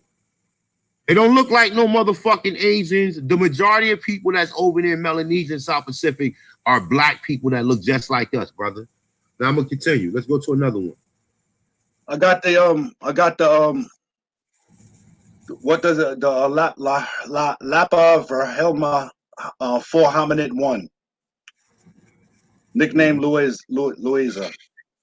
76. Homo sapiens. Age about 11,500 years old. Radiocarbon dating determined the South American skull, which is older than got another one for you here. We're in Jamaica now. Hey, brother, listen. We're in Jamaica now. All right, this is another article. All right, this is another one. This is the man. Okay, this is the monthly record of anthropology science. Okay, now let's go down and look right here. It's saying published under the direction of Royal Anthropologist Institute of Great Britain and Ireland. This is dated 1939. Okay, now look. It says Negro skeletons remain from an Indian site in the West Indies. The recent paper in the Journal of Brixton, Trevor, and Julian implies that the undeformed Negro physical type inhabit the Virgin Islands in pre-Columbian times. Not only is this an implication contrary to previously accepted finding in the Antillean area, as will be seen later. But it also fails to give adequate consideration to the possibility that these skeleton remains represent an intrusive Negro burial. The mere presence of the skeletons in the sands and shell mounds of the Indian origins, lacking careful stratigraphical records, is not. Wait. Where's that source from? I just told you it's from the man. It's from the monthly record, anthropology, etc. I just showed it to you. No, that's not what you showing right now. Is from where? You see the screen? You can see it right here. This is the article right here. Okay, I got you. Let me put that down. Man, a monthly record up 1939. Okay. Yeah. 1939. I got you.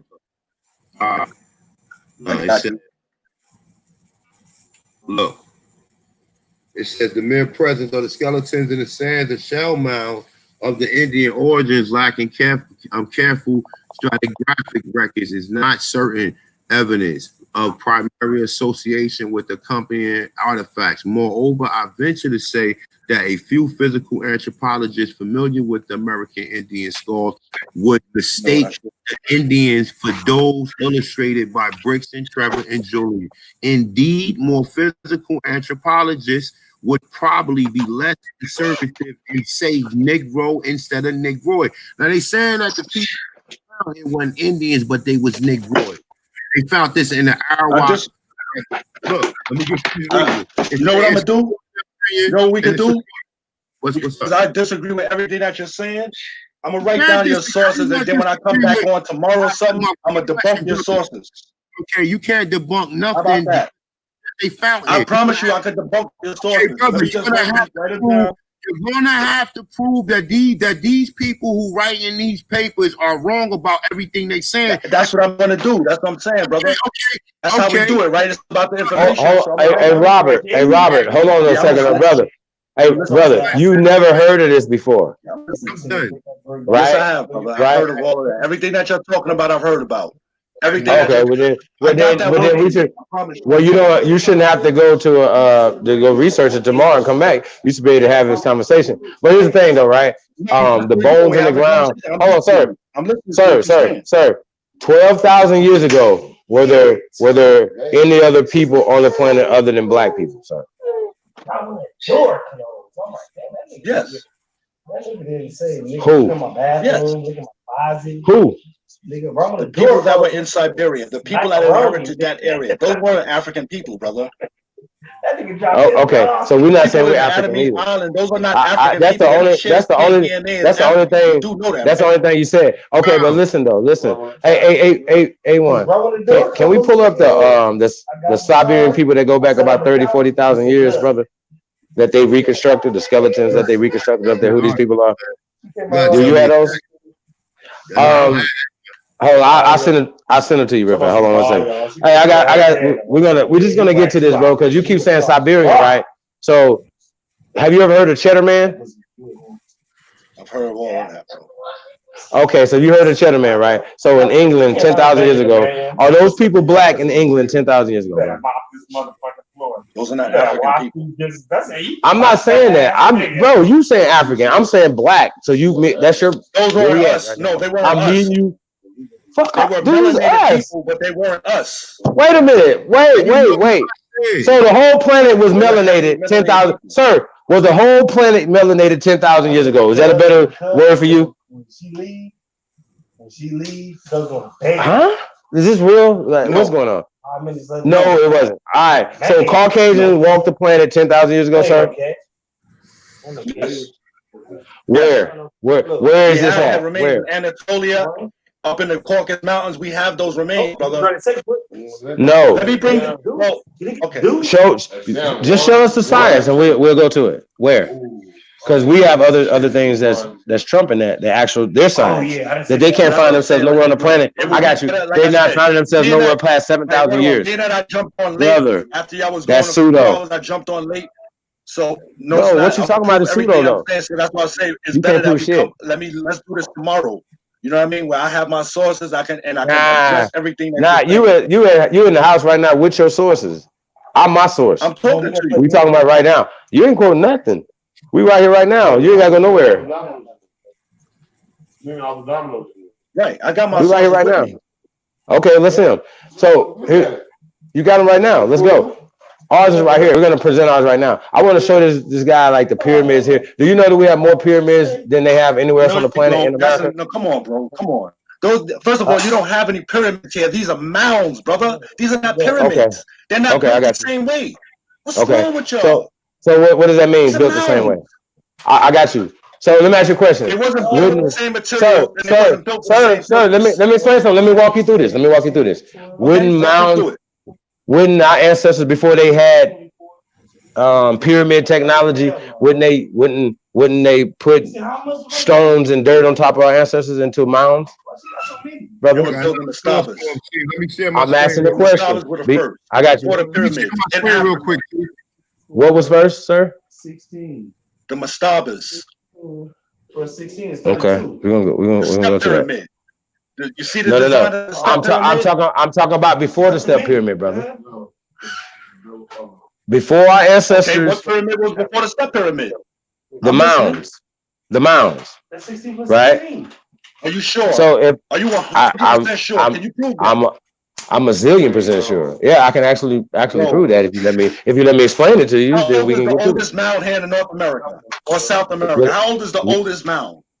You tell me.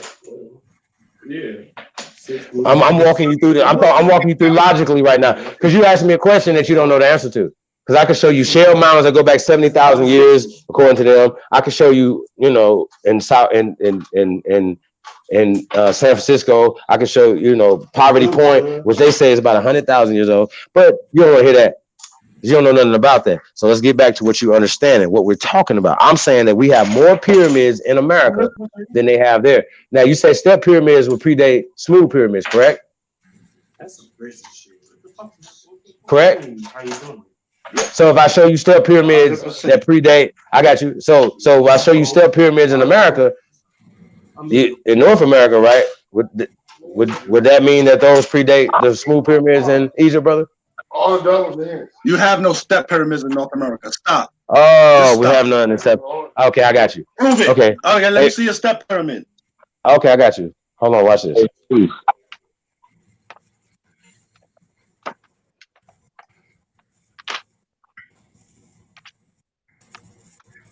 Oh, good gosh. I'm listening to you.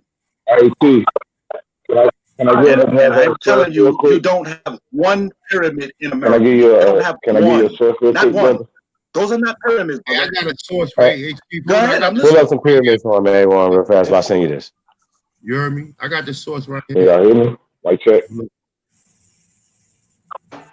Go ahead. Okay, you asked. Hold on, brother. You said you wanted a date. He wanted a date on a mound. I don't know exactly. You have mounds. You don't Oh have yeah, pyramids you here. can look up These Watch are not and Break. pyramids. It's in Louisiana. Yeah. It's dated roughly about 3,500 BCE. You can go check it out. Hey, Chief, can you see? Hey, my dude, can you see this? Can you see the screen right here, my dude? I'm listening. Can you see the screen? Yes. All right, okay. You see right here, say pyramids, right? I can see it. It say Well, pyramids. you just said you wanted a date on the mound, so I just showed you that there was 3,500 years old. You want to see the source? You talking about the mounds in Louisiana on LSU? You got the source of that, my dude? So source what? No, I mean you can see the screen. Can you see the screenplay, bro? I'm watching the screen. I see pyramids underlined. I just see the word pyramids underlined. You see pyramids, and next in quotation it say 3,000 BC, right? So you know 3,000. Circa 3,000 BC. Are you serious? I mean, hey, this is an encyclopedia, my dude. This is encyclopedia of American. This is encyclopedia of American Indian, bro. So what? They lying too? I mean, your truth, your truth is the truth. But then the people who do the real research is lying. You're going to debunk anthropologists. So you really believe Yes. We don't have to believe. We know. You the one who don't know. The source is in front of you right here. It's saying pyramids, 3000 BC, North America and South America and Mesoamerican culture. Now it's saying pyramids are massive structures that are broad at the bottom and taper to a point or apex at the top. American Indians and the Mesoamerican and South American built pyramids. What the fuck are you talking about? Okay? Now, Where's your pyramid at? Let me see your pyramid. You want Can to I see the the pyramid? pyramid? All right, no problem. I got you. Hold Yeah, up. I want to see him. All right, I got you. Let me show you. I'm going to show you something. It's notes for you too. Hold up.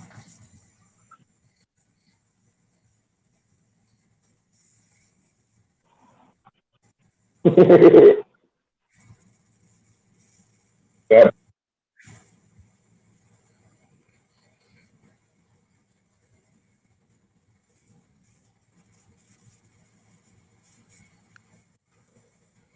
Oh, good gosh. Man, you can talk, until I get done if you want to say something about what I just showed you, bro.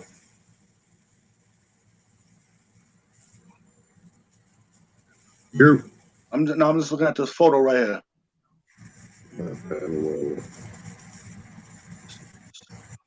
If you got something you want to show, you can pull it up. You're not calling that a pyramid, are you? Call it a pyramid. Matter of fact, you see my phone, right? Yeah. I got it right here. Hold up. Let me go. I got it right here. Hold up.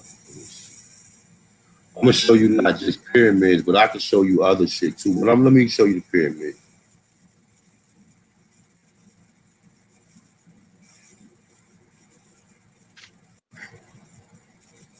Mic check.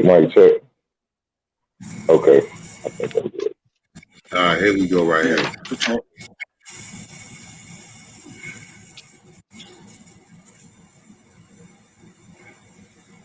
You see these? These are in Peru. You see it?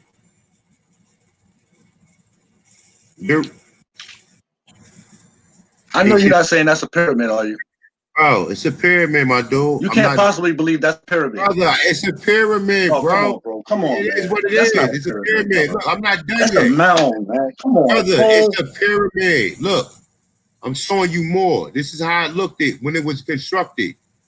Okay, you see how it looked? This is how it looked it. They go more. Is that not a pyramid? That's another That's pyramid. not a. Come on, brother. Stop. Brother, that's not no pyramid, bro. The people who are the experts are calling it pyramids. Man, your words don't matter. Y'all know damn well those ain't no pyramids. Those resemble. Those do not resemble the pyramids in Africa, brother, at all. Okay. What you mean, pyramid in Africa? What are you talking about? They predate the pyramids in Africa, to be exact. Let me get back to how can it be? This guy bugging, yo. He don't know what that Okay, so listen, bro. There's a methodology to come to that technology. Right? First, you have mounds, right? Then you said the step pyramids, right? So mounds, then step pyramids, right? Where's the oldest step pyramids at? Right? Where's the most step pyramids at? Then you get to those pyramids that you're talking about. No, it's not. How old is it? I just showed you that we had pyramids here 5,000 years ago. Now you look up and see how old the pyramids is in Africa. I just showed you 5,000 years ago we had pyramids. The pyramids in Kufa was made 4,000, 4,600, 770 something years ago.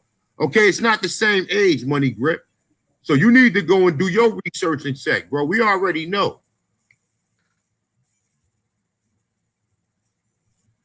Yeah, let's get a date on the Khufu, or which one? Which one you want? Let's get a date on those. 46. The oldest pyramid here is in Supe, Peru.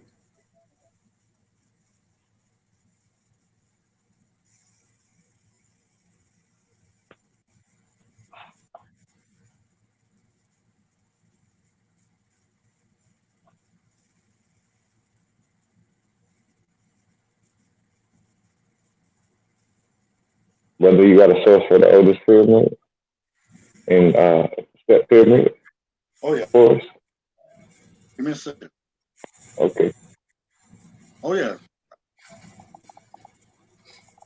I'm sorry.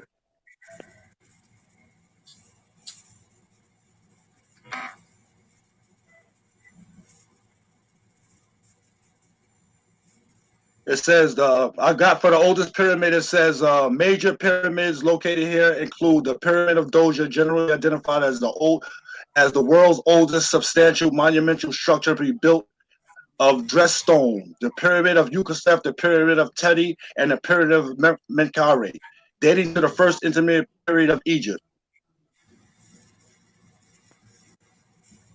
Okay, let me go. What's the source on that? You said generally accepted. You said generally. That was just wiki. That was just Wikipedia. That was just Wikipedia. Hey, bro, y'all can still see my screen, y'all? My screen still showing? I'm listening. Yeah, I'm listening. I see it. Yep. All right. Okay. No, real quick. Let me show you something. Well, you can see it, right? Now, look. Check it out. It says right here. I'm going to show you something. It says the Maya was great architects, mathematicians, and astronomers, and artists. In their time, they built cities as grand and beautiful as anything in Europe or Far East. They was one of the only few people who have invented the number 0. Now, look. Check this out. Let me show you something. Look at this. Look. They got one of the pyramids right here. Look. Can you see that? I see it. Look.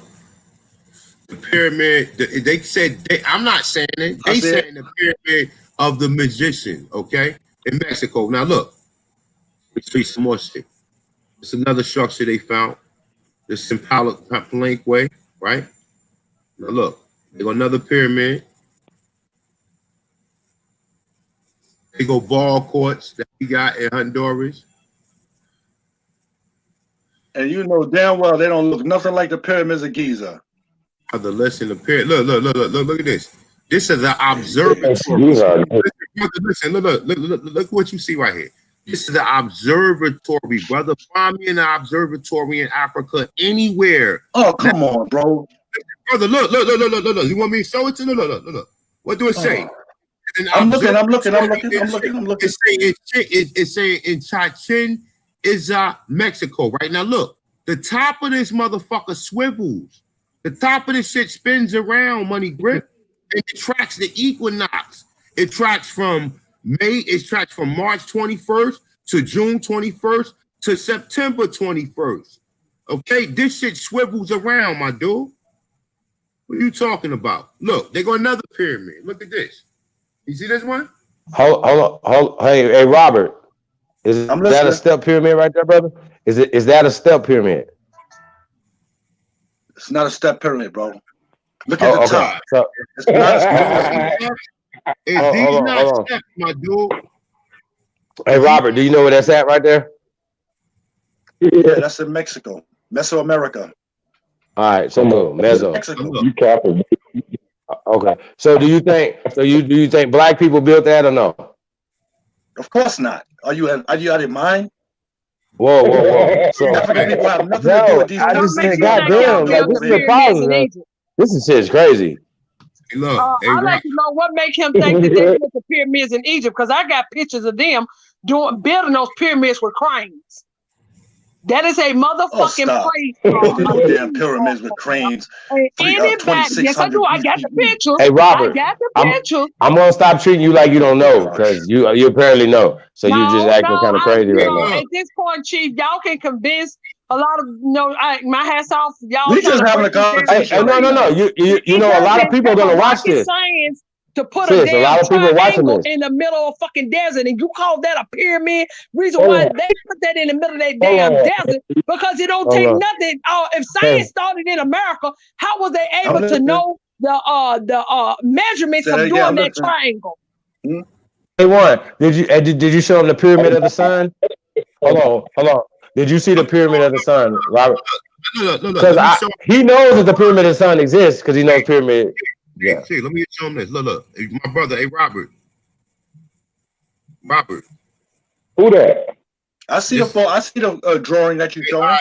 This is Montezuma, right? And these are the cities that was already in America before the Europeans even got here, brother. Can you see the buildings behind them? Where's that source? Where's that picture from? This is from a book. This is from a book that's from the 16th. Where's that picture from? This picture is from a book from 1671. What's the name Look, of the book? I'm about to show it to you right now. Look.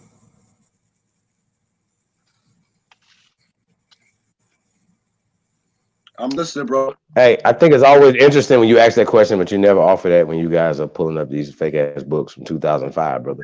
Ain't got no sources, but we're smashing with sources. Look, this is from the book right here. Look, it says Arnaldus Martinez, right? Look, Arnaldus Martinez, New and Unknown World, 1671, right? Now, look, this is what he was saying about the Americas, right? Look, he said the New and Unknown World, the description of America, the Southland containing the origins of America and Southland, the remarkable voyages, the quality of shores, the islands, the cities, the fortresses, the towns, temples, mountains, sources, rivers, houses. Okay, we lived in houses. We didn't live in no fucking teepees, brother. We had towns. We had fortresses. Okay, now look, let me show you something else real quick, Robert. You still with us, Robert? Look, Robert. Thanks for coming through. Let me show you something else. Where you from, Robert? By the way, New York. You from New York? New York, Robert. All right, guys, I'm gonna show you something real quick. New York. Look. I'm gonna show you something real quick. What they found in New York, right? Now, Robert, look, this is another picture. No, look, Robert. Said This he's is from the another South, picture though. from the same book. This is another picture from the same book, Robert. Look, see this? This is Montezuma, right? Now, if you look behind Montezuma, right, you see buildings, right?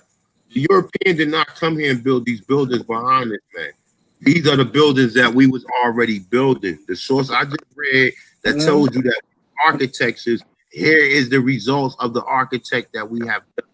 Okay, now look, check this out. See that them buildings right there? Now guess what? We could find them buildings all through America, right? But let me show you something what they found in New York real quick.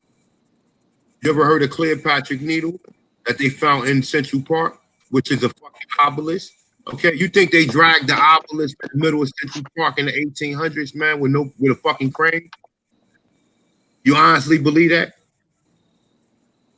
You honestly believe that? You heard what I said, right?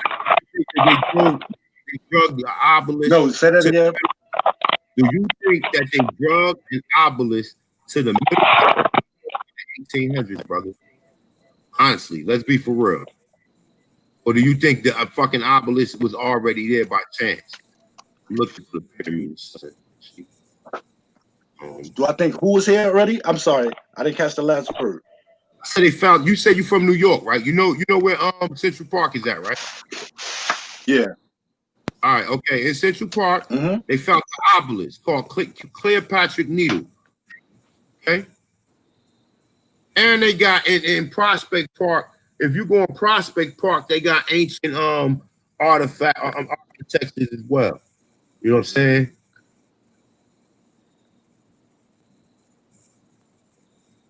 Let me see. I'm looking for that pyramid. All right, there you go, right here. This is the towns.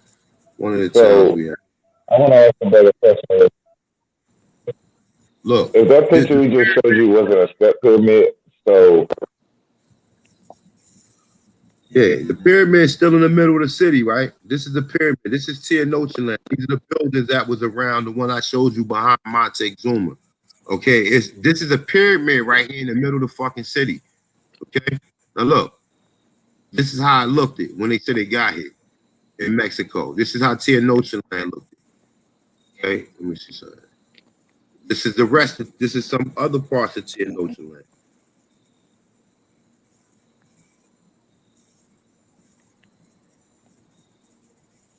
This is what they said Tenochtitlan looked at like. I don't know if you can see that. Let me see. I will say one thing for y'all today. Y'all, everything that you said, you have presented. So you can't dispute that. What you said, you presented.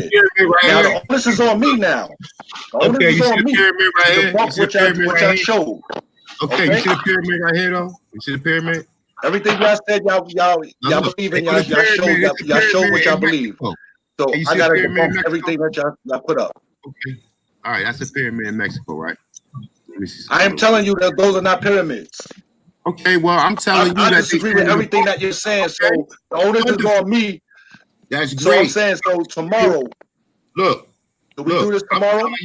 No, what because you're saying, but tomorrow I'm we saying, have a women's bills tomorrow. But you can come through tomorrow because we got a sister that got maps and everything. She's gonna drop these bombs on y'all Negroes and think y'all from another country. No, we gonna finish talking, but tomorrow I'll be more prepared. I'll come in the beginning of the show. You know what I mean? Now see, tomorrow is us. Now we may let y'all come on. No, I'm saying I'm gonna listen to what y'all say. I'm not gonna come on because you just told me that y'all have a certain show, but I'm gonna listen. Can I ask you something? You said that your grandmother said that she was Indian, but when you did the DNA, that it didn't say. So you saying y'all never looked for land patents? My grandmother had no land packs, bro. We got my land grandmother patents, brother. was color. We got land patents. If the natives was the owner of the land and they was here first, why do the American Negro, aka American Indian, own the land patents? What land packs do Africans own here in America? No. It says it's us. Because I got Right a again. people Right that again. already got Right their again. land patents. Already got their land patents. Who has their land pack? What is the Hey, land brother, pack? I'm glad that you said that Africans don't own no land patents. 1,000 Thank you. acres. We know several people that found their land patent. So now, my brother, how do we own the land patent and we the fucking foreigners off a boat? The natives should have the land patent, not us.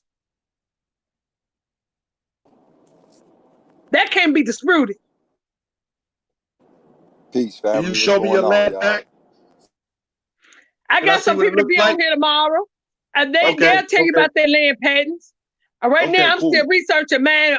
They done found a couple of my people, but she got to get the information to me.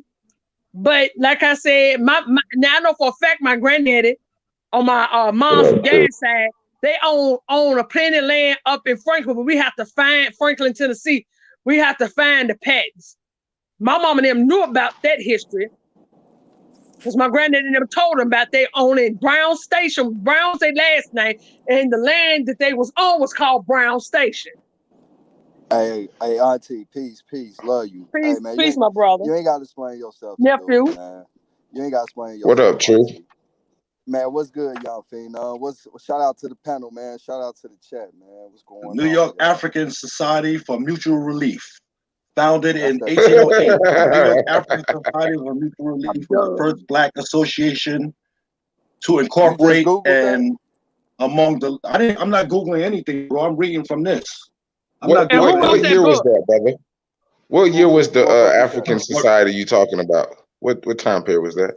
Founded in 1808, the New York African Society for Mutual Relief was the first Black association to be incorporated and among the largest lived of the early African benevolent societies, established as a mutual aid association to provide health insurance, death benefits, and relief from other tribulations that newly emancipated people face. The society quickly captured. Okay, go ahead, bro.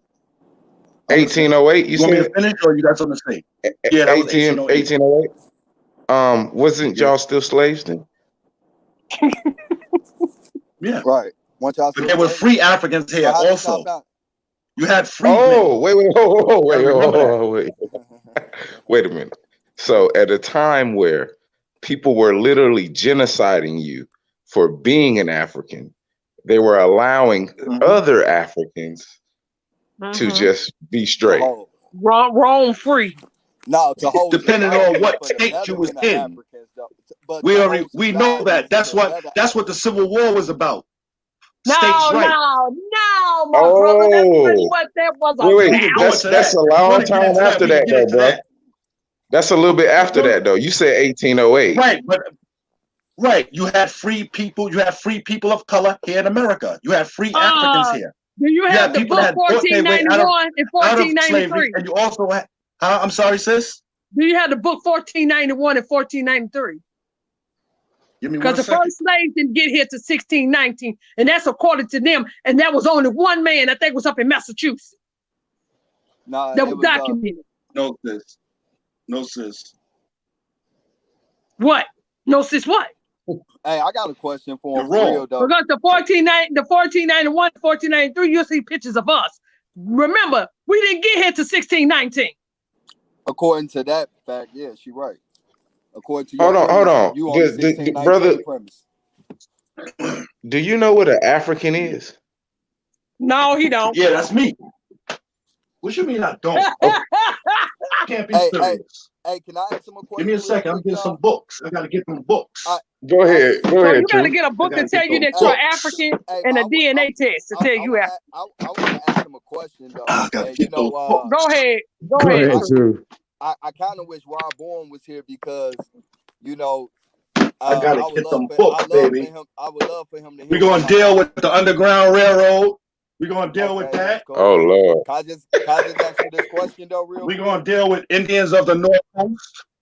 Hey, can I just ask you this question real quick, bro? We're gonna deal with that. Can I ask you a question? We're gonna deal with this. What He hyped. Because I want to know your connections to this. Can you Okay. see that? I just want to ask you a No, question. no, we can't see that. I'm hiding. Oh, come on, bro. We can't I'm see putting that. it right in the camera.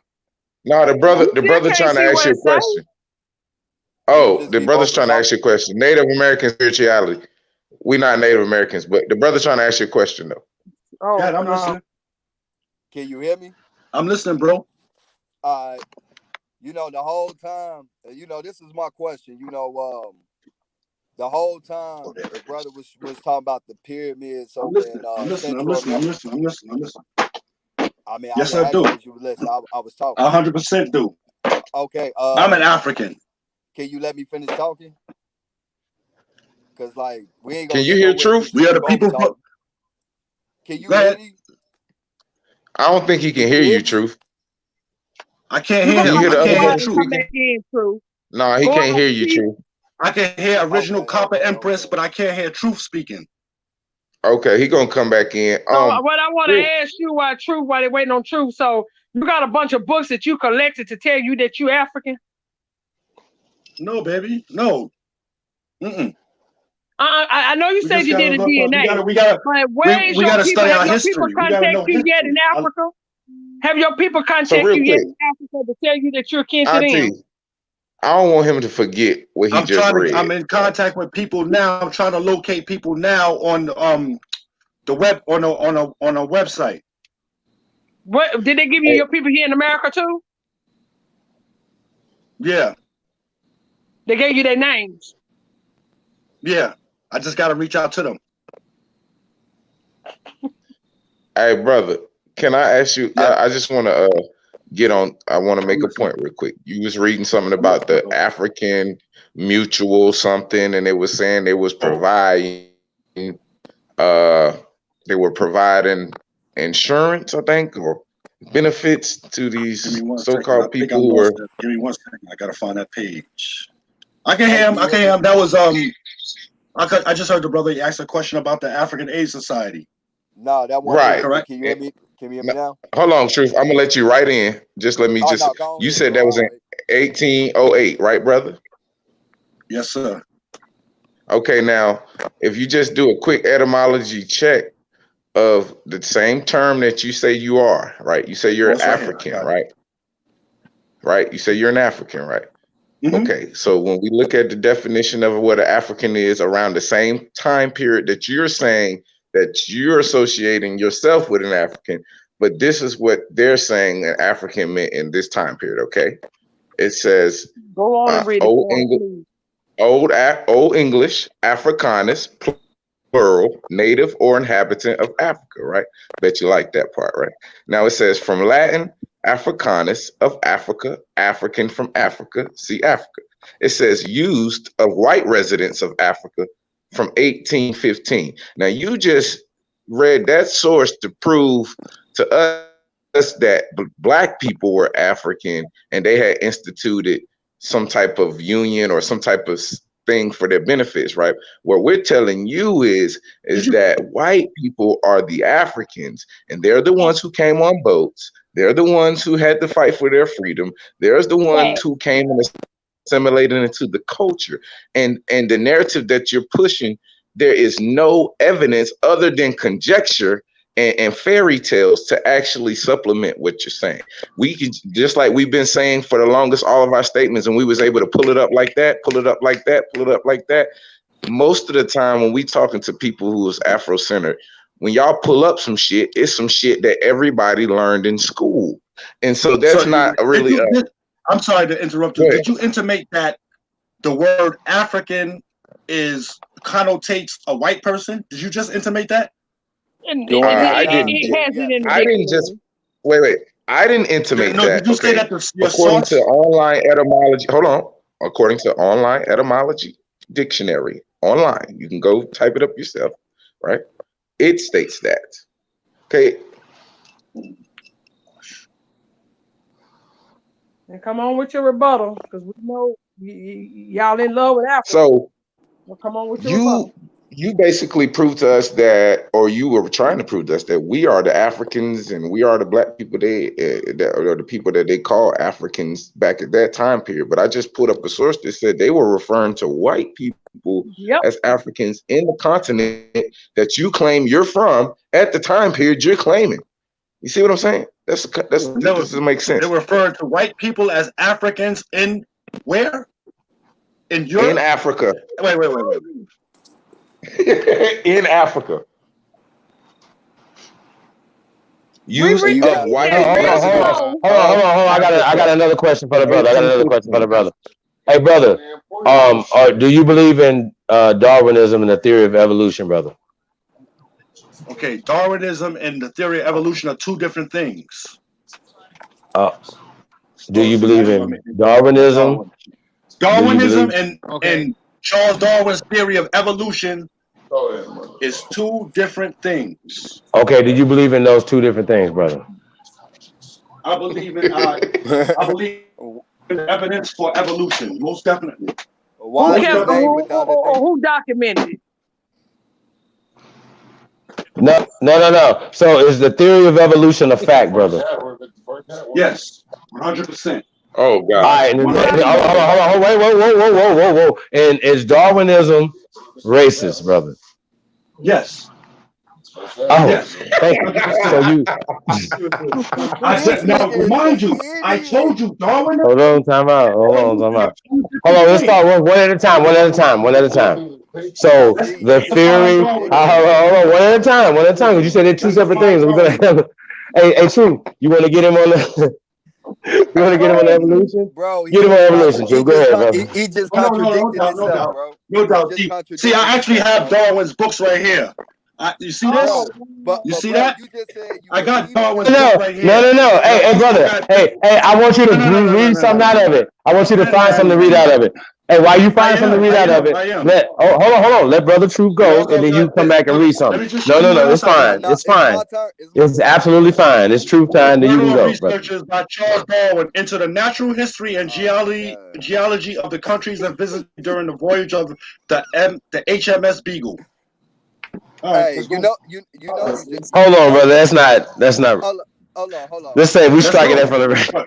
I just want to. You striking what from the record? I just read you the title of the book.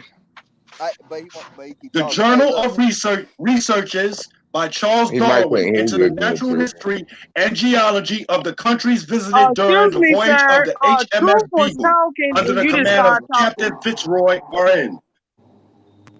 Hey, Rob, can you was hear trying True? to ask you something, but you're talking. Yeah, I don't want. And then I have. So let's go. Can you hear True? Yes. Okay, go ahead, True. Then why the fuck you keep talking over me, bro? Let me talk. What the fuck? Hey, look, man. Come on. You know you contradicted yourself, right? You know that, right? You just said you believe in evolution and then you call it racist. So you believe in something racist? You believe that you came from a monkey? I can't hear you, Truth. Oh, he Can can't hear Let somebody me you, mute repeat Truth. what my I mic said because to I this can't hear motherfucker? truth. I'm gonna mute Okay. my mic because I can't This is hear what him. he said. This is what he said. He said you totally contradicted yourself, right? Chief Holiday asked you, is the theory of evolution a fact? And you said yes, there's some evidence to support that, right? Okay. And then No, I said hold on, correct. I support the evidence for evolution 100%. Not some. I said Okay. 100%. Okay, So you 100%. 100% And gonna then agree hold with on, him? hold on. And then in the next question, he asked you, was it racist? And your answer was No, he asked me, was Darwinism racism? And I said, yes, Darwinism is racism. And I also told you that Darwinism and the theory of evolution are two different things. so who Because created the Charles theory of Darwin evolution, himself brother? is not the But it's author of called, but it's Darwinism. called, You do but it, realize that, right? but it's called Who Charles created Darwin, the the theory of theory of evolution. evolution? What you mean? It's not two different things. It's one fucking title. The fuck are you Can you talking about, tell me man? who Are we? created the theory of evolution, brother? Hold on. So the reason why I'm going down this line of questioning, right, is because I want the brother to understand is, okay, a theory, brother, is a theory, Hello? correct? Nope. Hello? Well, I'm sorry. Scientific theory Hold is on. quite different than a layman's theory. Well, go Wait, We've ahead. I got heard this I'm argument. listening. right. We've already broke that down. So could you do us a favor, right? Is there scientific laws?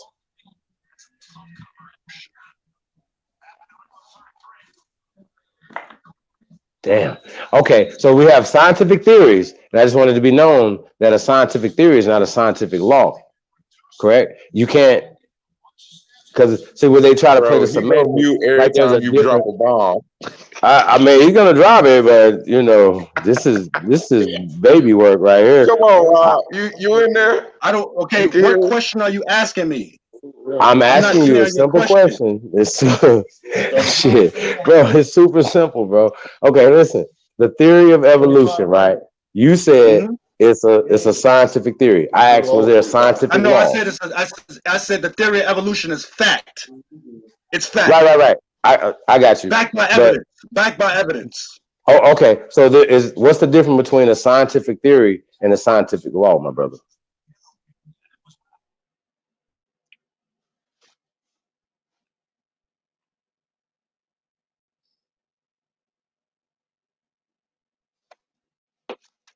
No. And so you're telling me that a theory is the same as a scientific theory? Okay, well, let's do this. Instead of us Let me arguing, let's ask the read what question, a Chief. scientific theory is. Let's bring that up. Let Let me me ask bring the that up. question. Maybe he didn't hear you. Hold on, he might have heard me. I'm just let him keep talking. Then you got it. You asked me what a scientific theory was, right? Yeah, I want you to pull that up. Who can you find this at, sir? Okay, all right, I Yeah. got it. A scientific theory is an explanation of an aspect of the natural world that can be repeatedly tested and verified in accordance with the scientific method, using accepted protocols of observation, measurement, and evaluation of results. So Where let me ask you a possible, question. theories are Hold tested on. under Let me ask you a controlled question. conditions How many in an experiment. monkeys? Now let's How many deal with what how a many theory monkeys you is. humped? How many Let's monkeys deal you with a humped? theory. We're going to deal with what a theory is. Now let's deal with a theory. No. What's a theory? Wait. Back to the scientific. What makes a scientific theory a fact, brother? Isn't that what you just read? Well, how about this? To make it even clear about this. What makes Wait, the stop. hold on. Wait. Because I haven't even got to the out of Africa hypothesis yet, right? I want to break down the theory of evolution first for you. Okay. So you're trying to pass it off as a fact when We're going to technically differentiate between the theory and the scientific theory first. We're going to come to terms with that. no, because it's So a scientific theory, definition of a theory is an idea to sir. Scientific You theory want to is go not back a. to It's not. scientific Hold theory? on. No problem. Scientific theory is not a compound word. I'll go So I just back want to you to wait, sir. I want you to be clear. I'll Tell go the back people to a that scientific theory for you. No tell the problem. people that I'm scientific going to theory go is not a back. compound word. Sir, all I want you to do is just tell the people that That has scientific theory. absolutely nothing Hold to on. do. That has nothing to Wait, sir. I just want you to tell the people that scientific theory is not a compound word. Okay, just tell them that before we go any further. Okay, I'm gonna not let y'all science. understand. What is a scientific theory? Sir, What is a no. scientific theory? The way before that's we done, get there, why is it a won't you let me compound read what word? a scientific theory Is is? it no? Is it two words? You can't put the word together and get a definition, sir. That's pseudo. And I'm going to say this again. Scientific is a word, Really? sir. Yeah, scientific is a word. The way Okay, that let me ask you a scientists, question. Hold on. the way So, that can I scientists use the word theory is categorize, a little sir? Can different I than how it is categorize, commonly used in the lay public. sir? Can I A categorize professor of evolution? biology at Sir, no, no. use the Can word I theory to mean categorize, an idea sir? or a Can I hunch that someone categorize? Can I has. But in categorize, science, sir? the word theory refers to the way we interpret fact. Every scientist's theory starts as a hypothesis. A scientific hypothesis is a suggested solution for an unexplained occurrence that does not fit. I'm listening. Brother, do you know what a hypothesis is? Please, can I read something real quick for you, brother? Hold on, I'm about to walk him down. Do It's you the know what a same thing. hypothesis is, brother? It's the same thing, Chief. Okay, go ahead, brother. Like literally, it's the same. This is It absolutely says, bomb. You want me to tell you listen what to a this, my hypothesis brother. is? Hold on, Yeah, I hold on. guess Just listen we real gotta quick. tell you. Real quick. It A says law. It superficial says proposed laws. explanation made on the basis of limited evidence as a starting point for further investigation. That's what a hypothesis is. Hold on, bro. Can you hear me, bro? Can you hear me? Mm-hmm. Okay. It says laws differ from hypotheses and postulates which are proposed during the scientific process before and during validation by experiment and observation. Hypotheses and postulates are not laws since they have not been verified to the same degree. Although they may lead to the formulation of laws, laws are narrower in scope than scientific theories, which may entail one or several laws. Science distinguishes a law or theory from facts. Calling a law a fact is ambiguous, an overstatement, or or equivocation. So if a law is that, what you think a theory is, my nigga? Are you ready? It's Yeah, not I the got same you. thing. In general, a scientific law is a description of an observed phenomenon. It doesn't explain why the phenomenon exists or what causes it. The explanation of a phenomenon is called a scientific theory. It is a misconception that theories turn into laws with enough research. In science, laws are a starting place, said Peter Coppinger, Associate Professor of Biology and Biomedical Engineering at the Rose-Hulman Institute of Technology. From there, scientists can then ask questions, why and how. Scientific law versus theory and facts. Many people think that if scientists find evidence that support a hypothesis, the hypothesis is upgraded to a theory, and if the theory is found to be correct, it is upgraded to a law. That is not how it works at all. Though in fact, facts, theories, and laws, as well as hypotheses, are separate parts of the scientific method. Though they may evolve, they are upgraded to something else. Hypotheses, theories are laws, and laws are rather like apples, oranges, and kumquats. One can't grow into another, no matter how much fertilizer and water are offered. According to the University of California, a hypothesis is a limited explanation of a phenomenon. A scientific theory is an in-depth explanation of an observed phenomenon. A law is a statement about an observed phenomenon or a unifying concept, according to the Kennesaw State University. That's awesome, but There you are just four missed major concepts everything in that I science: read, though. facts, hypotheses, laws, and theories. But he But you just just said that missed facts are everything yeah. that I read, bro. A theory and a fact, I'm sorry, a theory and a scientific law They're both are a not part of the facts. process. Do you understand that? Do you understand what you just read? That a theory and a I law understand are that. part And do of you the process. understand that They're a neither part one, of it. wait, but do you understand, brother, that neither one are facts? Do you understand And that? your You source listen to just what you said that. just said? I But just bro, your explained to source you just that said, they're but a your part source, of the process of coming to a conclusion. Which your is own That's source what they're, said that's still they're what not they're a facts, for. brother. fact, bro. Which is still not a They fact, bro. lead to the fact. They're part of the process that leads to the fact. No, Of they're course, they're not, not bro. the fact itself. They're tools used to Okay. get to the fact, bro. Wait. Do you understand that? Just listen. Wait. How can you use tools to get to a fact if it's not? Wait. You just said it's not the fact that we're talking about, right? So if the theory is not the fact, right, and the law is not the fact, right, then how are you using them to come up with the fact, bro? Let me read this again. Hypothesis, theories, and laws are rather like apple, oranges, and kumquats. One cannot grow into another, no matter how much fertilizer and water are offered. According to the University of California, a hypothesis is a limited explanation of a phenomenon. A scientific theory is an in-depth explanation of an observed phenomenon.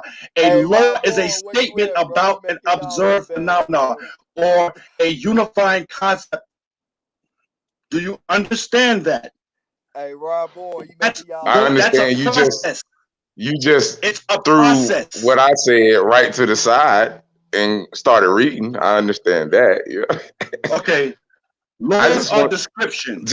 make I want it you to listen simple to for me. me, bro. Laws are You said a descriptions, theory often and a mathematical descriptions of natural phenomena. For example, Newton's right. law of gravity or Mendel's law of Hmm. independent assortment. These laws simply describe the observation, not Right. how or why they work. That But is do they why prove? Wait. Hold on, brother. Now, do either one of those prove that there is a gravity, or do they prove it for fact? they describe how it works. How they thought it, or a conjecture, or how they think it may work, right? Well, they're using mathematics as a tool. I didn't say they wasn't using it. I'm just saying, even with all the They're not mathematics, with all the guessing. nice stuff, They're not guessing. it's still conjecture, right? Okay, well, Newton's laws useful scientists in astrophysics can use this centuries-old law to land robots on Mars, but it doesn't explain how gravity Bro, you works like a or robot. You what it just is. start reading when you Simply get Mendel's lost. law. I'm just giving you an example of what a law is. You kept talking about what a law. So I'm giving you an example of what a law is. I'm Okay, using let's throw Mendel's law laws as out. an example. Let's throw laws out. What about theories, Okay. right? Okay, the theory, right? Okay, the sun comes up in the morning, right? We see the sun in the sky, right? Now, my theory is that this big fat Hawaiian lady, she takes a shit every morning right before the sun comes up, and when she's finished shitting, the remnants of that is the sun coming up, right? And now I can probably hold on. Now I can probably, if I try hard enough, find some type of evidence to support the bullshit I just said out my mouth, right? But that doesn't no way actually mean the shit I'm saying out my mouth is a fact, correct? Right. Okay. Now we take that same methodology, right? And we apply that to the Europeans' information and his conjecture about the natural observation of elements and all of that good shit, what we know to be science, right? Do you see what we're saying now? No. Just because he we're came up with a theory, we're gonna bro. establish no. We need to establish the difference between a scientific theory and a layman's theory. That's what we need to do. Oh, we already know that, right? A layman's theory. No, we Wait. don't. No, we A don't. layman's theory. Let me just explain this out so you can get it. A layman's theory is somebody who just makes a statement, right? Or a theory or theorizes about a natural occurrence or something that they observed. A scientific theory would be something that they could do an experiment and quantify the actual theory, what the person is theorizing, right? See the difference? I mean, we know the difference. I just wanted to let you know that we know the difference. Go ahead, Auntie.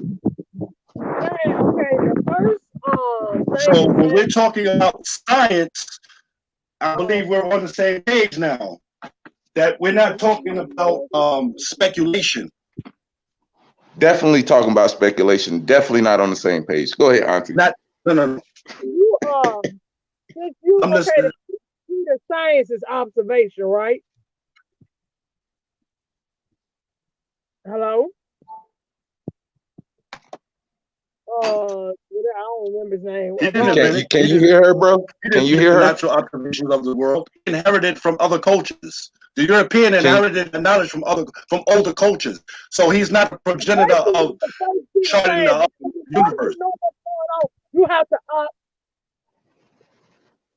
Can you hear her, bro? So it's not his knowledge. Can you hear her? I'm okay. I'm listening. Can you hear Auntie? The sciences I can hear you, bro. He can't hear you, Auntie. I don't think. You can't hear the lady on the panel? I can hear two people talking at the same time. You can hear me, right? Okay, go ahead, Auntie. Yeah, we good. The first key to science is observation. Hello? I'm asking you, is the first key to science is observation? Okay. I don't disagree with you. I don't disagree. I don't disagree. Yeah. You tell me, because if man didn't exist at the beginning of time, y'all saying that monkeys and all these other animals went through this different stage in life to where they look like they look today. Who documented it the first time it ever happened? Who documented what? I'm sorry. Who documented evolution? Who documented it? Who was? Let me put it in different terms. Who was there to document the evolution of a platypus or an amoeba to a shark to a orangutan to a puma to a cat to a snake Obviously, to a rat? nobody was there. Obviously, no one was there. I'm trying to understand the question. Wouldn't we need? Let me ask you a question. Wouldn't we need primary sources to a theory in order to? Yes. Okay. So who was the primary source? Yes. Hold on. So who was the primary source for evolution? The evidence, brother. The bones, the material culture, the archaeological sites. I mean, that's the evidence. What else do you need besides the physical evidence? Wait. I didn't ask for evidence. I asked for a primary source. The evidence itself is the primary source, bro. Do you know what a primary source is? Yeah. So, go ahead, Auntie. Everything could be a primary source when it comes to anything that they're putting out. Anything, because they all are playing. I'm sorry, say that again. Play that y'all playing in. All of them is giving you everything they need to trace themselves back in time. Not you, them. So the first to start documenting. In order to say that man transferred from one thing to another, it has to be. I don't want to hear about no bones. It has to be observation. That was Darwin. Can I ask you a question? Can a rat evolve into a snake if it want to eat? If it want to eat rats? Of course not. Yo. So how did we evolve from monkeys, brother? Hey, yo, real quick. Hey, yo, real quick, yo. And they made like everybody else. We share a common ancestor that broke off 7 million years ago. We didn't eat.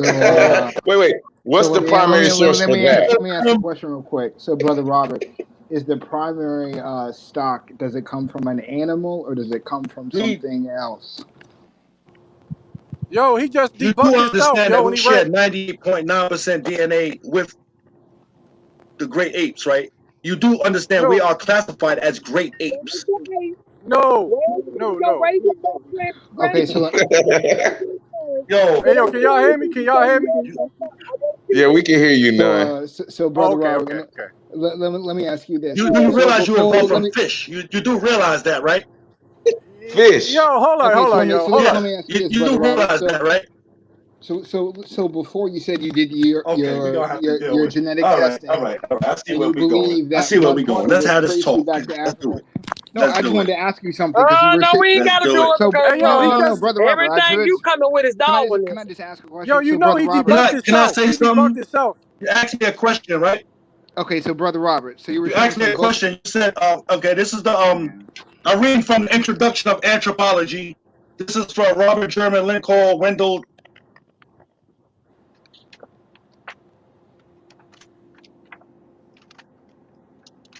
Introduction of Physical Anthropology. I'm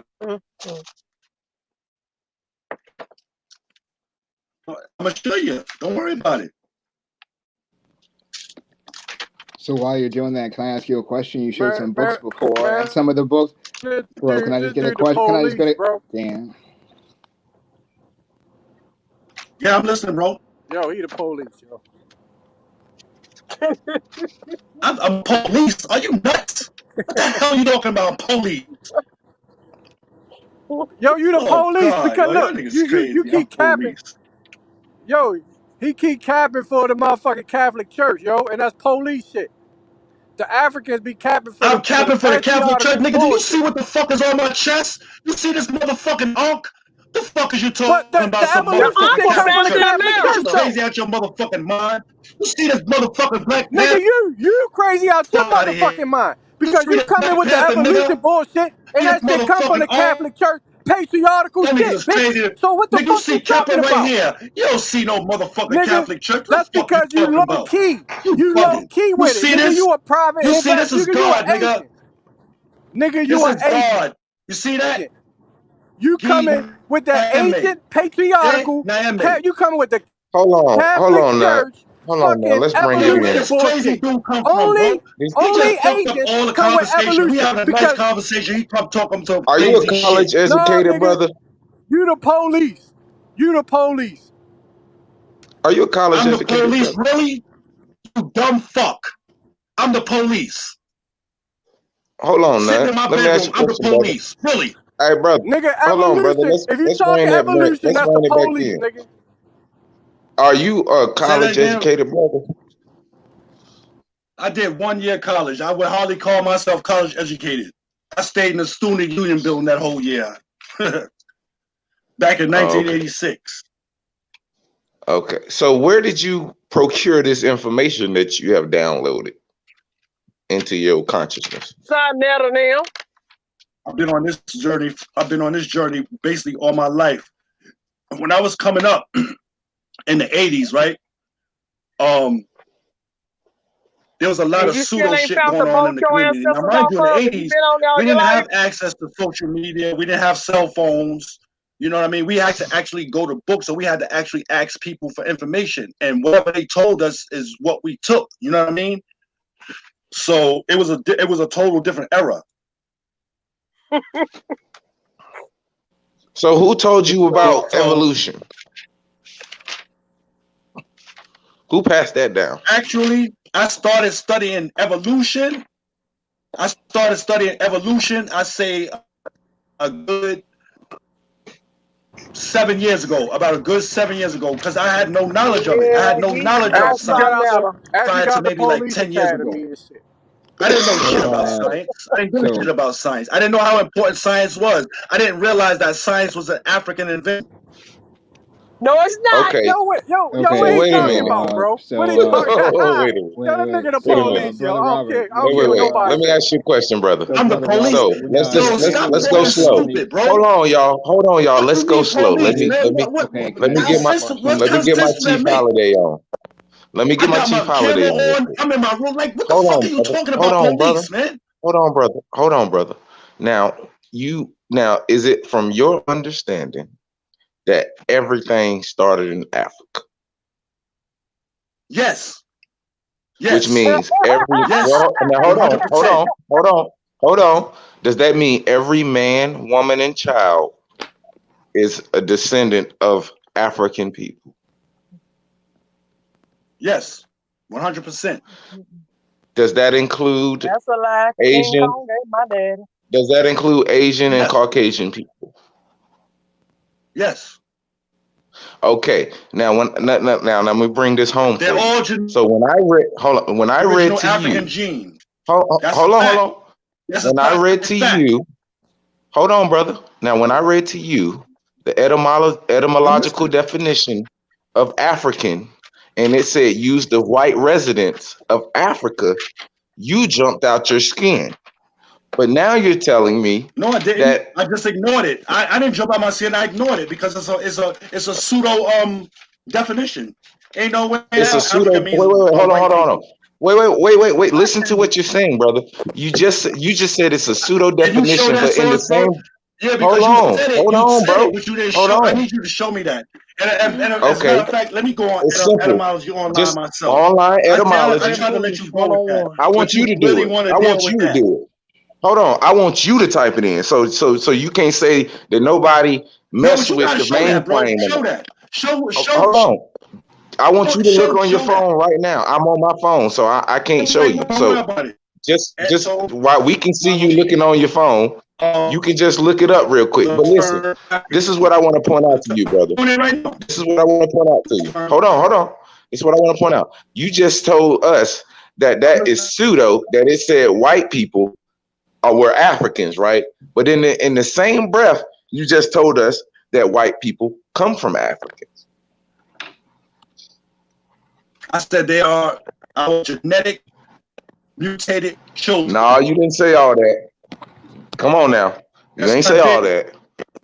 Okay, I'm on etymology now. There's all this Africanus, plural, native Africa, old land from 1722 as or black Africans, black origin, black. I see where native Africa.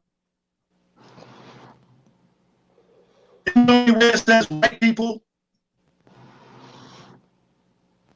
Did you see it? Online, I'm on the online etymology theory. Oh, I know what you did. I know what you did. Did you type in Africa? I typed in African, A-N. Okay, and you're looking at the noun? I'm looking at it. You're looking at the noun? Is it the noun? I'm going to the noun. Don't worry about it. Okay. What is it? What is a noun, by the way?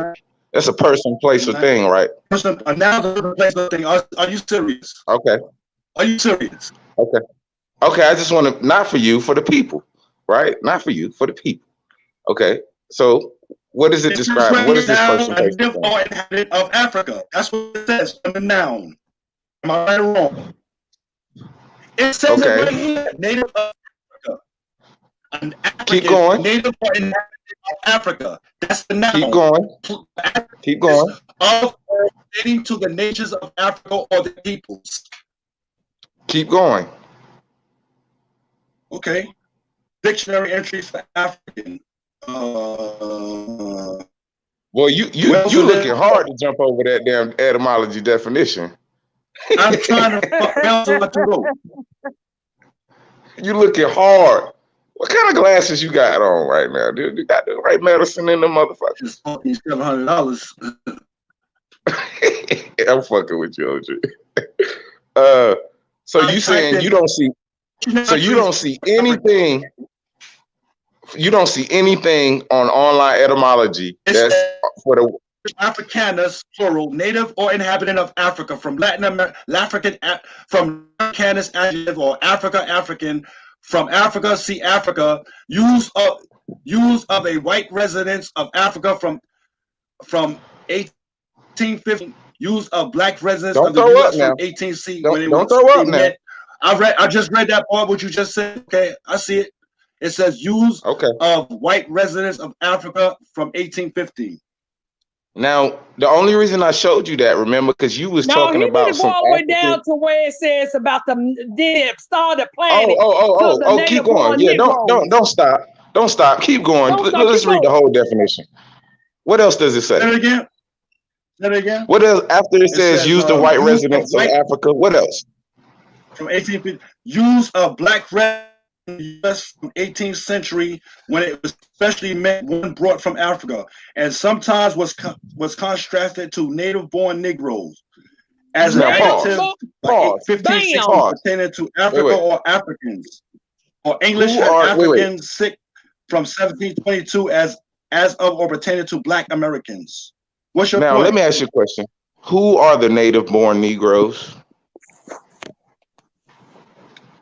They're The him native tell it. Negroes are those that were born here in America. No, those are the indigenous people. We would be native born Why did they just Negroes. call you African? My grandmother would be a Okay. native born Negro. Okay. Now. You understand? Okay. We're So native born wait. Negroes. Hold on. Let's slow down. Okay. Let's slow down. Now y'all put Okay. y'all Because ancestors down. I now hope they don't listen, come back and the keep y'all out. etymology online, brother, is walking us through a timeline, right? It's showing how this term was used at different time periods and shit like that, right? And different geographical locations, right? You still with me? I'm listening. Okay, so at a certain point in time, brother, a la what they're saying, 1815, which is the time that you're claiming that they were bringing African people still over here and enslaving them. The African people that you're attesting that allegedly look like you, right? They was taking them from Africa and bringing them over here, right? They were using that term for white people in the same geographical location that you're claiming that you came from and you're using to legitimize your statement that you're an African. Does that make any sense to you? Yeah, to him it does.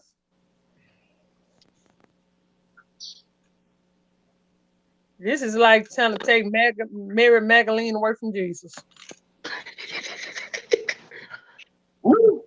Are you talking about a fairy tale? Yo, what were you saying, brother? I don't do the Bible, so you ain't got to tell me it's a fairy tale. All I was saying is you claim you are a hardcore African, ready to ride or die, right? Are you the white African? What kind of African are you? Because according to this etymology, brother, there are different terms and different types of people from Africa. And according to you, you said the same thing. Everybody starts from Africa, even white people. That's what you said. But no, now, I didn't say white people when I show you from Africa, I never told you. I never said white people start yes, you from did. Africa. No, this is what I actually no, you didn't say that out your mouth, but I never made I that see. statement. I really should get paid to be a lawyer because I asked you a question which basically made you say it. I asked you this. I said, does all Let's go through this humanity again. descend from, hold on. I said, does all humanity descend from Africa? What was your reply? I said yes, all humanity descends from the Okay, now no wait. The next question I asked you. Wait. Hold on. Now the next question I asked you was, does that include Mongoloids and Caucasians? And what was your answer? Yes, there are descendants. Yes, they are genetically mutated from us. Yes, those people did not originate on the continent of they Africa. genetically mutated They are from genetic us? mutations. From being okay, brother, I wait a minute. assume that you're saying, Hold on. Brother, now, brother, your question. Is that a scientific theory?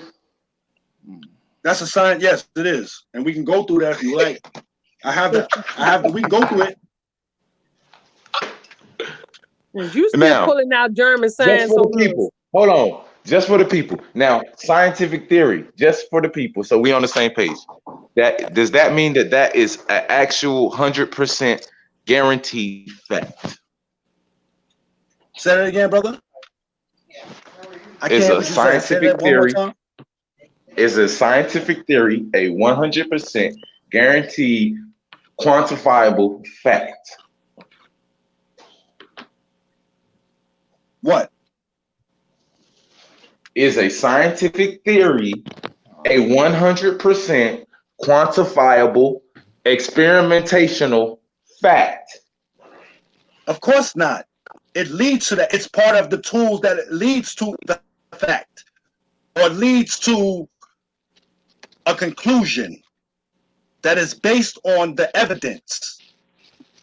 But is it you understand a fact, that, right? You brother? can't trip me up in words, so don't try to trip me up in words because you can't. I just want okay, let's do it this way. What is a fact, brother?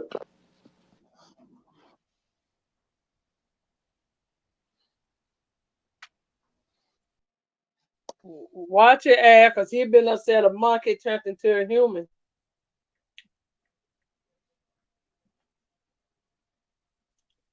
I'm still trying to get him back to the part. What was saying? So are you saying that that our people descended from monkeys? Well, it says Is a that what fact, a thing that is known or proved to be true. so what Information used as evidence or as part of a Can you report. give me the monkey's name that jotted this down? And so we're gonna define what a scientific theory is again. Do we have to? Do we really have to go through that again? Observation is first, my brother. To differentiate In what order a to difference say between that a we theory and a came from scientific a theory? monkey to a human, observation is first. Somebody got to be there to be able to document this so they can say for without a doubt that this is a fact, that we transfer from fucking monkeys to humans. Somebody had to be on the scene and document it. Well, documentation of us metamorphing from do an you realize how many millions of years that took? Do you my millions God, of years that process is took? You realize that? It still has to be somebody to say that they documented this. Because there's no way you could just pull that out your It doesn't ass make and any say people sense. start turning. How would there have to be somebody there to document so what you gonna tell me? The first so what you telling me? evolution There's in its, apes still on the planet. process? How can you document evolution in its process? Evolution is an ongoing thing. Evolution doesn't stop just because it's an ongoing thing. Exactly. So that's what I'm saying. So why is the damn ape still sitting over in the damn in the jungles and shit? Because that's what you finna say all of a sudden. Oh, the great fear said, well, that's enough humans then turned into enough monkeys and transferred into humans. We just leave them alone. You know, evolution stops now. Is you serious? We want to deal with evolution. So are we ready to deal with evolution now? No, I'm asking you what evolution is. You answer my question. Because you want to keep going back to a different common sense. Why are there apes and shit sitting in zoos, apes and shit sitting over in Africa, here in America, and they now one of them that evolved into a human. So what stopped them from evolving?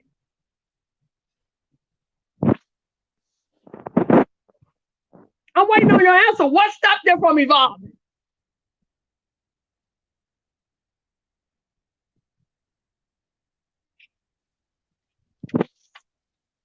It's quiet as a mouse now.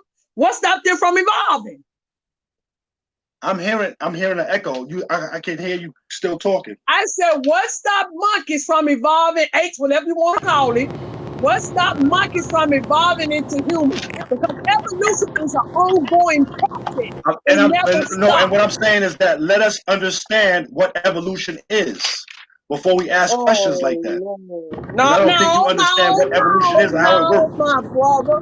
What you mean before I stop? I have 2 eyes for observation myself, and anybody can give you observation. And that's just like watching a damn caterpillar turn to and go in his cocoon and come out a butterfly. Okay, so let me read to you what mutation, when genes change. The best way to explain how genetic material functions is to see what happens when it changes or mutates. Normal adult hemoglobin is made up of the 4 polypeptide chains. See, this gets deep. See, we gotta go deep. It only gets deep because pale skinned people wrote some fuck shit down. No, because then we're gonna start talking about biology. We're gonna start dealing with it on a cellular level. See, you can't just make a broad stroke and say, "Oh, I don't believe in evolution." You gotta deal with it on a cellular level, sis. I'm quiet. I'm not quiet. You hear me talking, right? I'm reading. Y'all kind of going in circles. You reading from a dramatic people that did not exist at one point in time. And I don't want to hear that they went up in the damn cave, got lost in the cold weather, and lost their pigmentation. When there's people still living in cold weather, still have their pigmentation. You got to deal with everything. Don't make sense of one thing, and you still got the same shit that's going on today that they claimed that was going on back then. You still got people living up in Alaska that still has their pigmentation. You have to don't make so sense. Let me answer your question. But you still have people still live in that environment. Are you listening to this? You asked me a question. So I'm let not me gonna answer lose your my brain question for cells you. because I did this the other night. I'm not. A domestic dog breed share a common ancestor, the wolf. The extreme variation exhibited What are by you these reading? breeds today have been achieved in Keep the a whole time and let relatively you have short it. time through artificial selection. And in this situation, humans allow only certain dogs to breed in order to emphasize specific characteristics. We should note that not all traits desired in human breeders are advantageous to the dogs themselves. So,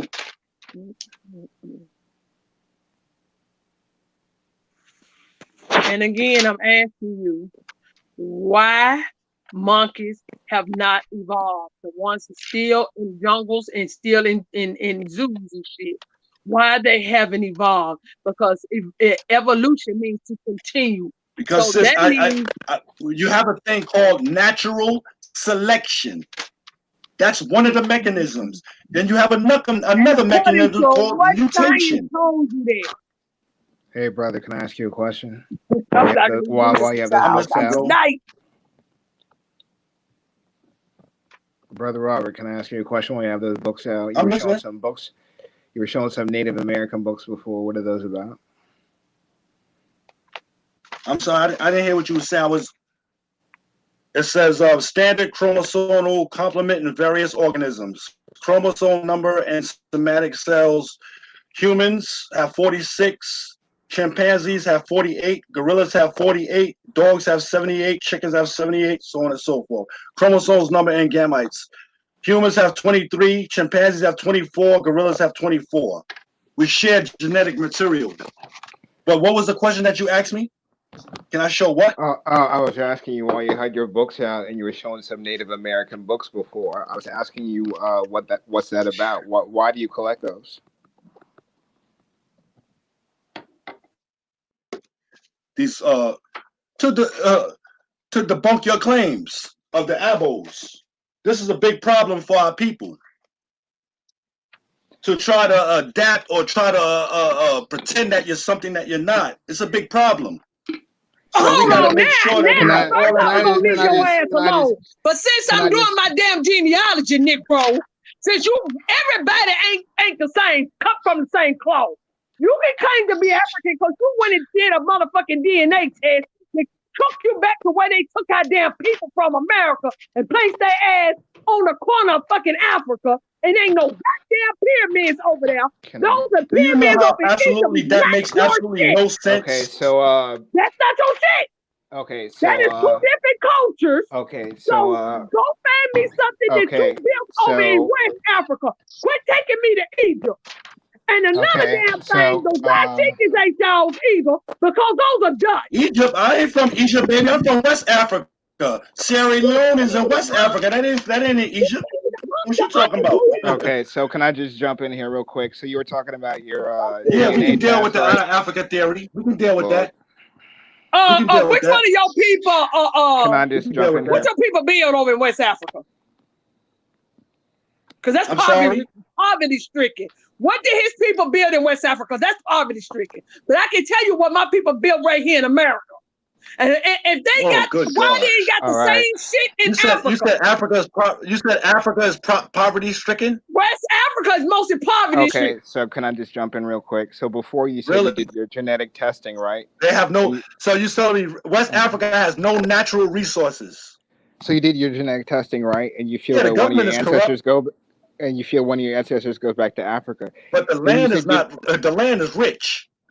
and then you said you talked to your family members, right? And you said that one of your family members was telling you Say that that you again, did. brother. I was saying you did your genetic testing, and then you were sharing that with your family before you were telling us, and then you said you talked to some of your family members. It was your grandmother or your great grandmother who No, I told you haven't that talked to she none of my was. family members yet. Okay, so you were saying one of them told you that she was Indian. Listen, I told you my grandmother that raised me was raised in an era. She was born into an era where black people were ashamed of themselves. Your grandma, is she still That living? was her No. narrative. She had No, I is her she reason still for living? being light skinned was because she had Indian in I her get blood. I get all that. That's That was colorism, The her. but That's original what she no, I just said. Indians well, are I just dark want to make skinned this people. point. No, I we don't know had So where no you get Indian this light skinned artifacts. shit from. Can y'all stop arguing? I just want to make this point. So how did you get to know that Yo, piece of sis, that's information? a fact. She We had to tell deal. you that she was Indian. Colorism is a fact, sis. It's a fact. So I'm getting to the point that you know that she's Indian, which means that she had to tell you that, right? No. There's no Indian in me, brother. I'm 100% African. There's no Indian in me. Your None. grandmother. Most people from my generation. So why are you denying that grandmother?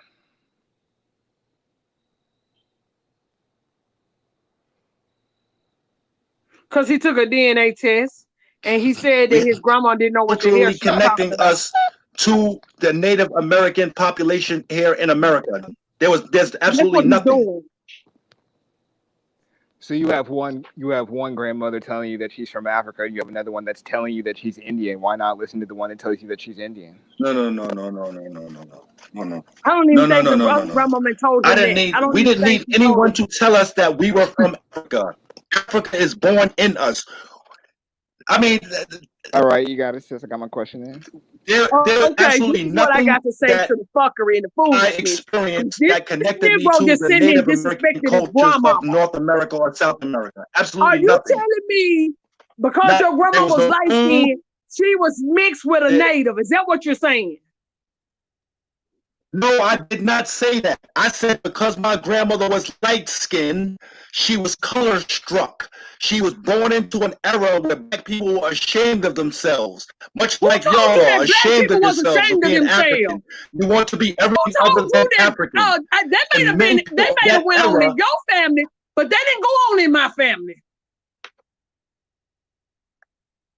Sis, I don't know how old you are, but I'm sure. I'm going to be 50 in 4 months. You fit to be 50? Yes, in 4 months. Okay, cool. So me and you are around the same age. We 60s babies. No, I'm 70. 71 to be exact.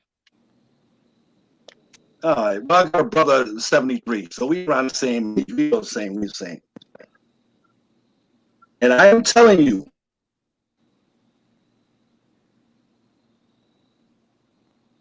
I did my genealogy. And I ain't got one African on my street. On my mother's side, the dark skin side of my family, I never had these kind of conversations with them. I didn't associate with that side of my family. I was raised by my father's side. My father's you still got the image of American Indian as being light skinned. Is that what you're saying? No, yo, trust me.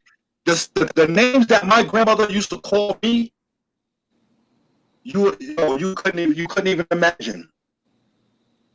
My grandmother would call me a pickaninny. So that's why you. Hold on. Your grandma called you pickaninny. Tall baby. No. Go back. Did you say your grandma called you pickaninny? Tall baby. Yes. Do you not know pickaninny was a name that the American Indian called their young? That's right. Did you not know that the American Indian called their young pickaninnies? Okay, so brother, you need me to pull this out for you. So brother Robert, oh my God, I'm done. You can't convince people to really do the research. This right here is a prime example of the brainwashing that they done on our people. Really, damn it, does work. He just said that his grandmama called him pickaninny, y'all, and I can pull y'all up articles that is what the American Indian was calling their children. Imagery, Jim Crow Museum. Good God, man. Dude, you so brainwashed, can't nobody save you. Not even the West Indies to their babies. Are you listening? If Jesus did exist, he couldn't convince you. It's a word applied originally by people of the West Indies to their babies and more widely referring to small children as in Melanesian pigeon or as a pigeon word derived from the Portuguese. You believe pequeno, very everything small, that a you're diminutive reading out version of of the that word book when these pequeno. people literally came here to take everything. So you said Africa's soil is so rich. You said African soil is so rich. To the neutral meaning The word has been used in North America as a racial slur referring to dark-skinned child of African descent. Baby, What I are can you tell talking you for a about? fact. My granddaddy had an article. My granddaddy was born in 1902. Oh, good he God. had the article in his damn Bible. I know what the fuck I'm talking about, dude. You just started. I started researching my granddaddy's side back when I got kicked out of high school. Do that look like an Indian to you? I could pull up the pickaninnies for you.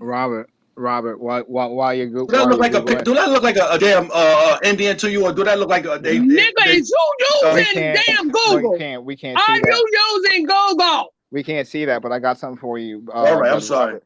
Here's something. All right, I know.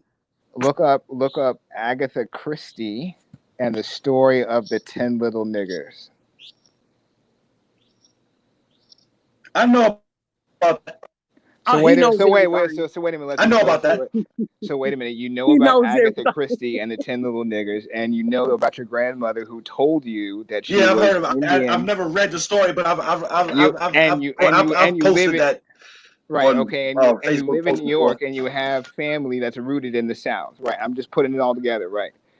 And you probably come from a southern state that has mounds, which we covered. Yeah, right? my grandmother came from the South. My grandmother came from the South. So if you know that story, but me myself, I was born in New York City. I was born in Brooklyn, but my grandmother came she came from the South. So if you know that story, that you know that they wrote that in the 1940s and was popular up until the 1960s. And that was the time that Walter Plecker was at the end of his popularism, where they replaced us and they named us Negroes. Thanks. The story was originally 1924. 10 little niggers, 1 little, 2 little, 3 little niggers Indians. became Indians. Exactly. And it was only changed in the late 1960s. The 10 little niggers was written and it was documented about how they were killing us up to the 1940s, 50s, and 60s. Pickaninnies was applied to North Americans, but they switched it up from African because it was originally indigenous, right? They had us in zoos in the 20s and 30s and 40s, and you should know this if you live in New York. The Bronx Zoo was founded this way. They took indigenous people from all over Americas and they put them in zoos in the Bronx. That's how the Bronx. I got more books. I just don't got. I don't give a fuck about your books or the fucking white people that wrote the shit to mislead our goddamn people. I know. I'm just letting you know. Africa. When is y'all niggas leaving? Why you cursing at me? I'm still trying to convince y'all. Why you so angry? When are y'all leaving for Africa? Why you so mad at being African? If Africa is so great, why you ain't goddamn it packed up? Because I'm trying to figure out, y'all could be missing something. Get my damn. I'm trying to go. Yo, sis, you 100% right. I'm trying to go. I'm dead ass trying to go. I want to get out of here. You'll be the next nigga that have on the chopping blockers. They already selling their own people. They selling their own people in China. I'm trying to get my their own people. When you go, please don't come back this way. Once y'all get my passport together. Please don't come back this way, because y'all niggas in for a rude awakening. They finna have y'all over there helping build up Africa. And by the way, out of 640 crops over in fucking Africa, only 40 of them originates in Africa. The other 600 belongs to America. So I guess you got the book on that one too. I guess you got the book on that too. What belongs? I didn't hear you say that again, sis. Out of 640 crops over in Africa, only 40 of them originates in Africa. Only 40. That's your motherland. How's your motherland can't even feed her fucking babies? Woof. That's what I'm trying to figure out. Can you show that? Let me find this book of this man.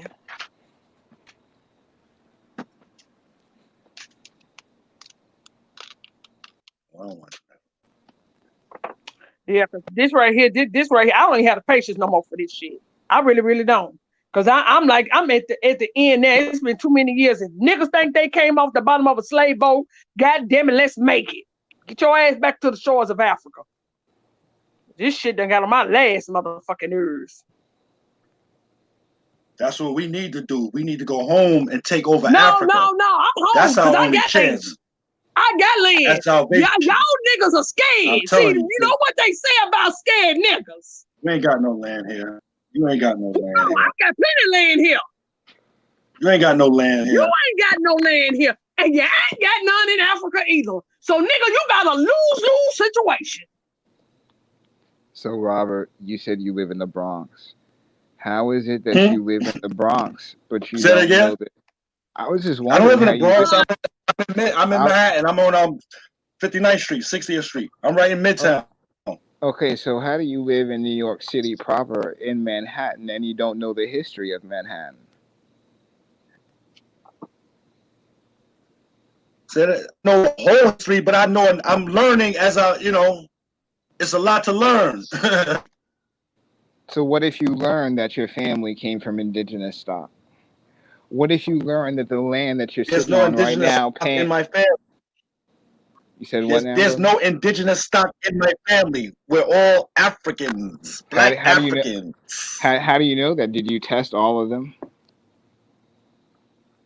We share the same DNA. I didn't test the rest of my brothers and sisters. I don't talk to them.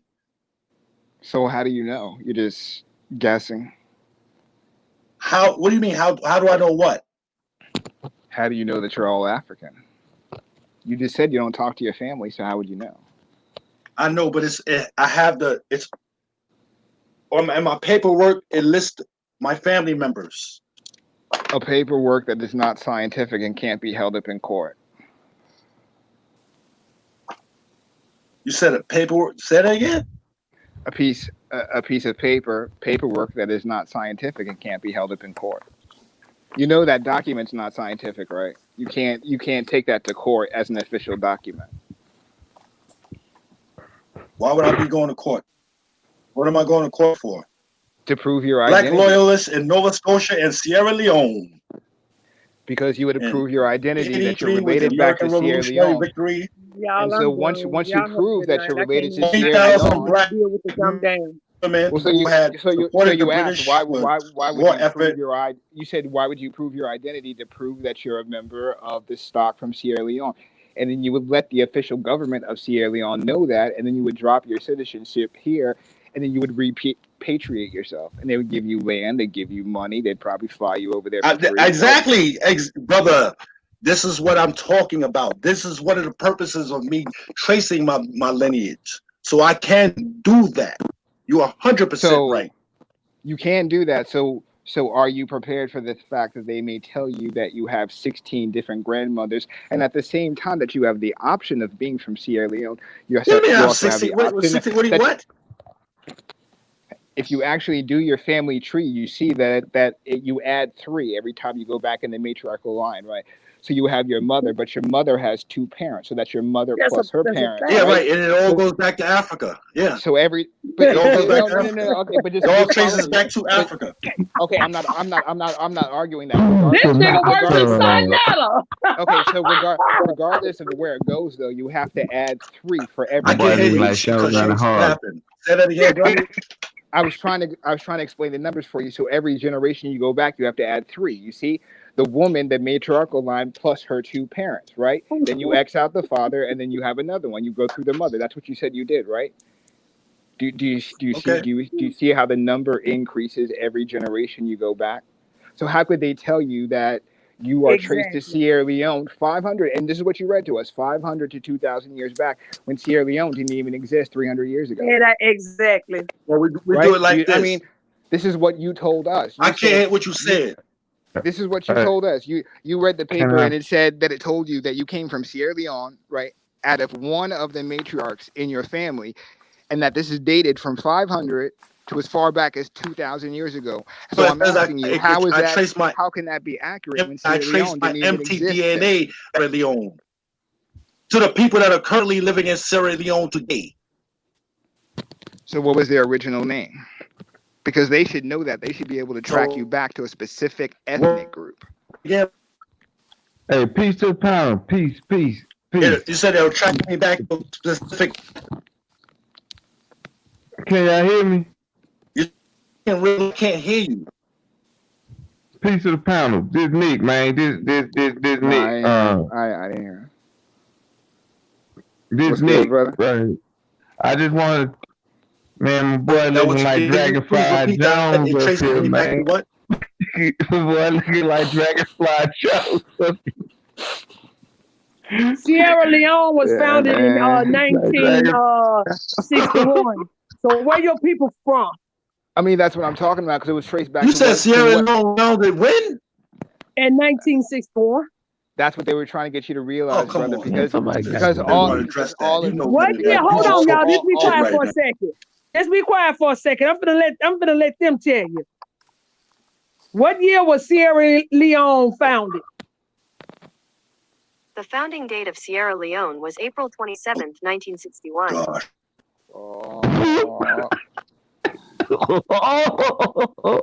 So take your Sierra Leone ass on back over there. Dragonfly Jones, where you at, bro? Where Dragonfly Jones go? Motherfucker show go to Harlem. That nigga like the show go to Harlem. Community Motherfucker last dragon. schools and numerous associations. Damn, where he go to? Oh, there you go. Yeah, pull it up, my brother. In desperation, could you stop? Says, I'm getting to a point. Many migrants, the fledgling British colony of the west coast of Africa, founded by abolitionists Granville Sharp and John Clarkson, led by Timothy Peters, David George, Moses Wilkerson, Cato Perkins. Over 1,000 black loyalists sailed from Nova Scotia to Sierra Leone in an armada of 15 ships in early 1792.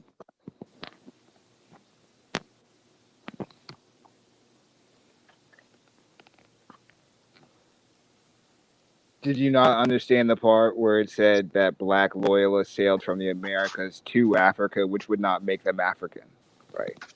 It's Nova Scotia. What year did the British Sierra company Leone. Yes. And do you realize why the black loyalists from the Americas? I can't hear you. I was asking if you realize why the black loyalists from the Americas even went to Nova Scotia in the history of that.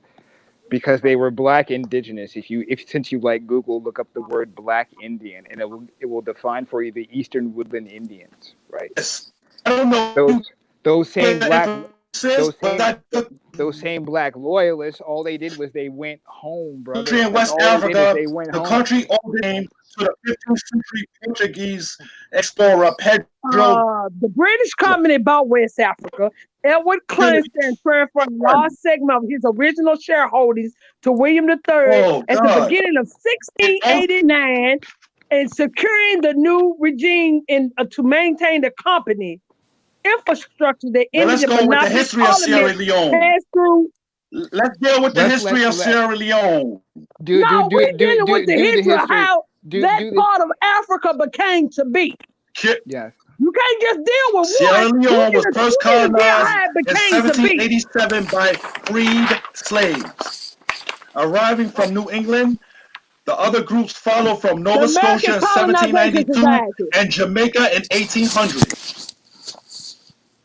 If they came from New England, how could they be African? They're just Americans who happen to be in Africa under a European name called Sierra Leone. I don't know why you don't see that, right? Say that again? So if they came from New England and they just happened to land in Africa in a country renamed by Europeans called Sierra Leone, that would still make them American stock. That was the settlement. The whole that was a settlement, right? Which is why I don't get you. The area wasn't originally called Sierra Leone. I don't see why you don't see that. Those happen to be Americans in Africa. They're not Africans. They're not Africans like you think. That's why they can't tell you a tribal name in Sierra Leone because they're not tribal people. Wait. So you saying that did you hear what you just said? Other people from did you hear what you said? It's a created country. In 1783, with the American Revolutionary indigenous people from the New England area who were pushed out by almost 3,000 black men and women who had supported the British. The proof of the Jesuit. Most of whom were fugitives from American slaveholders, left New York City for Nova Scotia. Do you understand that? Yes, They and left from Nova, New and York yes, and from City Nova for Scotia Nova there. Scotia, And and before they Nova left Nova Scotia, where did they Scotia come for from? They Sierra came from Leone. the Do you Americas. You don't understand even that? know your own history. You don't even know your own history, brother. Before they came from Nova Scotia, where'd they come from? The Americas. They crossed the border into Canada and then went to Hey. Nova And Scotia. at And then that from time, They there there, were was no free border. slaves. and then Do from you Nova realize that they Scotia, fought they for the sailed to British? Sierra They were Leone. apologists for the British. Do you know why they went to Nova Scotia? Do you know why they went up there? Yeah, Why? yeah, Why'd because they they go were there? granted freedom for fighting for the British. That's a Granted, lie. Okay, granted, let me give you a little granted input on the freedom. American So First what's your off, colonization point? first What's your off, society. point? there were What's your free point? colonies of indigenous people living all over there who helped There were what? Free finance colonies of indigenous people where? You said free all. colonies? Yes, free colonies, free civilizations, free Wait, I'm nations. How you sorry. want to look at Did it? you say there were free colonies of indigenous people in Sierra Leone? No, over here. You said that black people went over to Sierra Leone and Okay, you know colonized. that Yeah. actually, you know that you do realize that the indigenous people were colonized. So yes, you're correct. There were colonies of free The indigenous whole, the people whole, because they the were being whole, the whole colonized by the world was Europeans. colonized. Yeah, you're correct. But The American you can't sell colonization from took our America people to to Sierra Africa and Leone be and African. Liberia, and it says that the Yeah, they couldn't take our immigration people of the back to free Africa. blacks of Liberia, particularly increasing after the so-called Nate Turner Rebellion. And if you look up I the want you word to show me where immigration, it says they took Native Americans or Aboriginal American people back to Sierra Leone. it does. We got I need you to Gaston show me that Coburn said that they documentation. was taking them back, and these was So immigrants with an eating out with a goddamn eye. And it says I one need that you to leaves show me their that own country documentation. in order to settle permanently in another country. If we show you the With an document, E, not an what's I. that gonna do, bro? He asked for documentation. So what you asked for proof of the British in Sierra Leone, right? But you just said it.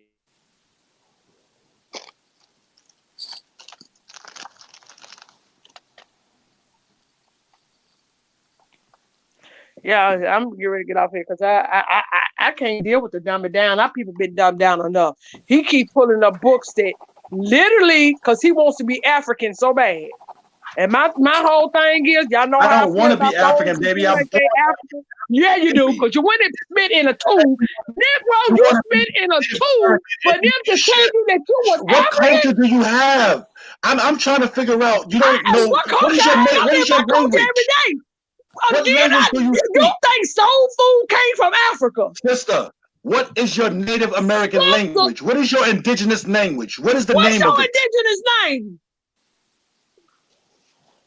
I'm American. I speak English language. I speak the English language, and So I'm why you trying to asking her? learn the English Temne. language is not our language. Who told you I'm the English trying to language? Because that's learn the Temne Germanic and language. our language broken down. So Who told you that it's not our language? Wait a minute. Hold on, Auntie. Let me get them real quick. So you say you from what tribe, bro? The English language is not your language. What tribe you from, bro? That is a I am not commerce from any language. tribe. I am from the Temne people. I am from no tribe. 10 people, but the 10 people ain't came and got your ass. Hold on. Oh, so according to that little piece of paper you had, right? It said that they had identified one hypervariable sequence out of the billions get it right of now. DNA, I'm gonna get it right? right now. Don't worry about it. Did it say that, bro? Did it say that? Did it say that it identified one hypervariable sequence out of the billions?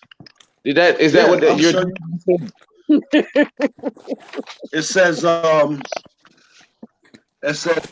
it is with great pleasure that I report your matriclan test results.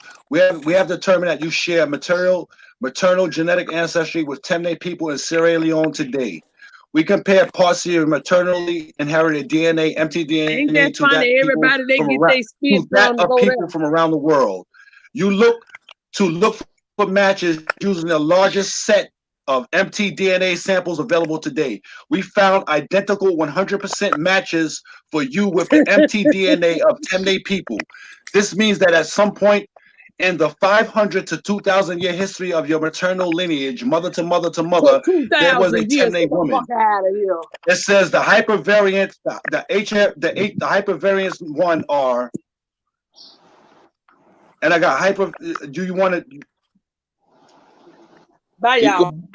I Keep can't even, going. my brain can't even take no more of this dumb game. The I see it. hypervariable what? I'm in haplogroup L3D. Nah. Don't skip. L3D. Now you show Wait, me. wait. Now you show me. Hold You show on, me bro. Native Americans with Nah. the You haplogroup just L3D. nah. You Let's just bring up skipped over some L3D. shit. We Oh, clearly oh, saw you skip over some shit. I'm sorry. What you want to know? My fault. My fault. You right. You was talking about hypervariable The sequence. HBR, right? Yeah. Okay. What you want to know? Keep going. Keep reading.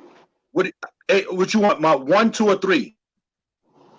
Whatever. Just keep reading the document like you was Okay. going. Okay, I'm sorry. It says our analysis focuses on hypervariable regions 1, 2, and 3, HVR1, HVR2, and HVR3 of your mtDNA. Out of 3 billion parts of your DNA. Now stop. Stop right there. Stop right there. Just pause. I did. Just pause right there. Let's just talk about that. So out of how many parts of your DNA, they identify one specific hypervariable sequence mutation that attached you to a people? Is that what they're telling you? No, it said, let me read it to you, brother.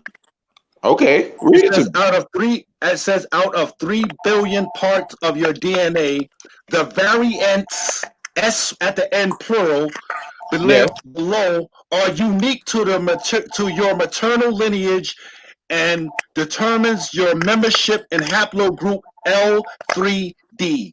Your statistical confidence measures or sequences similarity score is 100%. Yes, but you went to get to the 100% part, but you just missed the kicker. So out of 3 billion, right? That's what it says. 3 billion, right? They identified an HVS1, right?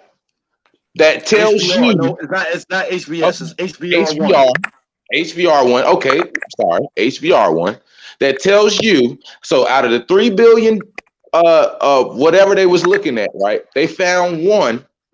Nope. Okay, I got HVR1 variants, HVR2 variants, and HVR3 variants. Okay, great. They found several, right? Out of 3 billion, they found 3, right? And that told you who your ancestors was for 500 to 2,000 years. Is that what you're saying? Yes. Let me jump in here, Noble Phenom, for just 5 minutes. What's the percentage on that? What is 3 out of 3 billion, sir? There's no 3 out of billion. When you come up with that number, you making that number up yourself. Ain't no 3 out of 3 billion. The number comes from the 3 haplogroups you just said that was found in your damn mtDNA. Don't do this with me, bro. I do DNA, so don't try to fuck with me and shit. You said that there was 3 different variants that was found in your DNA, matched you to the Tembe people, correct? I have 1, 2, 3, 4, 5, 6, 7, 8, 9, 10, 11, 12. Okay. So you got 12 variants that connect you to one people, right? Yes, it says the variants below are unique to your maternal lineage and indicate DNA sequence patterns that you share with some temne. The combination of HVR variants determines your membership to haplogroup L3D. Let me ask you a question.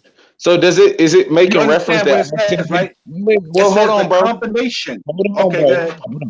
Is it making reference that all Tembe people don't have the same hypervariable sequence? No. You just said If I understand your question correctly. It said you share 12 variants with some of the Tembe people. That's what you just read. Oh, God. Our analysis focuses on it says, out of the 3 billion parts of your DNA, the variants below are unique to your maternal lineage and indicate DNA sequence patterns that you share with some temne.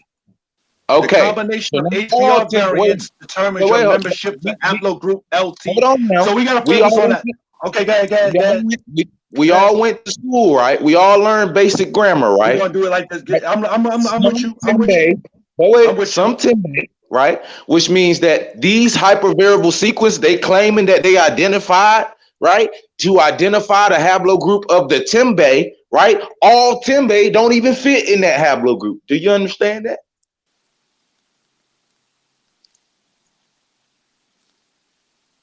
So we're gonna do it like this. Oh, you just Haplogroup. We're talking okay. about the Africa. Hold on, family. Let me jump in here real quick. Can you I listen have to me, 5 please, bro? minutes. Haplogroup L3 arose close to 70,000 years ago near the time of the recent Out of Africa event. This dispersal originated in East Africa and expanded to West Africa and further to South and Southwest Asia in the course of a few millennia. And some research suggests that L3 participated in this migration out of Africa. A 2007 estimate for the age of LD suggested a range of 104 to 84,000 years ago. Hold So on, you Mr. Rand. Mr. Rand, let me go help him ahead, out go here ahead. because I'm on my lunch break here. I'm in Japan. I just have 5 minutes. Now, you just said that you're interested in claiming your inheritance, right, from the nation I'm you're hearing from an in echo. Africa. Hold on a second here. Is that me?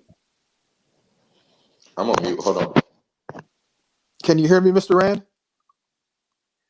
Can you hear me now? Hello?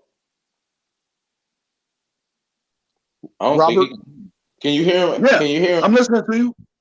Okay, now you just said that you're interested in claiming your inheritance. I just showed you that L3 No. originated I'm here in to help you. Africa I'm and here. spread out. No, So go listen. ahead. I'm here to help you. So Go ahead. I can help you. I can help you invoke an international what's called right of return. Okay, it's an international device which allow descendants to claim their inheritance from whichever nation their ancestors were forcibly or negligently taken from. Okay. Now, Wait, I'm if hearing an you echo. My fault. I'm hearing an echo.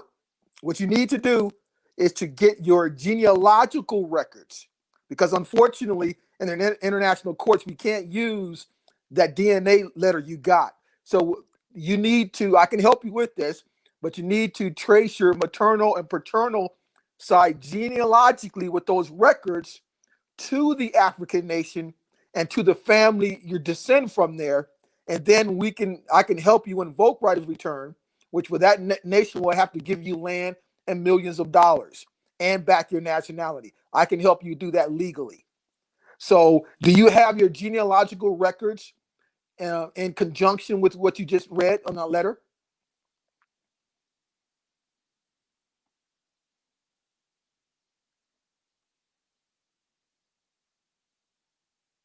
I can't hear you. You're on mute. You on mute, I'm bro. on mute. I'm sorry. Say that again. I said, do you have your genealogical records tracing you back either maternally or paternally to said African nation there in West Africa? Do you have genealogical records that trace you back to that nation? No, I don't. Well, okay. Now, have you tried to get those records? Have you started that process? I'm going to work on it. I'm in the process of working on that. Okay, I can help you with that because if we Okay, that's what I'm saying. get those That's what I'm saying. Right, we get those records, then I can help get you paid. Okay, because we can sue that nation. Yes, we can sue that nation for negligence and invoke right of return, and you will get land and millions of dollars. But we got to prove. See, this is what I'm saying. A lot of people don't understand that, bro. Well, no. They But owe the us. point is this, The brother. The nations point is that this. Right. The point is this, though. Don't talk about. No, listen. Don't talk about where millions of people come from. Focus on yourself only first. So trace your own individual self back to wherever your ancestors came from first. That's yeah. Then once you have that proven by the records, then you get remedy yourself first. Once you set that precedence, I agree with you. I definitely agree with you. Right. Once you I'm not set in that disagreement with that. precedence, yes, once you set that Oh, I'm precedence, sorry. then you can go to another brother or sister and say, hey, this is what I did. You should do the same. But now, remember, I agree with you. everyone's different. I'm with you. No, I'm with everyone's everything you just different, though. said. Right. But everyone may not be from where you come from. Right. I know. I agree with you. Right. So there's no argument here. We didn't have to waste hours here. We could have fucking been doing something more productive by providing information to the people. So don't come on here saying where everyone's from because you don't know me. You don't know Brother Phenom's genealogy. You don't know none of our genealogy, where our ancestors came from. So just focus on yourself. But I will help you out.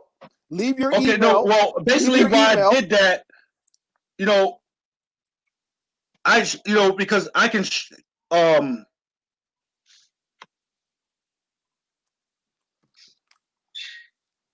So we don't need doctrine from some group. We don't need that. Just focus on yourself. These people are very educated. They broke the spell of wizards. They're past that level. So we don't need to start talking what are you about talking that. about, wizards and spells? I don't know what you're talking about. What does that have to do with what we're talking about? Wizards and spells. Well, because if you're coming to tell me where my ancestors came from, you're that's a spell you're casting on me. You don't know me. Are you serious? So you're telling me that I'm not clear what you're actually saying. No, you're saying we. You were saying we people, but you're using very general terms to include a group of people where they came from instead of yourself. And you just admitted you don't have your genealogical records, so you don't know where your ancestors came from, actually. You can't go back 7 generations maternally or paternally. You can't go back 10 generations maternity or paternity until you start that journey. I'm going to help you do that. But until then, if you're talking, you're not. It's frivolous. It's without merit. That's my point. But if you got those records, I will help you get paid. That's what I do. Bro, it's not about getting paid. I don't give a shit about no getting paid. No. Remember, no. Listen. Listen. It is about that because whenever you talk about your ancestors, where they're from, individually. I don't care nothing about me being paid. Well, no, it's about you individually. Being an African or proving that I'm African. I don't understand. Well, no. It is about you individually because you're on a quest, like we all been on a quest to find out who our ancestors are, where they come from. In all truth and actuality, you're right. I don't have a right to tell you where your ancestors come from. You believe what you want to believe. You have that right. No. But Mr. Payne, you just admitted you don't have your genealogical records. No, I don't have my genealogical records available to me. No, not at the very moment. So, for example, your grandmother, what state is she from on your mother's side? My grandmother from my mother's side? Yes. I'm not sure. I'm not too sure on that. My grandmother's side of the family, I'm not too sure on. I more or less know about my father's side of the family. That's why when I did my DNA test, I did my mother's side first, so I can find out more about her side. Because, like I said, I was raised from my grandmother's side. Okay, right. So that's the problem, brother. We gotta first know our grandmother at least. We got to go back. I know I was raised by my grandmother. And I was in contact with my other grandmother. She just didn't want to have nothing to do with me. Right, but before we start going on these grand, talks, I knew both of my grandmothers. If that's the question that you're asking me. Right. Well, I need you to go back on both the maternal and paternal side, and I can help you do that. So that should be your focus right now. Yeah, it is. Okay, and so leave me your information, right? And then I'll contact you to help you on this, get those records together. And if indeed they go back to some nation there, then you can invoke right of return, just like the Ashkenazi Jews invoked it. It's like Jews from Poland invoked it, and then with the Israel, they got acres of land and millions of dollars. And so that's why I made that statement. Law, okay. Right, and I agree with you, and that's why I made that statement that those governments in Africa, they owe us. They owe us big time. You got to invoke it now. Remember, now they can invoke it too. They can invoke it, but they haven't yet to do it. It's not interesting. So they could have invoked it all this time, but they haven't. No, that's what I'm saying. We got to put pressure on their ass. Y'all niggas owe us. No. First, you got to prove it now. You got to prove it. We can prove it through the historical record. We can prove it through archaeology. We can prove it through no. You as an individual, prove it. You have the individual got to prove your ancestors there. Oh yeah, no doubt. Your ancestors are different than my ancestors. And once you got those records, then you by can that be logic, made, all our ancestors are different than each other. I mean, they're not all the same. You'll be made whole. That's what we're saying, brother. But we're all African descent. We all come from Africa. No. Listen. You can't say you don't know about me now. I can go back 15 generations. I know exactly what you go back 15 generations and no one comes out of Africa. Are you sure about that? I need you to prove that to me, right? I need you to prove that to me because I don't believe you. I don't believe you. I don't believe you. I don't believe you. Can you prove that? You said it. Can you prove it? Mr. Man, listen, I'm going to help you. Send me your email. I'll help you. No. I need for you to prove to me that you can go back 15 generations and show that you originated in America. I'm working now. I'm working. You have to do it right now. No, when we build privately, because I know that you're lying. You can't prove that. I know that you can't. Oh my God. Okay. I know 100%. You can't go. I know 100%, and I'll send you money cash app that you cannot go back 15 generations in America and prove that you're an American. Put some that money you originated in America. I'll send you money if you could do that. Put some money up. How much you want to put up? I'll put up $100. Oh, come on. You got to at least put up $1,500. You got to at least put up $1,500. Too bad. Bullshit. I ain't giving you all my damn money. That's all I saved up right now. $1,500. Nigga, you crazy. 500? From New York. 500. Okay, $500. Okay, 500. 500 up. All right. Here, let me drop my email. And you gonna go back and a generation is 20 to 25 years. So you gonna go back 15 generations and prove to me that you originated here in America. I got 500 that you can't do it. 15 generations is about 200 to 300. No. Listen. I didn't say. I said I can go back 15 generations, and I said they don't go to Africa. I didn't say so. That's all I said. I go back over 15 generations, but nothing in Africa. Okay, that's what I said. You said 15 generations, and no African connection. That's what you're saying, right? Yes, that's what I'm saying. And I'm saying you're lying. Okay, $500. $500. I got 500 on it. That's it. How do I drop my email here? Hey, my brother, Robert. How far can you go back?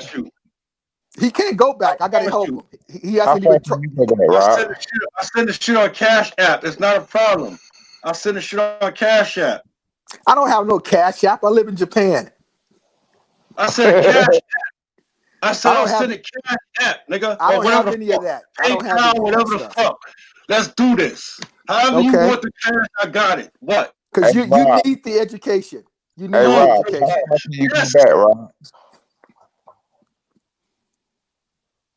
How far can you go back, Rob? He can't go back. Oh, he must can't hear me. Yeah, you said how far do I go back? I told you, I as far as I personally could go back to my grandmother's grandmother being a slave. I didn't go beyond that. Okay. Wait. Your grandmother was born in the 1900s. Right? There was no slavery in the 1900s. My man, my grandmother was born in 1917. What the fuck are you talking about? So she was a slave? Wait. So her mother was born 20 or 30 years before. Okay, so my grandmother was born in 1917. What's a generation before that? Let's say 25 years. That's 25 years before 1917. That's after slavery, brother. And then let's go 20 years before 1890 something. That's 18. That's my grandmother's grandmother. Wait. Hold on, brother. So are you saying simply because it was the 1800s and your grandmother was black, that made her a slave? No, I never said that. She could have they had Indian slaves. We know that. They enslaved the Native American people as well. So what? So what made her a slave other than hold on. What I am saying to you, What made her a slave other than the fact that your mom told you she was a Picture slave? that. Listen, say that again. What made her a slave other than the fact that your mother or your grandmother told you she was? Other than the fact that my grandmother told me. Yeah. Okay, Nothing.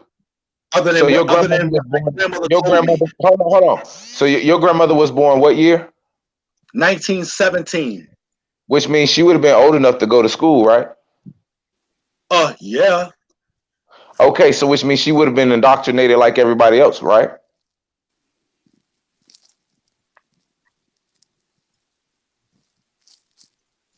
Who's indoctrinated? Indoctrinated into what? What was she indoctrinated into? The common understanding that black people were slaves prior to her No, she existence. wasn't indoctrinated into that. No, she was indoctrinated into the American educational system, which promotes that black people were slaves prior to your grandmother's existence. Say that again. I just said you just said your grandmother wasn't indoctrinated. I said she went to school, didn't she? I asked you what was she indoctrinated into? The American education system. Yeah, the American education system. Yes. No, my grandmother was never a slave. My grandmother's grandmother. Do you understand? Right. Yes. But your hold on. But your grandmother told you the story, right? Yeah. Okay, and she went to school, right? So she went to school for the school to tell her that her grandmother was a slave. She didn't know her grandmother. Let me ask you a question. When you went to school, what did they tell you? I wasn't born close to slavery times. Hold on. But they told you your ancestors was a slave, correct? No, they didn't have to tell me that. Wait, no. I asked you, did they tell you that? When you went to education school? They teach that in school. Yes, they do. Okay. So if they taught that in school, hold on. Real history. Okay. Exactly. So if they taught that to you, and we just said hold on. You just said your grandmother went to school too. So they taught that to her. Okay. And she's the one who told you the story about her grandmother. They didn't teach my grandmother that her grandmother was a slave. No, they taught your grandmother that all black people were slaves. No, she was raised with her. No, my grandmother was raised with her grandmother, and her grandmother told her she was a slave. Okay, I'll let you have that one, brother. My grandmother wasn't born into slavery. So the only way she would know that her grandmother was a slave, she would have had to tell her. So let me just ask you a question. So you telling me, hold on. So you telling me that this was a conversation that your ancestor had with another ancestor of yours, just going through life. Hey, you know I'm a slave, right? I just want to make sure that you know I'm a slave, right, baby? Nobody would have to tell you that back in 1917, bro. Does that make sure no one would have to tell you that they were no adult in 1917 would have to actually send you to school. Say it again. When I went to school? No, I would just say your point, bro. Just say your point. You see, I can show you in 1898 where black people were ruling white people, but you're trying to tell me that black people were slaves. Wait, tell me that again. You said 1898 black people were ruling white people where? In America. Can you show me that? I'd love to see that. Yeah. Look up the White Declaration of Independence. I'll read it for you while you looking it up, because once I'm reading it, you're going to probably try to say that the source is fucked up or whatever. So you can just go do a quick search. I am. The White Declaration of Independence, 1898, and I'm going to read what it says. Okay? Since you think your grandma was a slave at this time period, or your grandma's mama, or whoever the hell you thought. Hold on, let me just pull this up real quick, sir. I got it right Let's see. And I know you probably don't. Okay, here we go. With the Constitution says what it is. Because it's a real We have prepared to treat the document. Negroes with justice So I and know you got it. consideration in all matters, which do not involve sacrifices in the interest of the intelligent. Let me get it better. The White Declaration. And I'll read it. It says, we will no longer on November be 1998, a meeting of the best white citizens of Wilmington was held at the courthouse. At the meeting, Waddell read the white man's Declaration of Independence, which called for the expulsion of editor Manley and his printing press. So let me ask you a question. You want to hear what the White Declaration says? Yeah, I would love to, but I'm trying to read it right now. Or you just want to read about the little narratives that they're painting around the story?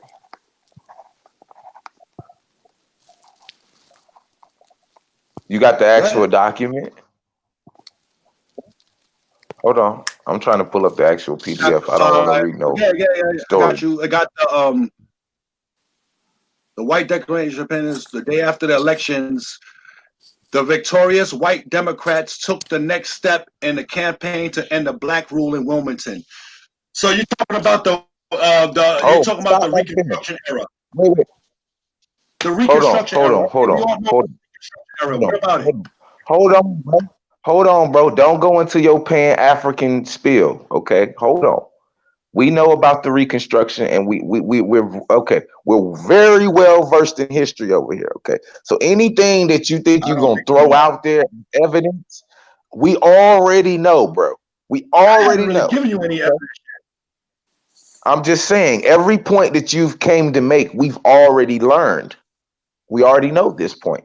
Okay. But you brought up you brought up the White Declaration of Independence as in that black people rule white people, and that's a goddamn lie. Black people never ruled white people here in America. Can I finish with my speech? Believing, okay, so let me see where we're gonna start.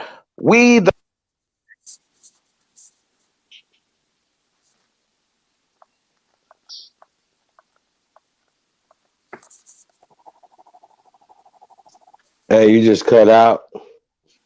I said we still got a Monty in here. Hey, I wanted to pull something up real fast just to kind of close out this grand jury hearing, right? When we're talking about the CIA, I think this is something interesting.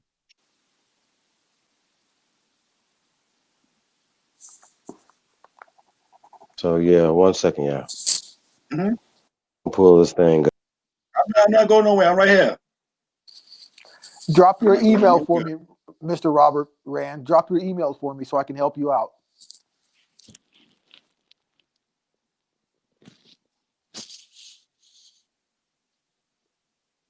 You hear me?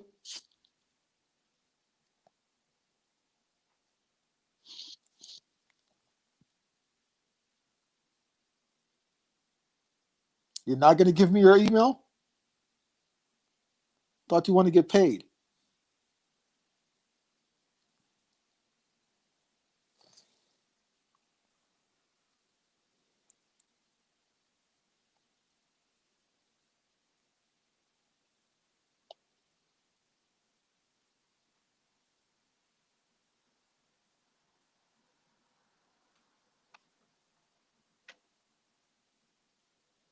Yeah, I couldn't. I thought it was me at first. You didn't hear me?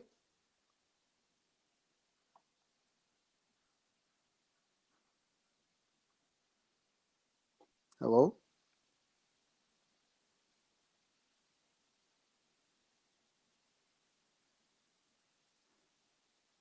Guess you guys can't hear me, huh? Robert, can you hear me? Yeah, I'm here. Did you are you going to give me your email? Yeah, I'm sorry. Yeah. I just dropped. Can you see mine in the chat? No. Let me make my screen smaller. Yeah, I got you. I'm gonna put mine in there right now. Okay, you can see mine, right now. Yeah, I got you. Okay. I'm gonna help you out here, brother. Yeah. Okay. All So right, we get cool. the We can do that, we bro. yeah we That's get those that's records that's together. that. We get those records Word up. together. We're gonna get them to pay you. All Word up. right. We're gonna do that. Robert Red at number 5. Gmail. Y'all cool, man. I like talking to y'all. This is cool. You got me? Yep, I got it. Cool. Thanks a lot. All right. Yeah, All man. right. I So like I'm talking gonna. to y'all. Yep. This Yep. is I'm gonna cool. screenshot this here so I can save it. All right. Because Yeah, I I'm heard gonna you. I hear step. you. I hear you. I'm gonna step off. I gotta get back to work here. Okay. Yeah, I'm gonna smoke me a blunt. I gotta eat something, man. Y'all, I like talking to y'all. This was fun, yo. So Yeah, can I come on but tomorrow? I'm serious here. I'm serious. I'm gonna help you out here. So we get those Yeah, records. we're We gonna can kick it prove tomorrow. that. We can prove that. Then I'm gonna help you get paid. All right. All right, we're gonna and I'm gonna be more prepared with my sources tomorrow. What time y'all coming on tomorrow? Well, you gotta talk to them. I just drop in once in a while here. But you have a good night. All right. I'm gonna get back Yeah, to work. you too. Peace, bro. Peace. Peace. Take care. Bye. Yeah, I'm about to cut out too, y'all. What time can I come? What time y'all gonna be on tomorrow?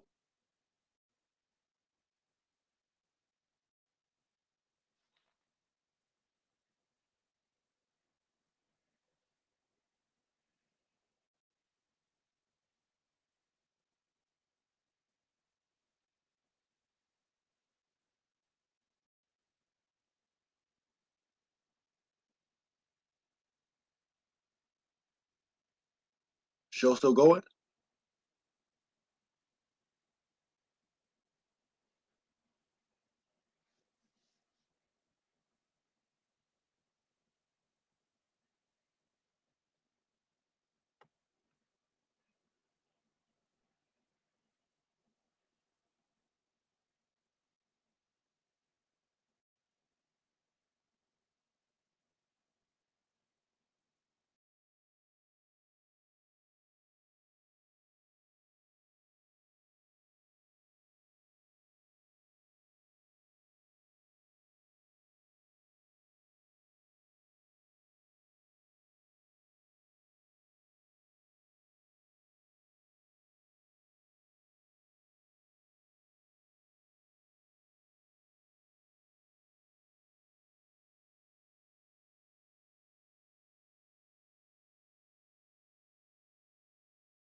All right, y'all. All right, so we're having a little technical difficulties over here. Melting these wires over here. Sheesh.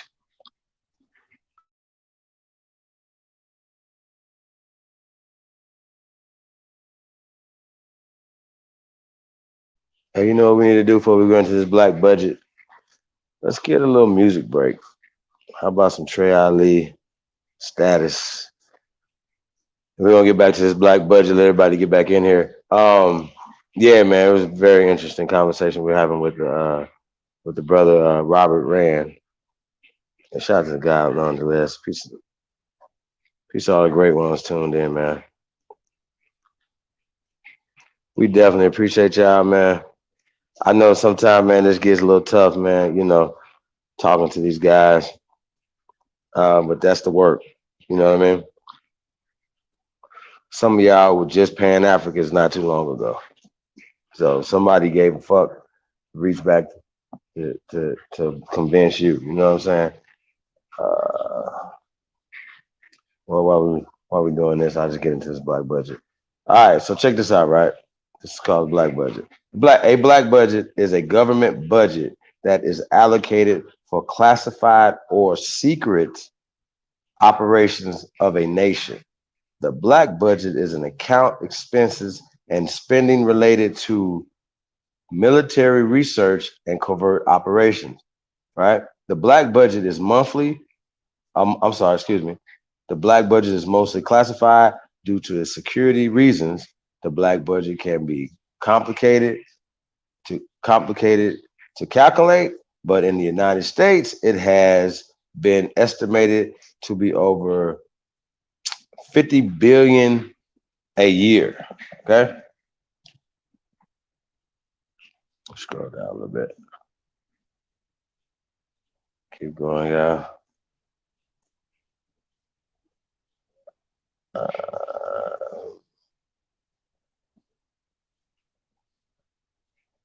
All right, so the United States Department of Defense. Now, we talk about military intelligence, stuff like that, or whatever. But so that's under the Department, the United States Department of Defense. Okay, has a black budget it uses to fund black projects, expenditures that it does not want to disclose publicly. The annual cost of the United States Department of Defense black budget was estimated at 30 billion in 2008, but was increased to an estimated 50 billion in 2009. Right? A black budget article by the Washington Post, based on information given by Edward Snowden, right? That's the WikiLeaks guy, detailed how the U.S. allocated 52.8 billion in 2012 for the black budget. Now check this out. Let's keep going.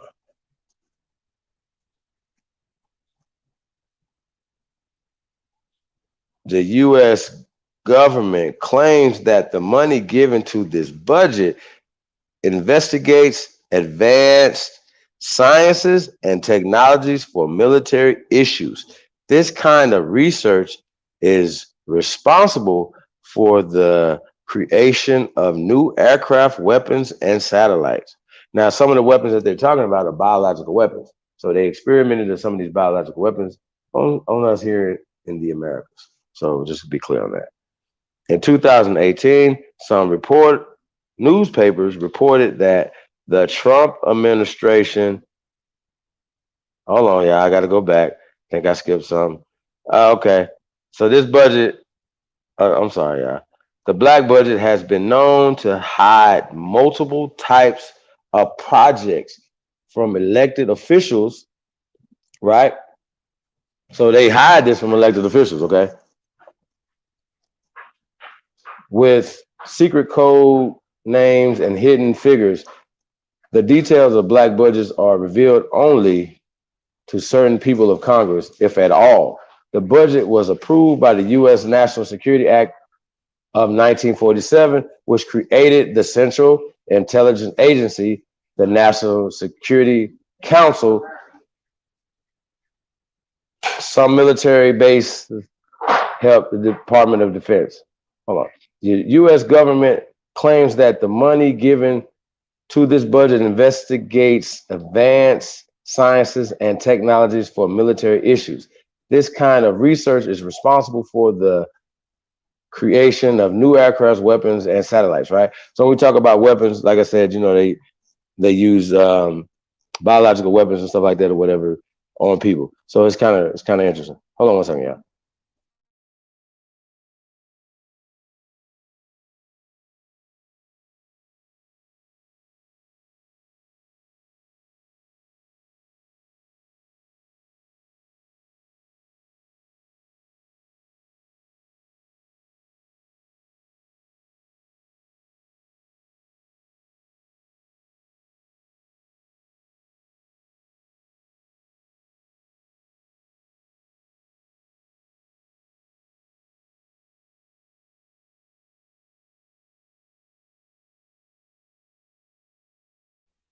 So check this out. It says in 2018, some newspapers reported that the Trump administration asked for 81.1 billion for the 2019 black budget. The request included 59.9 billion for the National Intelligence Program, covering non-military programs and activities. Also, 21.2 billion for the Military Intelligence Program, which covers intelligence activities by the Department of Defense, right? In total, these two are more than 3.4% higher than the FY 2018 request, that the largest since then, and is the largest announced since the government began disclosing its intelligence budget request in 2007, according to the Washington Times, Andrew Blake, right? So when they get down here to Russia, this gets pretty interesting, right, y'all? So according to, it always goes back to Russia, right? According to an estimate by the Moscow-based G.O.A.T Institute, right, about 21%, that's 3.2 trillion, right, rubles of the Russian federal budget was black, not itemized, right, in 2015. This represents a doubling from 2010. The increase coincided with huge increases in the Russian military budget under Russian President Vladimir Putin, right? So you know what's so crazy? We can come out of that. What's so crazy about this, right? Hold on.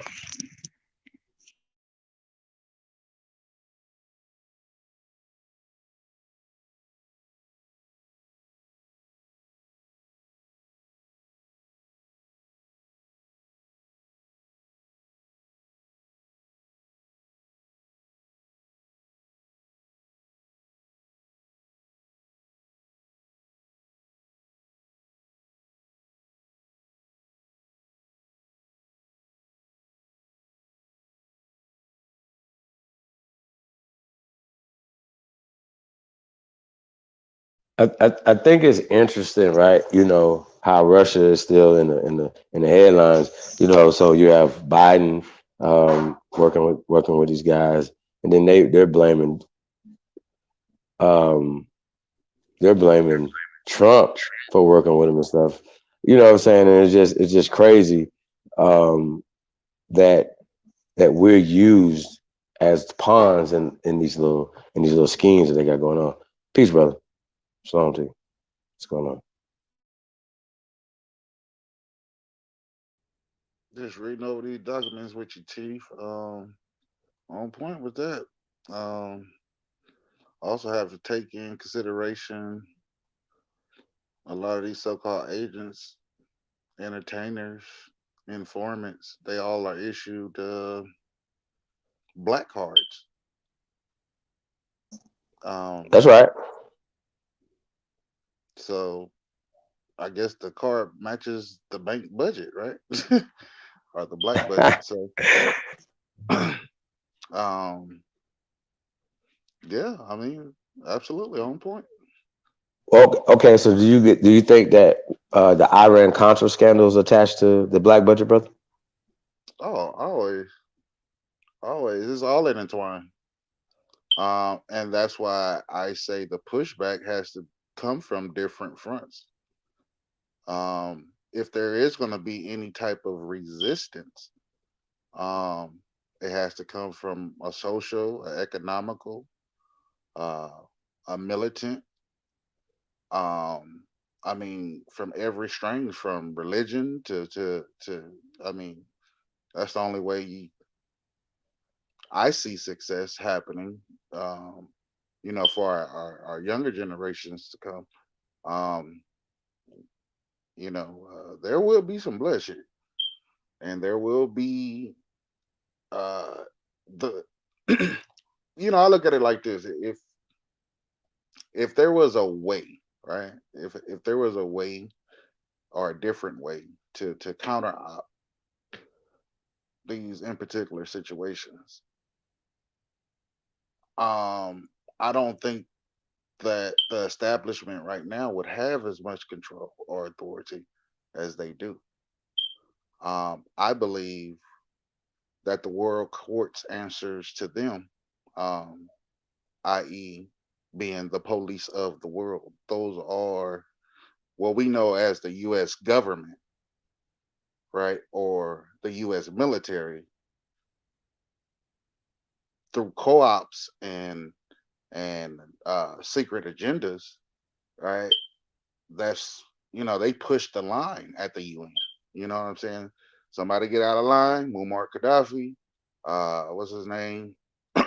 Saddam Hussein, XYZ. Um, and honestly, if you're not a part of the UN or you reject your seat at the UN, then and this is just as an observer, you will be handled accordingly. And so it's not so much as nations or i.e. governments, it's more so the effect on the actual citizens of that particular region or uh, landmass, if you will. Those are the major sufferers. Um, we spoke a little bit about the treaties, and when I look at what we know better as South America, um, uh, tribal or nations of that particular region, uh, they didn't commence with any type of treaty, so therefore their government was established, uh, i.e., by force of takeover, and that's why their currency, and I'm talking about the general population, the currency is different than the currency that the government actually has access to. We talk about the peso, that's a 10-to-1 differential. So if let's just say, for instance, hypothetically, of course, but let's just say uh, a place like Venezuela, let's just say their standing government has issued a dividend of $10 million. Well, the population of Venezuela, in order to equal that amount, they would have to come up with $100 million, right? And that's just in goods and services. Like I forget what it's called off the top, but when you actually transferring currency from bordering states to another bordering state, it's a exchange currency, right? So you're issued a certain amount of wealth, like what is that, pounds and EUs and goddamn me wands and all these different sets of rules for this petrodollar. We still haven't covered that yet. But that petrodollar, i.e., established, I believe that's with Saudi Arabia. Um, that's how the dollar actually became the world's currency. because it was an agreement made between the government and I guess the royal family over there that they wouldn't change or exchange oil unless another country produced American dollars. So this is just a part of the psyop. That's why it's called the petrodollar. It used to be the gold standard. The gold standard. They dropped the gold standard. Went under the federal bank. They went under the federal bank, and it later was renounced. Matter of fact, I got one somewhere around here, but it was actually called the uh it wasn't called the Federal Reserve note. It was called the shoot. I'm still bananas over here, so uh bear with me. Uh a centennial, excuse me. Yes, a centennial. That was the marker of the original dollar. It was called a centennial. And with the balance and changes of power, they took the gold standard off. There used to be actually a gold strip underneath the so-called picture of the president of that particular dollar and or that particular note, and that's even been removed. When we go back to the bank runs of the Great Depression era, um, intangible assets had to be turned in, or it was a crime which you could be jailed up to, I want to say 10 years, 10, 20 years, something like that.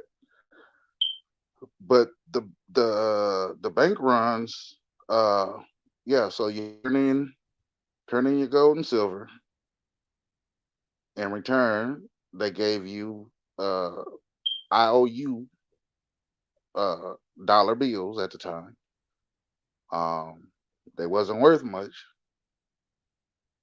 and uh, any type of assets that you had within the bank at that time, it was seized. So you couldn't make a withdrawal, and still holds that holds a value today because it's a certain amount. Let's say, for instance, you have $1 billion within a bank account, right, or overseas account. Well, you only are allowed it to draw out so much at a time. So I don't know what that is. I don't know what type of banking laws that is, but I think it's like either like 25,000 or some weird number. And yeah, you Floyd Mayweather actually got into some controversy with that earlier this year, trying to overdraw without, I guess, getting approval or that paperwork. But I yield back.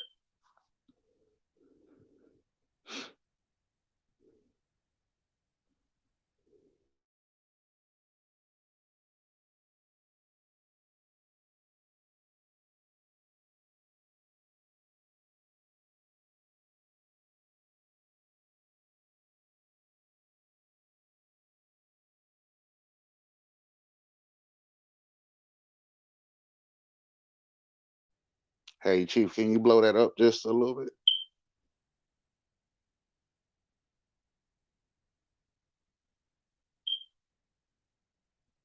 Appreciate it.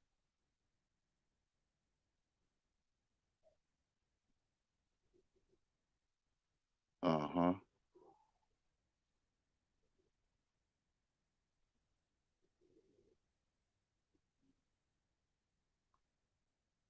Huh. Okay.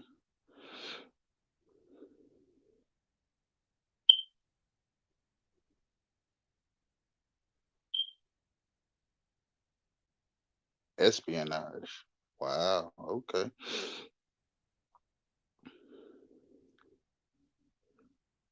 Two types of expenses. Each agency has a unique. Breakdown of expenses. Covert action program. Convert action program. Uh-huh.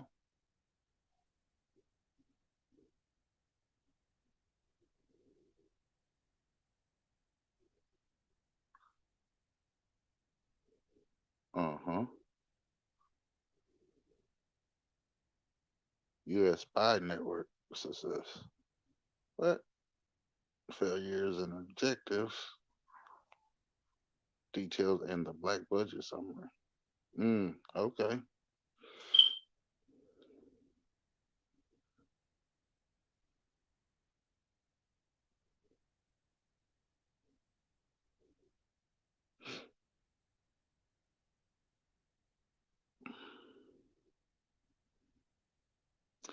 Inside the 2013 U.S. intelligence black budget.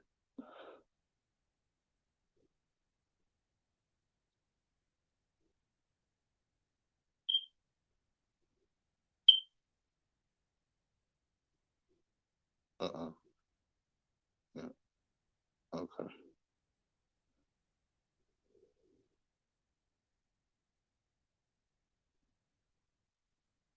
Mm-hmm.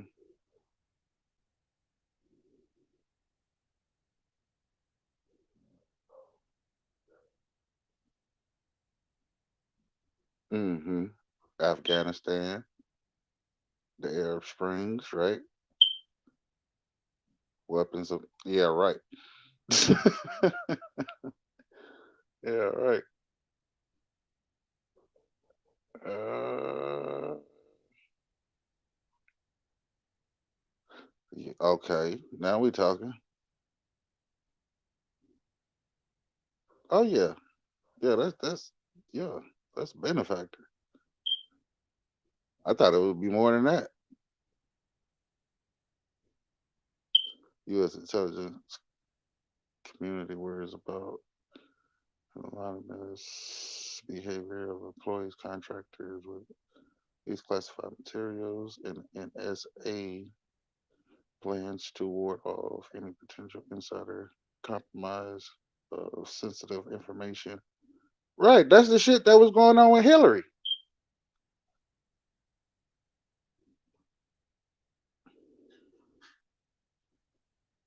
U.S. Intelligence Office and friends well as Pakistan described as right, China, Russia, Iran, Cuba, and Israel. Exacto. Exacto. U.S. The governments of Iran, China, and Russia are different to penetrate North Korea. Okay, okay. Look, you're missing. Okay, yeah. What he called him, Rocket Man, right? Cousin boy, Rocket Man.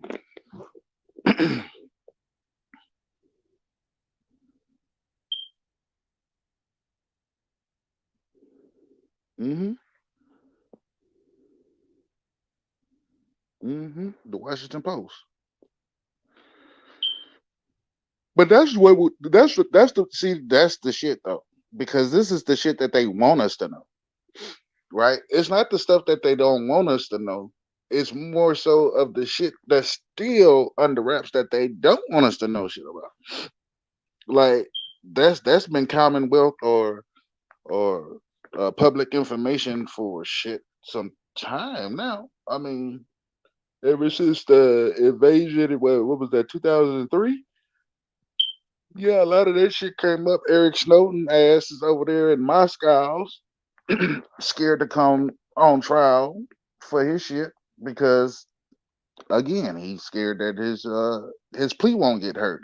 You know they got him under what is that, treason or some shit for exposing. Yeah, absolutely, absolutely. I mean, yeah, but I think more of that is just wolf tickets. You know, because if they was rocking like that, like watch this, check this out. even if you take in consideration the deficit is not the GDP. The deficit is not the numbers that's posted on the actual website. Um, the purchasing power of the U.S. dollar, we're more like at uh, uh, 275 trillion. That's with a T, $1 trillion in debt as what they consider to be a constitutional power or uh, a world power. Um, and if it was so, like China right now, China actually, uh, they have sold a lot of lands. I don't know the specific amount. I just know it's a large amount. Um, through the embargo and through the import export. Um, yeah, they're in high water and debt with so-called not China, but the Republic. What is that? How that shit go? Like it's two Chinas. So you got the People's Republic of China, and then you have another authority which the president is on, based off my understanding.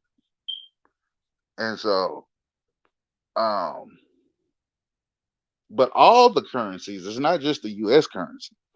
It's not just the dollar bill per se. It's all of them.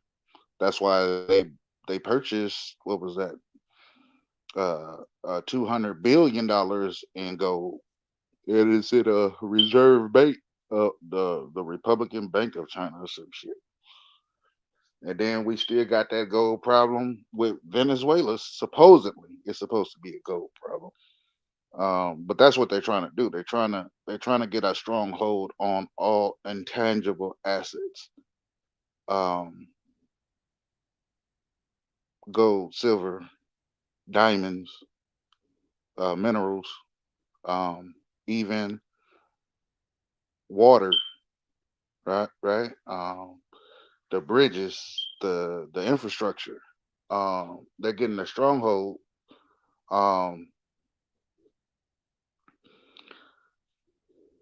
I don't know. I have my assumptions of how they're gonna roll it out.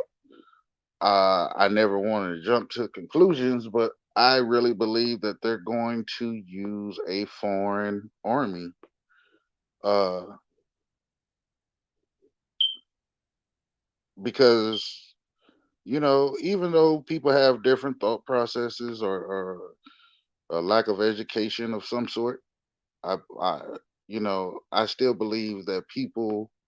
I would hope that most wouldn't turn against their own families. That's what I would hope, and that's wishful thinking, you know. But I believe that's the reason why it's always been a soft form of martial law. There's always been a soft form, you know. I think it's going to become very intensified, like the Dixiecrats.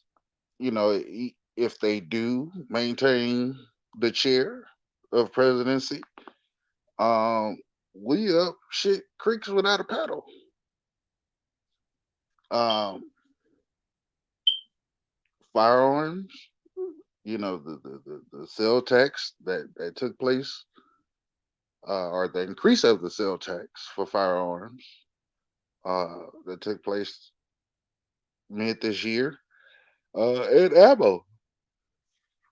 Um, it's even a reason why you see a lot of the paleface militia. They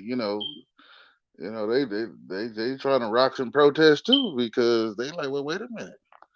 Yeah, so I don't believe that it's a colored thing as much as it is a state versus the civilian thing, if that makes sense.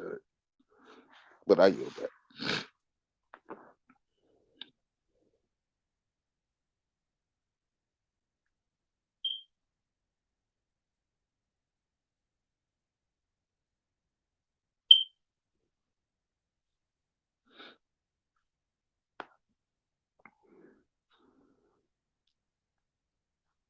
I wonder, does anybody still recall how to make pemmican,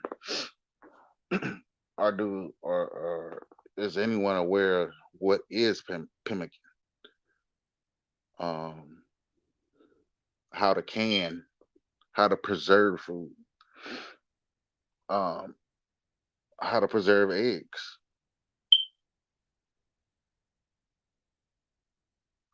You think it's a banking war, Ego? Yeah, yeah,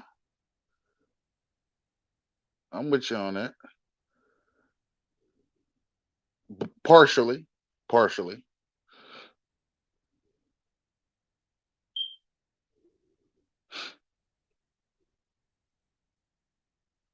Classism or classism. Okay, classism. Okay, yeah, classification. Um, there's a uh, well, there's only two classes. There's really no middle class no more to speak of. I mean, when you look at it, the middle class gets hit the hardest as far as taxes go. Um, and if the Democrats get in there, they're gonna get hit even harder. Depopulation agenda, yeah, I like that one. I like that. Yeah, yeah, we just got to make sure and ensure that we do what we have to do in order to be on the right side of that, in my personal opinion. Okay, wait a minute. This is jumping. Hold on. Let me see. What was the next one? Uh, most wars are better wars. If you have a Fed, you have a wartime economy. True. That's true. But this is not over economy. If they tell you we're going out, and this is just my opinion, I'm not, going against anybody's information. But if they tell you that they're going to put your hard-earned money on a microchip or some type of, uh, Bitcoin or cryptocurrency type of situation, okay, how do you determine? You take all authority out your hands. You take all power out your hands, right? Right. Your money is not the money that you have in the bank. The money is the money that you have in your hand. Just in my personal opinion. Hardline, what do you say? There's a Fed on just about every land. Yeah, yeah. And let's deal with the word for a second. Fed, right? Like we think Fed means federal. It has no part to play. It's not even joint. It's some bullshit. Indeed, only a few countries do not have one, such as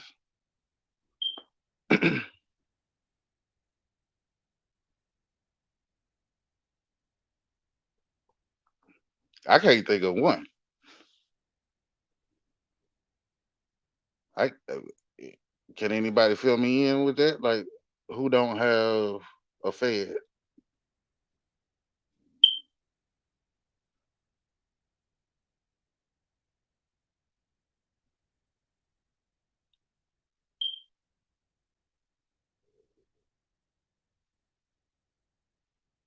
Right, that part. I seen a earlier comment that says money is just something that they make. We don't make it. And until we learn how to make a printing press,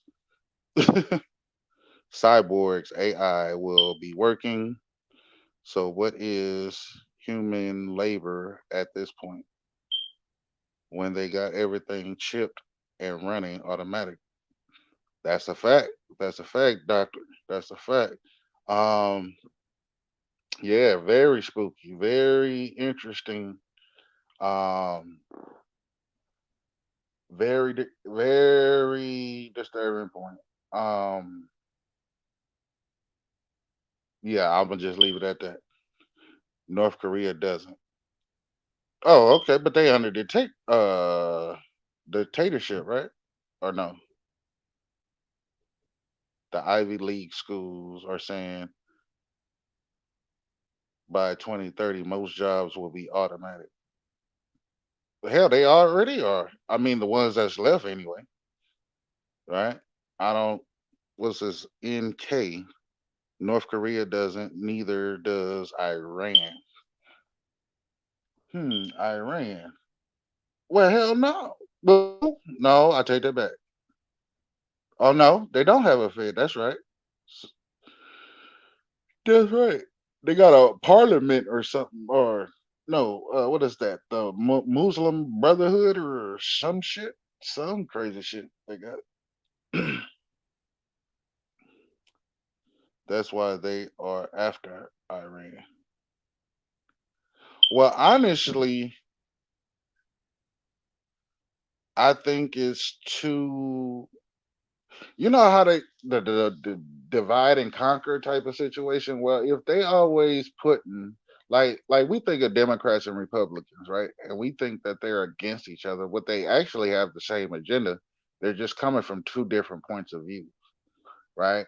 And so when I believe that like when we find ourselves in these war conflicts, I think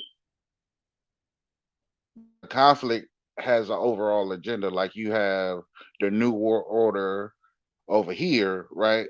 But then you got the old order over here, right? And I think in sequence, right, when you think about the Bilderbergers, the Rockefellers, when you think about these wealthy families, right? I think that they all some way work hand in hand. What's it says? Democrats want war with Iran. What they say?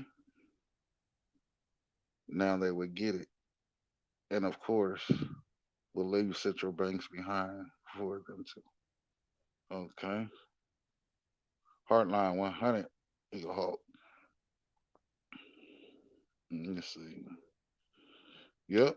The country Obama attacked were last on the list, I think. Huh.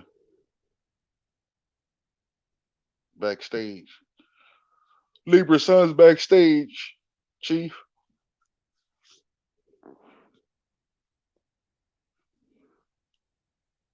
Yeah. Um Anybody read that William Cooper Behold the horse?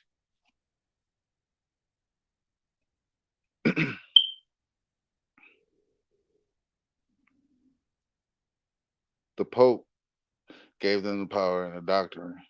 Wait a minute, hold on. Of discovery. Yep, that's true. That's true. Let me see. One more country gas to fall to complete the seven. Oh, the total seven countries. Okay, I got you. I got you. Man, peace, Right. peace, peace to the God, man. Peace. What's Peace, good with brother. you? Oh, brother, just going through the comment section, just vibing, freelancing, taking in all of these jewels that was dropped today, and hopefully the brother, shit, Robert Rand, yeah, hopefully he Yeah, got what he needed, yeah. It seems. I mean, that just kind of lets you know what we're dealing with on a daily basis. Mm-hmm. Mm-hmm. You know what I'm saying? Righteous, righteous. So, yeah. That's what we be So dealing with. That what's your thoughts about this black bank, the black what? the black banking order system, as far as the economy, the way that it's going, the wars, uh, the status of our people. What What's your answer? Well, I mean, it's about controlling the resources. If you control the resources, you control the people. Righteous. Really, just that simple.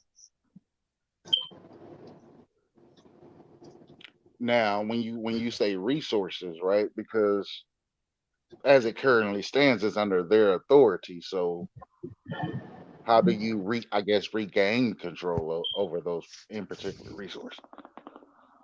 Or what would be an idea? Well, the way the system works, it requires participation. Righteous. And not just from one group, but for all groups. Right. You know what I'm saying? Because the way it's done, you got whereas, we've I heard someone talking about earlier about what people would do for a job, Right. what they Right. would do for employment, and they will put that above anything else, and that's what they use against you. You know what I'm saying? Exactly. Exactly. So, is there any way for us as Aborigines? Is there any way for us to come up with another form of currency to do business amongst each other? Um, like just to make Well, something. I got you right. Well, it's Mhm. it's all it's all in how you look at it, because you have what is the if you're talking about doing things within the matrix or doing things outside of the matrix. You know what I'm Oh, saying? So, definitely outside. Definitely oh, outside. okay. Well, Hmm. if you're doing it outside the matrix, then you don't necessarily need currency per se. You know what I Okay. mean? Can you elaborate on that just a little bit? Well, it depends on how you're set up. As a, let's just say, uh, a community, or let's say a town, right? Okay, there you go. Okay.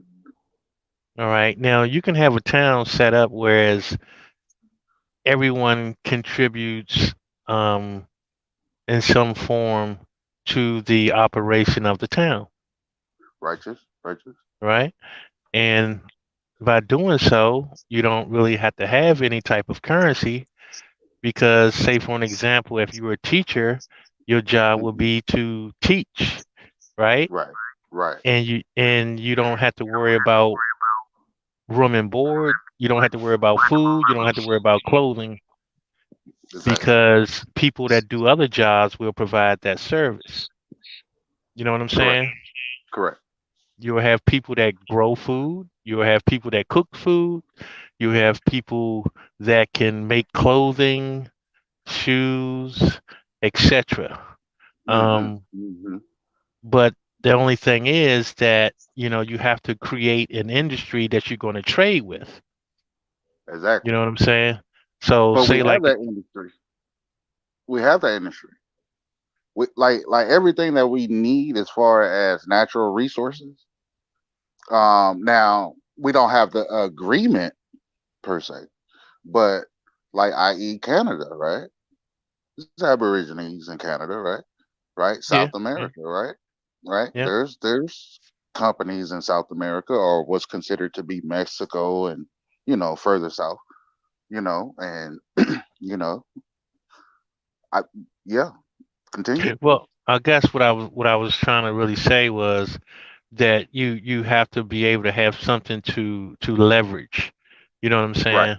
right. Um, so And your what inter what is that currency? What is that? well, I just explained it, right? And Hmm. because your internal the way you work internally is not the same as you work externally. You know what I'm saying? Okay. All right. All right. All So right. so your Okay. your external would be doing business with everyone else.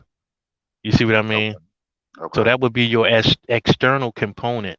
Now that's where you would provide to the rest of the world. and then you would be building leverage from that. You know what I'm saying?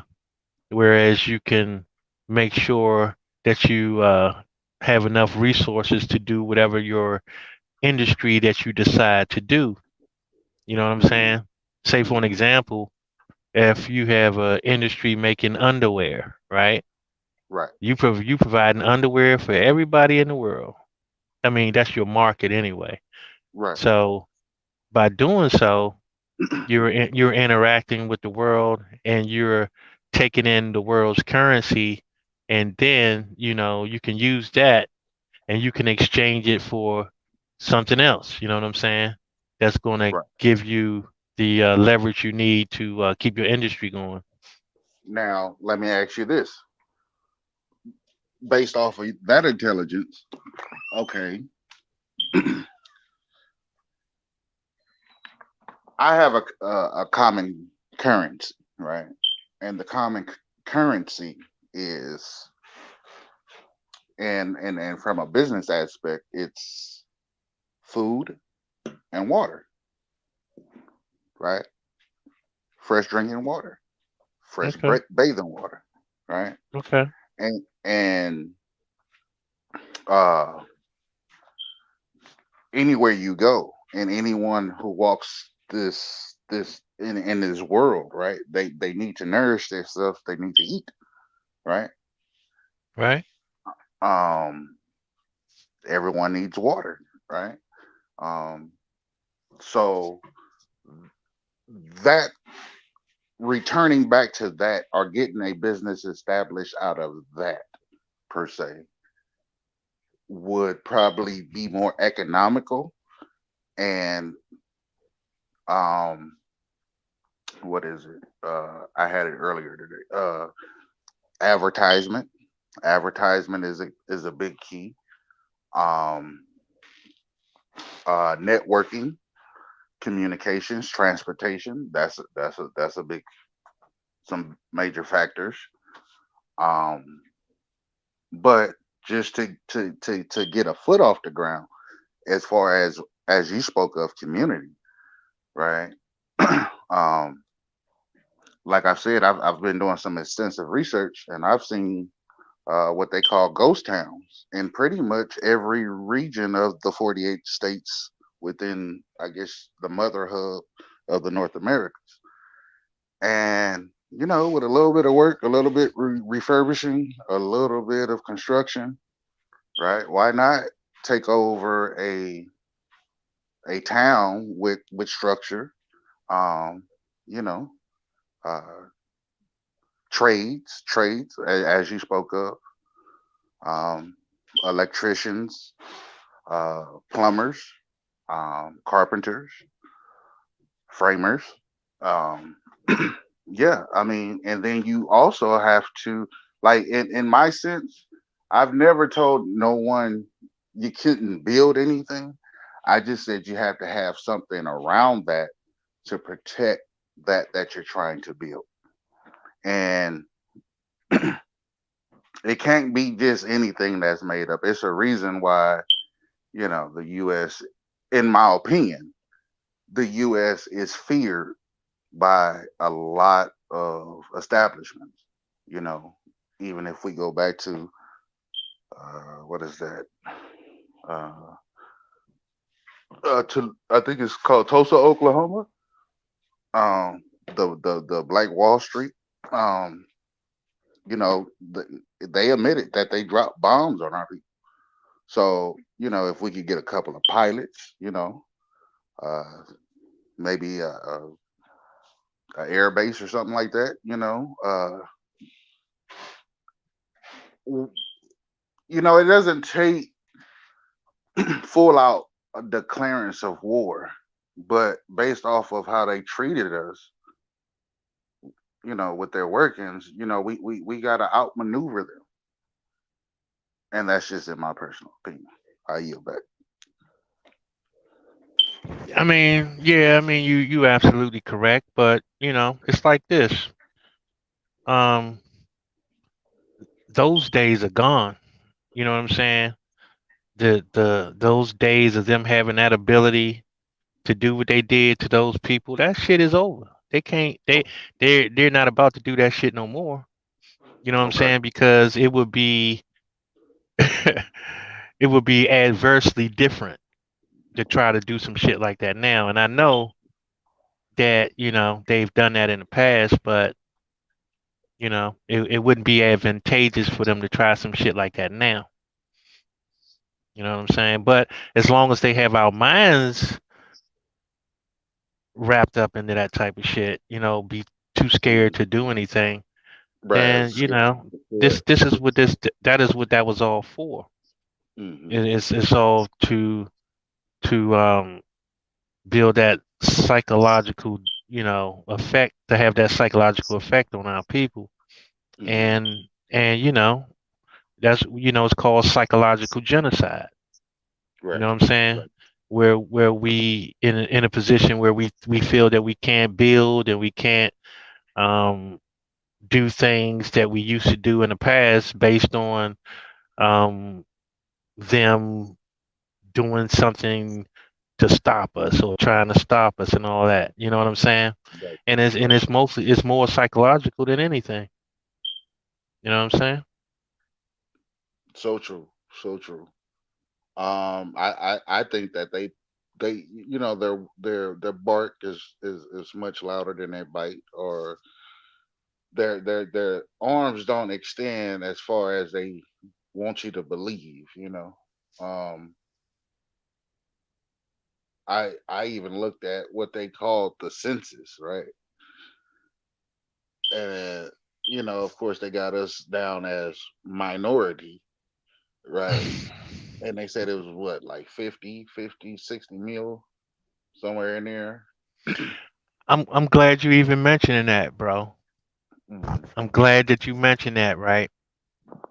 Because the other day we looked up a couple of things, right? Okay. Um, we were in a.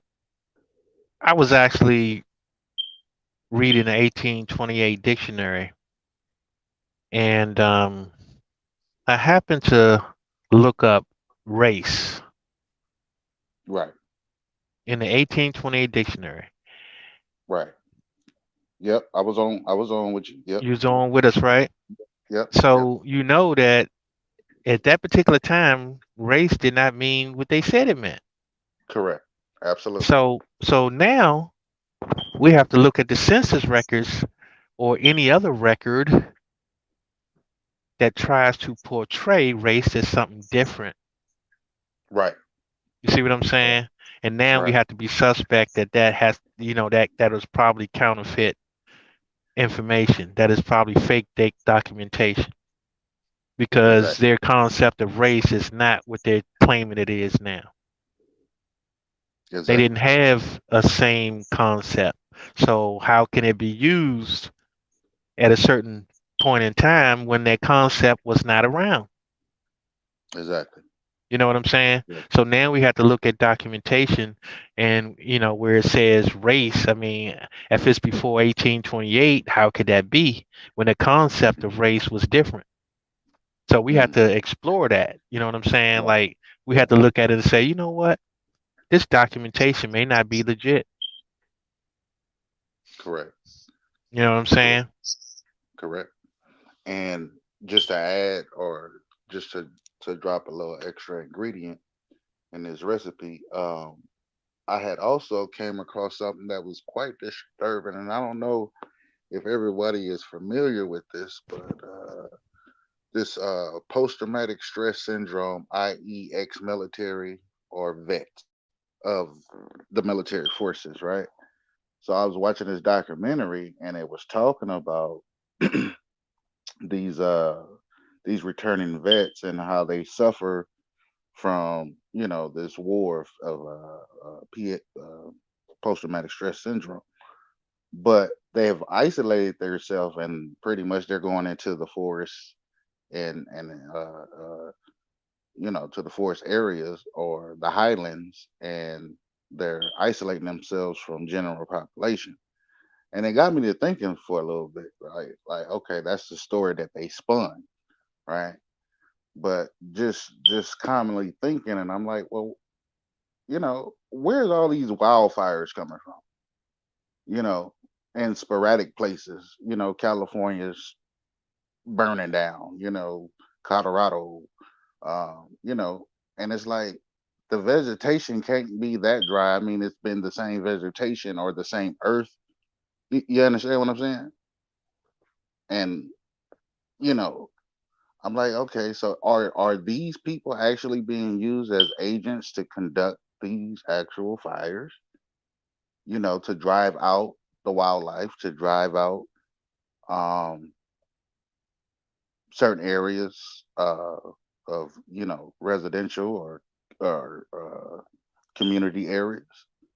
You know, I don't know. It was just a thought, I mean, but you definitely taking everything in consideration. You definitely can't take it off the table. That's for sure. right, You know right. what I'm saying? You can't put it. You can't put anything past them. You know, Hmm. you can't put anything past them. But it's man, it's definitely MK Ultra. At its Right, finest right now. You know what I'm saying? right, So right. and it's affecting everybody in every facet of life. And and it was a prime example, with the guy that came on earlier tonight. And it's Hmm. like this guy had zero. When I say zero, I mean zero proof. Right, You know what I'm saying? That right, he was from where he said. right. And then on top of that, he gonna pick an American colony in Africa. Exactly, That'd exactly. be so crazy Right, to me. It's like, right. man, yeah, oh God, man, this Yeah, is this is it's a insane, psychosis. bro. It's a It is, psychosis. and it's and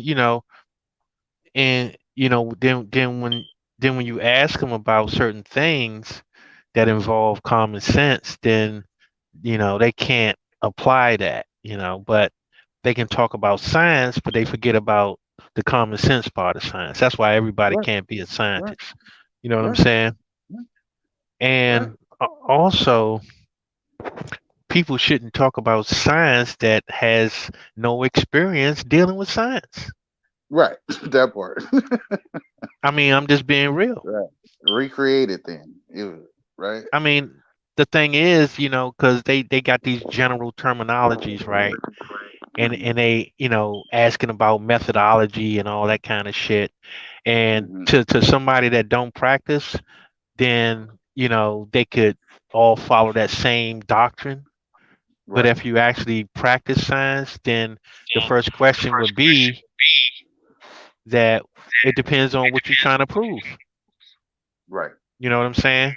Right. Because you're going to use different methods to prove different things. So why would you just think you can use one methodology to prove something? That's impossible. It's You know possible. what I'm saying? Correct. And the thing is that they don't understand about laws is that laws have to do with application, right? Because Correct. you have to be able to, in order to prove something, you have to apply something to do it. You know what I'm saying? You have to have a means of doing it. And they always quick to say observation, but observation is just not as simple as watching something happen. That's not all that observation entails. You know what I'm saying? Say for an example, if you're trying to prove whether or not you got power going through a cable, right? Hmm. Hmm. There's ways to do that. There's a methodology to it, right? One is to get a damn a multi-voltmeter or multimeter, right? Right. And you can prove whether or not you have voltage, you can prove Right. amperage, you can prove resistance. You know what I'm saying? So you got all these different things you can prove um, with using a simple tool. You know what I'm saying? What's And your what's your thought or your thesis on global warming? What's your take on that? man, it's kind of difficult being as though that a lot of water has been displaced. Hmm. right? Like when you start building dams and stuff like that, you start displacing water and you Right. start affecting the temperature in certain areas. You know what I'm saying? Correct. Because you might take a area that might have been submerged in water, now is no longer submerged in water, then that's going to draw more heat to that particular area because it has no water to cool it down. Okay. Makes You know what sense. I'm saying? Do Because they you have think to it's understand, a little huh? deeper than that? Well, it's Would you, you? you have to look at it. You have to look at the planet as being a system, right? Right. It's a Right. whole system. So when you start tampering with the system, then you're going to Hmm. have adverse effect. You Exactly. know what I'm saying? Exactly. It's just Exactly. like the And same as, cutting off a switch. You know what I'm saying? It's like this right. switch been on for a reason, but now you cut it off. Exactly. So it's going to have an effect. You know what I'm saying? So, when people look at things, they have to look at things as a system and it all works together. So when you start tampering with certain things, you're stopping the flow. And when you Correct. stop the flow, you're going to heat up. You know what I'm saying? Now, let me ask you this: would you believe that it has something to do with the oil extractions of the earth? Would you believe that it has something to do with the diamonds and the gold and the silver being extracted from the earth? Not necessarily so, right? Okay. Not Okay. necessarily because like I said, you have to look at things as a system, right? So Hmm. you know that it's two things that cool off, right? One is Okay. water and one is wind. Okay. They're natural cooling, Elements. yeah, Elements. Right. Okay. naturally. You see what I'm saying? Hmm. Um, so, once you start tampering with those things, man, then your ability to cool off is going to change. You know what I'm saying? Okay. Okay. But would you consider and just a question. Would you consider oil being like the blood of the actual lands?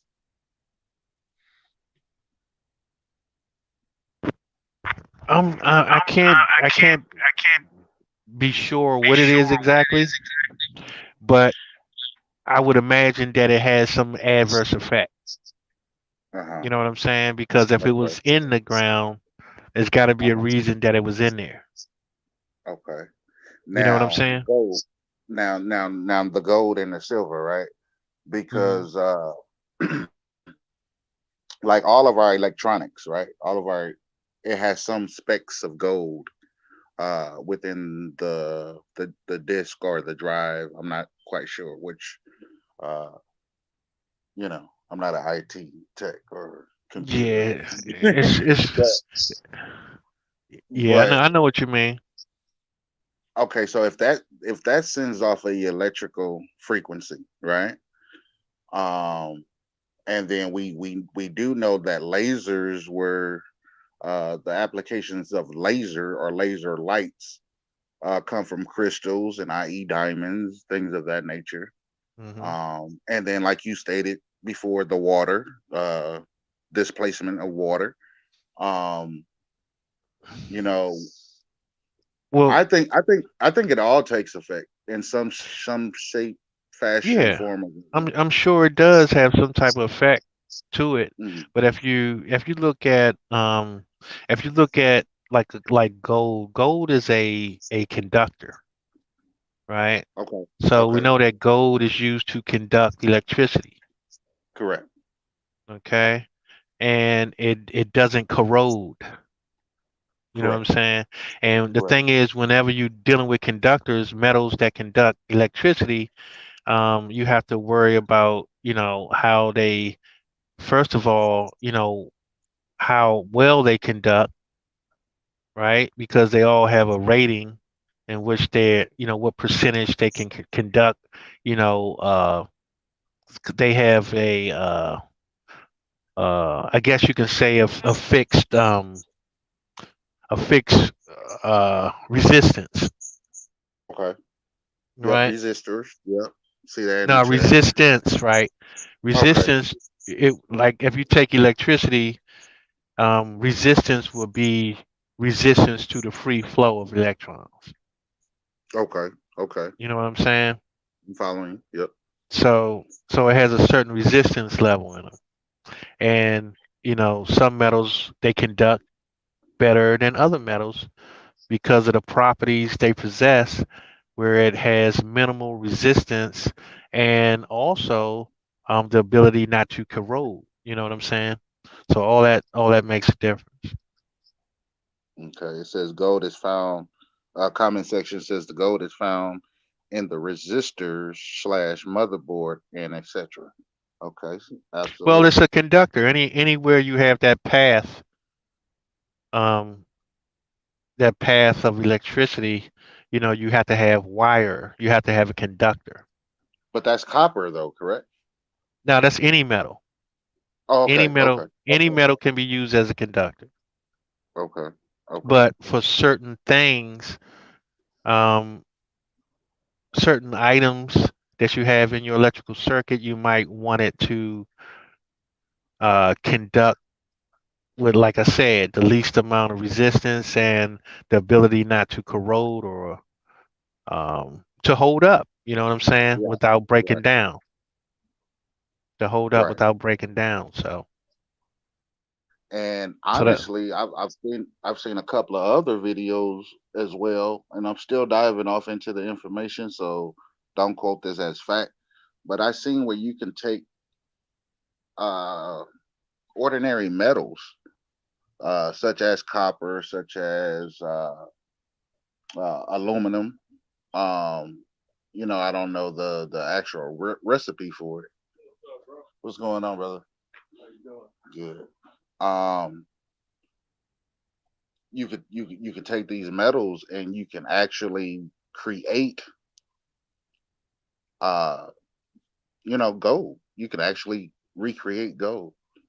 Now I don't know the weight of it or the actual Well, it would. The only thing you can do with that is it would have to have the same elements, right? mhm, mhm. And I, I I find it. I mean, you would have to really be able to change one element into another element in order for that. That's what alchemy is really all about. Right. Being able to manipulate manipulate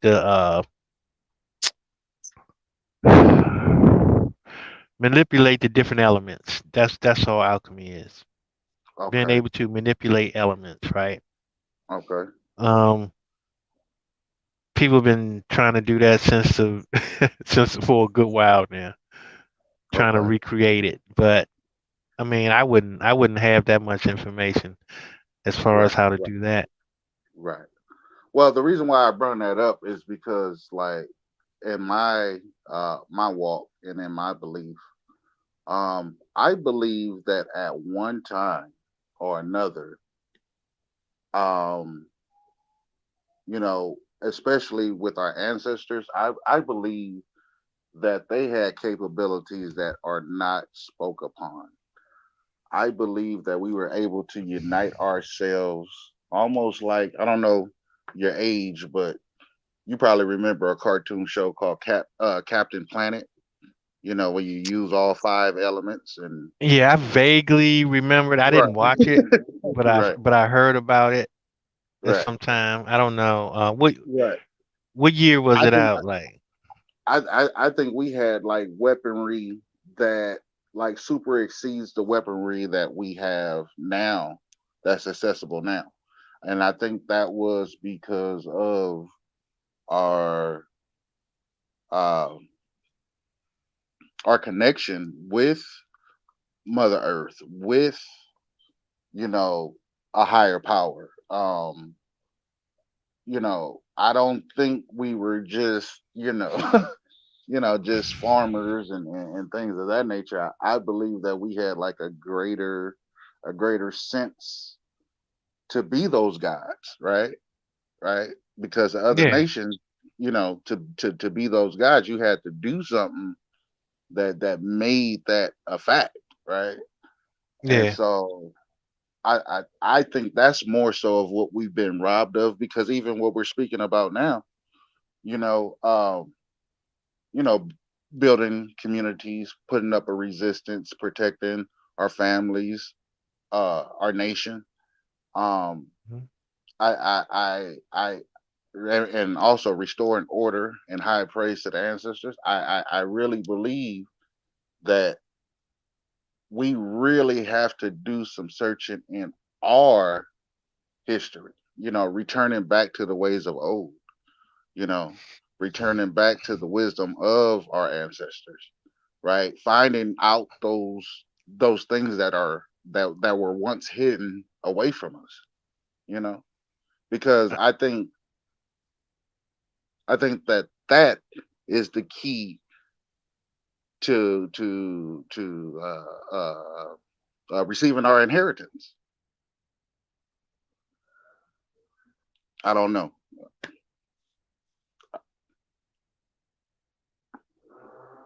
Yeah, well, I guess that's hard to say, um, because we don't even have right now. It's just the difficult part would be having access to those ruins. Doctor Kadar, he said X-Men. Oh, I hope okay. I said that right. So Chief Farms, peace to the God, man. You can get on in Peace, this conversation. What's good with you? peace, peace. What's up with y'all, man? You know what I'm saying? I just wanted to see if I can flip it up a little bit, man, and talk about some little unity and organization type stuff. Yep. By all means, Yeah, bro. peace. I was just wondering if we were looking to, as a group, you know what I'm saying, get together for the new year, which would be in spring, you know what I'm saying? And we knew a brother, you know what I'm saying, who wanted to have an event. You know what? Being honest with me, brothers, you know what I'm saying? What do y'all think of some things we could do? You know what I'm saying? To make it a good event to where we can build. You know what I'm saying? Because that's what I would like to see, a good event to where we can all link up and build. You know what I'm saying? And recently I acquired some land, so I'm trying to see if I can link up with some brothers and we can put something together, because this is a good time out there to have an event if we're gonna do something. Right, I right. feel you, bro. Man, I mean, be there or be square. You know what I'm talking about? Right, For That's right. sure, for sure. that's all it really takes, man. I mean, the biggest effort is just to be there. And once people start doing that, then the rest is not that hard. You know what I mean? Yeah. I Correct. was thinking about Correct. doing something with the kids too, man. To where, you know what I'm saying, an event to where we can bring out the kids, and you know Family, what I'm bro. saying? Yeah, Yeah, man. And we yeah, can really do something, you know what I'm saying, for the new year yeah, and really bring it in yeah. right, you know? Hey, bro. I mean, that's what's up. You know what I'm saying? Um, the what I would suggest, depending on where you're located, is to try to find out who's in your area. You know what I'm saying? Yeah. I Um, mean, the that's where you farm in start. Arkansas. But I ain't gonna lie, I ain't been hearing a lot of brothers from Arkansas up in the groups.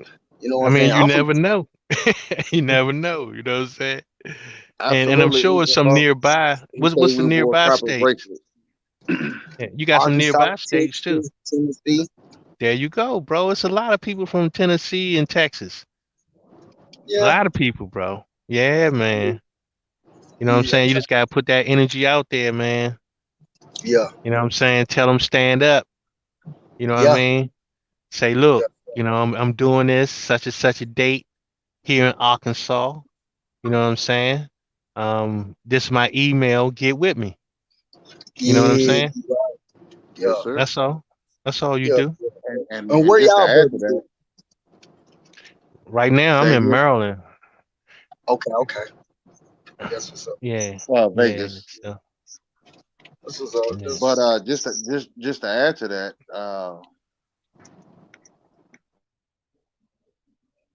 charity starts at home. You know, um, and it seems like you're on the right track. Yeah, exactly. I'm With the trying to put movie, together our family reunion out there too. You know what I'm saying? So that's what I like you said that charity starts at home. I'm trying to talking to my family. We trying to put together a family reunion so we can have that. And that's why I'm like, man, another event with the other family. You know what I'm saying? To be good. You know what I'm saying? After all, you know what I'm saying? To see all that pop up because I'm with you. Charity starts at home. You know what I'm right? saying for sure. And as long as you twisting up those hair strings to make that strong mighty braid, I think that would probably be the best way that you could go forth. And then again, making yourself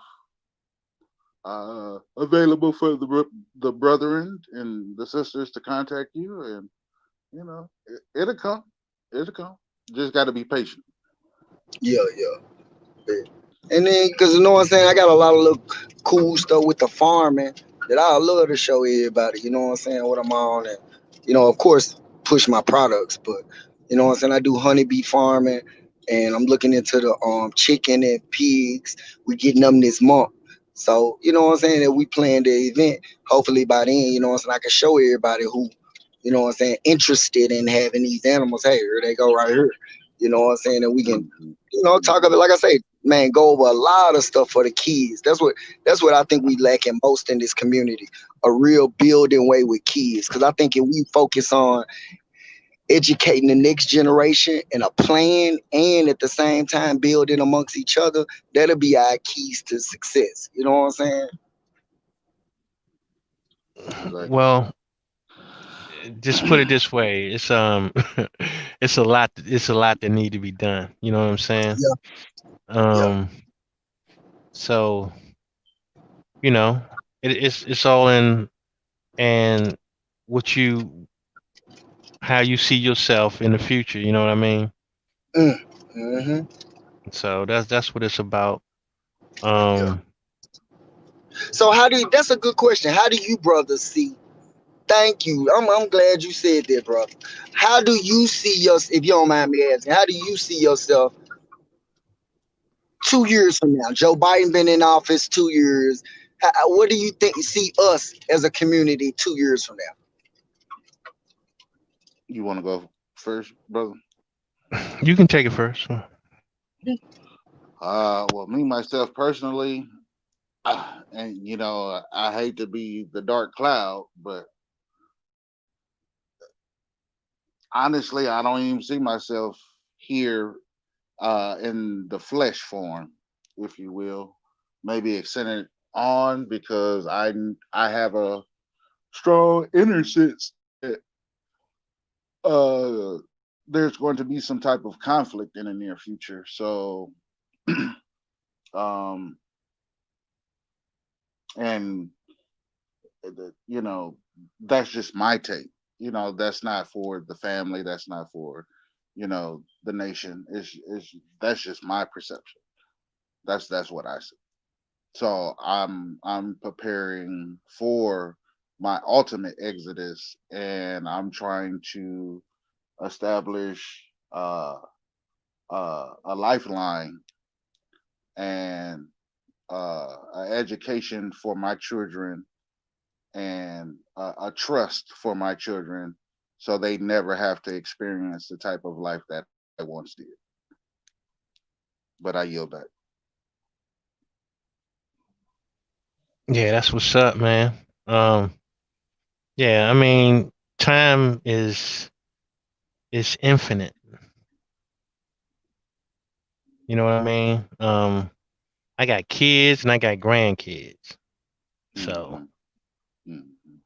only thing that I see in the near future is being able to find ways to secure their future. You know what I'm saying? So that's my mission by any means necessary. You know what I mean? Righteous, righteous. Trying to find a way to secure them a future because when it's all said and done, that is your future. Your your descendants are your future. Exactly. You know what I'm saying? And hopefully you can leave something that they can build from. and they can take it to the next level. But, you know, sometimes you got to build that foundation first. Exactly. Give them something to work with. That's all. Give them a good assist. You understand me? Right. Yeah. But I ain't gonna lie though. Lately I've been thinking, man, I guess what I'm trying to say is something that would go along well with it is, man, creating a network and a plan for these kids. You know what I'm saying? So they ain't all lost in the sauce. You know what I'm saying? Because with new technology developments and things like that coming online, man, I just feel like if we keep these kids on Real Housewives of Atlanta and stuff like whatever Joe Biden finna do, because Lord knows he finna do something wild. You know what I'm saying? If we keep kids, man, centered in on that type of stuff, it leaves no room for them to focus on the future technologies that will free them in the future. You know what I'm saying? Because I think some of the things that held us back coming up in the era that, you know what I'm saying, we came up in was, like I say, take the internet, which is one of the largest things, plays a big part in our life today. However, growing up in the 90s, man, we had no idea this shit was coming. While white boys at that time were in school studying the net, already coming up with programs and apps, you know what I'm saying, to be marketable in the future, which is today. You know what I'm saying? So, preparing the kids for the next wave, you know what I'm saying? Which is, in my opinion, way more valuable than, no, let me not lie. Land is the one of the most valuable things we could ever acquire. But to pair along with that is the information of what to do with the land. And like I heard the brother earlier speaking about when we were talking about resources, acquiring natural resources. Man, it's so many opportunities to use science to acquire natural resources. For example, right now it's a plant that produces rare metals. You know what I'm saying? There's only, from my research, one company in America that produces this plant and creates rare metals. Well, we know that rare metals are very, very valuable, and you know what I'm saying. We use them in everything we use today, from phones to whatever. You know what I'm saying. So my point is, jumping into a business like that is a good way out for us because it's a new industry. It gives us the opportunity to hop in, and you know what I'm saying, it ain't overcrowded. You know what I'm saying, and put these kids on something that they can make future profits off of, some kind of science. You know what I'm saying, to where, like I say, they can profit off of in the future, and it'll be something that's gonna be around for a minute. You know what I'm saying? Because, like I say, I think that's our biggest problem. Not prepared for the industries that were coming today. You know what I'm saying? None of us, when growing up in the 90s, in the 80s, I never heard anybody saying anything about, oh man, I'm preparing for the new technology, man, with the computers coming out. You know what I'm saying? I want to be one of the big tech people. I ain't never heard nothing like that because we weren't prepared. When the internet hit us, man, that shit hit us. You know what I'm saying? So, you know what I'm saying? Just preparing the next generation for the next wave. Because we Well, got quantum computers. Yeah, go ahead, let, bro. let me tell you this, bro. And just understand this, bro. We invented the cell phone, bro. If it wasn't for us, they wouldn't even have computers, bro. So I can't really agree with that statement you said. Um, it just depends on where you are. You know what I'm saying? Like in different parts of the country, they do shit different. You know what I mean? You got some of our people, they way up on technology. You know, um, it's just a matter of us Yeah, just where are taking people it. way up on tech? Where are we leading in technology? Please elaborate for me. So, because Well, I'm this like you have to understand that we invented the cell phone. That was yeah. the start. What do You you know what I'm mean about saying? that, bro? What do you mean? How so? Because at first we only had radios, right? And True. they was trying to, and we had what was called I don't know if you remember them years ago. They had these things that was called ah man, I can't think of the name of them, but it's where the shit. It was kind of that was a while ago. You ain't Um, talking about like walkie-talkie, Nick's tail chirping. nah, they had these little handheld devices Beepers. that you used to take notes on, right? Oh, okay, Oh, the okay. I know what Blackberry. you mean. No, Blackberry. before the BlackBerry, Not before the BlackBerry. like the little pre-tablet like things or something like, right? Yeah, I just can't think of the name of it right now though. But it Not the wasn't a pager. smartphone. It wasn't a Not the smartphone. pager. But what they did Pager. was they Oh, combined the I was talking technologies together. palettes. You talking about Paul palettes, ain't it? Yeah. Remember those? Yeah, Yeah. yeah, yeah. Okay, okay. Yeah. So they took that technology and they combined them where they made it where because the guy that solved the problem, he was a radio technician. You know what I'm saying? And he found a way to integrate the two. You know what I'm saying? So not really, I mean, because at first it was more being able to integrate the sales system. You know what I'm saying? Because all it is a system that samples your voice. You see what I'm saying? Well, Mm-hmm. I got a little bit of I a just think of it like curveball. this. Somebody got to turn down their volume, right? Just me, G. Okay. So just think of it like this. If you into music, you know they had what they call samplers, right?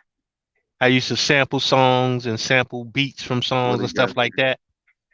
That was the same thing they used to sample your voice. Drones? Are those You know what I'm drones saying? on the screen? I don't know what's Or that. Place Tech? Is that a drone or what is that? Those look I like can't really make drones, it out. yeah. Those are Okay. drones. Okay. Okay. Yeah. So, but Proceed. yeah, My bad. so they figured out a way to do that.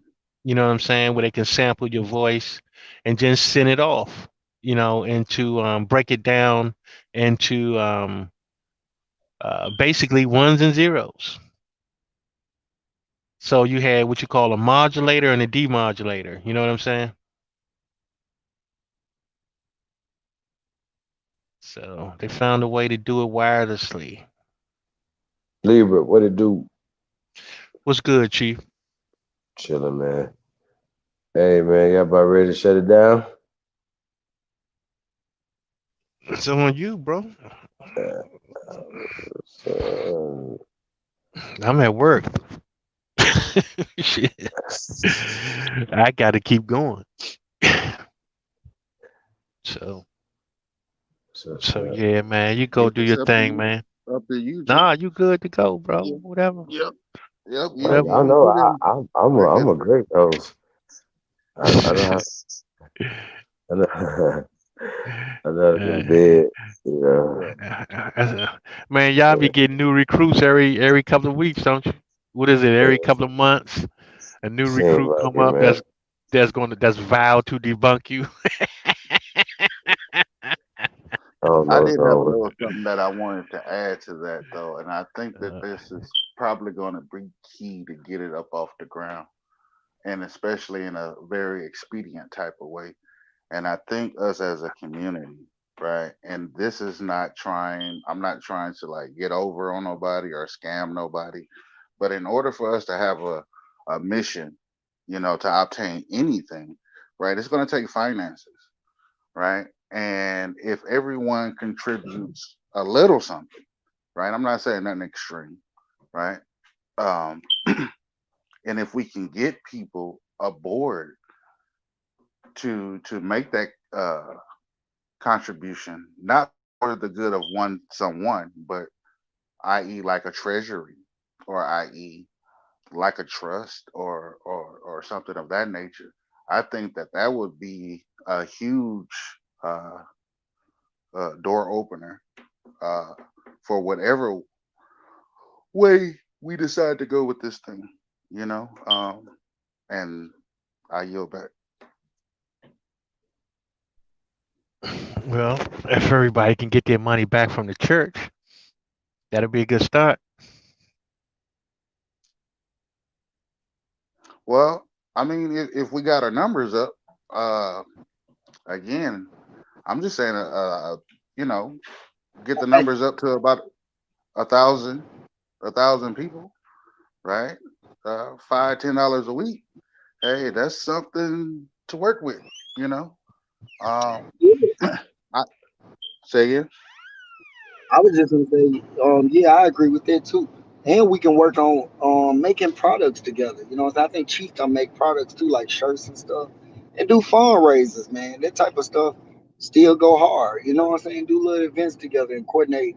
You know what I'm saying? Do fundraising techniques to try to raise money for different programs we want to run, and start running the polls too, man. A lot of times we want to talk about shit too long instead of make moves on it. Yeah. Um, and again, just like charity starts at home, education starts at home too. And right now is probably one of the most beneficial time to actually, uh, with this technology, because I believe that the technology uses us. We don't use it. There was no manuals handed out with this AI technology, right? You know, so I think we supposed to take it for what it is, know what it is, know how it's being used against us, and capitalize on that and reverse the plan. Like right now, we could get, you know, I could show youngsters how to, you know, fix on a car, become an auto mechanic. I.e., uh, what's that? Homemade wood shop. Um, and not just us per se, but sometimes we got to reach up in order to reach back, right? And so if we actually include the ancestors that have been forgot about, and we make that connection with the youth, that makes us a nation, right?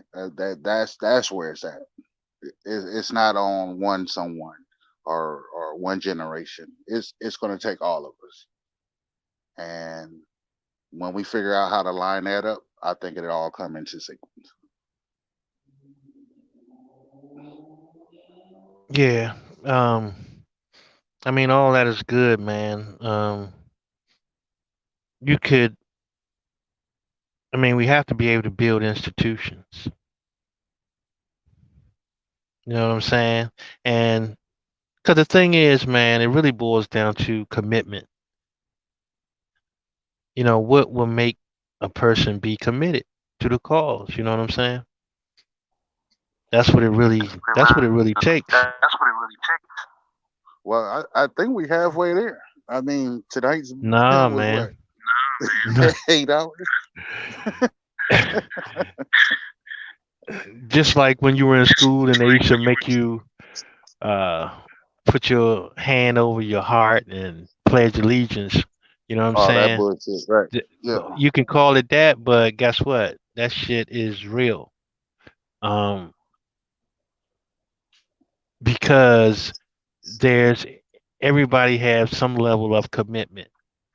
You know what I'm saying? Whether it's right, to their companies, to right, their families, or to their right, people, or right, whatever the case may be, that has to be in place. You know what I'm saying? That has to be in place. So, other groups, they do that. right. Whether they forced to do it or not, I don't know, right? I can't tell you whether they forced to do it or not, but they have it.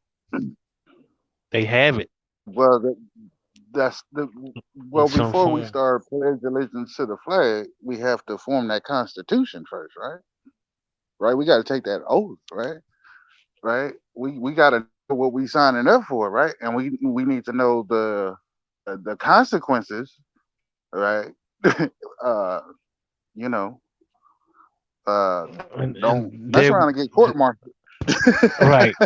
But see, now we get into the real, this is the real Right. delicacy of the whole situation that people Right. seem to overlook.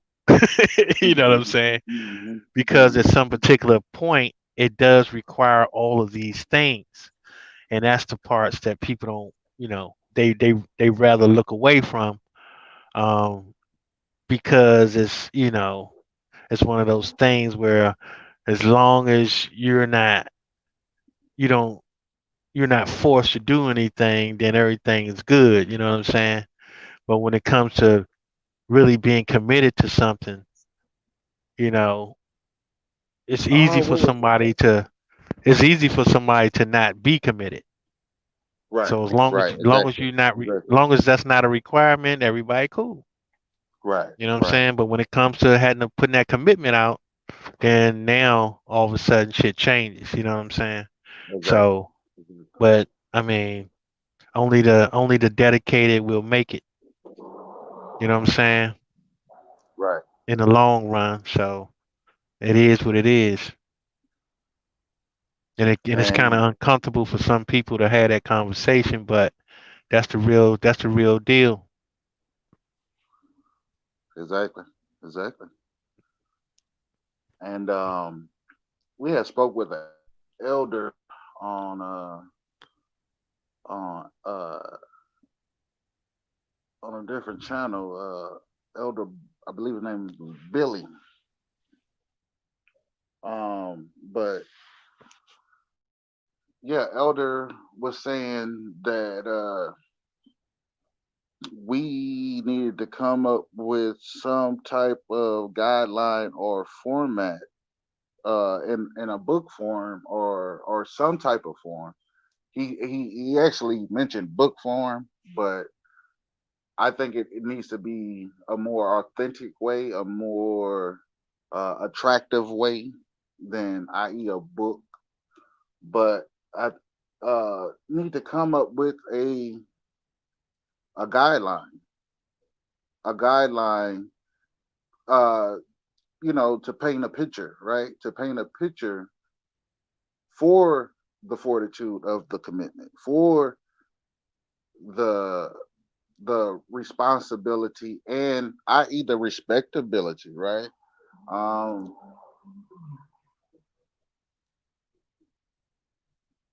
yes, a lot of this is posed on, the strangers, which I call them, um, but a lot of this is inner doing as well. Um, and so once we get beyond that and we start having respect and honor for ourselves again, and we stop playing victim and know that we are gods and start conducting ourselves as such, and that goes from the males to the females, right? From the kings to the goddesses, right? Right? It goes hand in hand. And repair. Yes, we need some repair as people. And that's just from my viewpoint, or my vantage point of what I see. I yield back.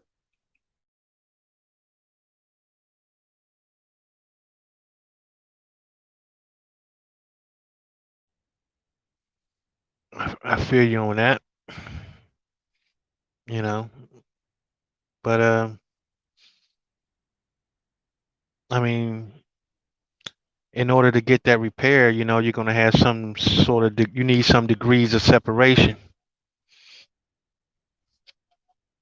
You know what I mean? Gotta have some degrees of separation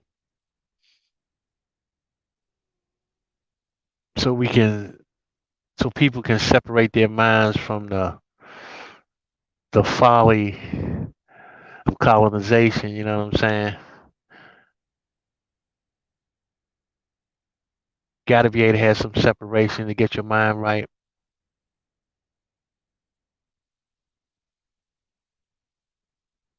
and to be able to, build resources. So it's a lot of work that needs to be done. So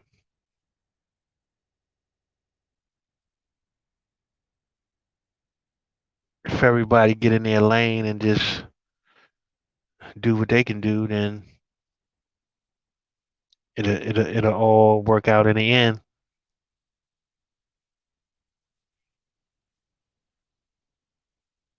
Instead of people trying to get in the way of other people's progress, you know what I mean?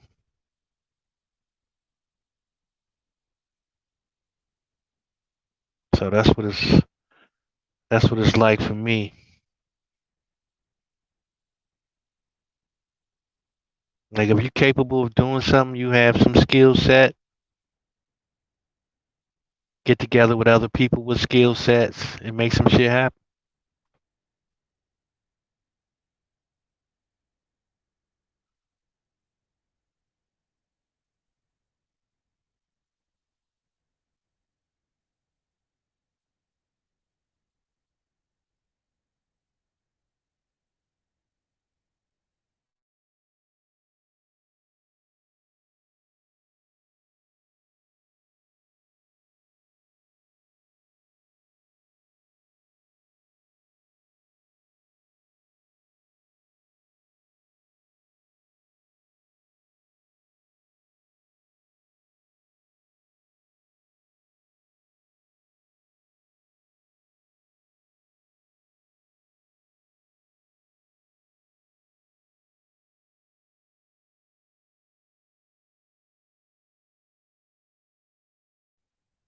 Everybody still there?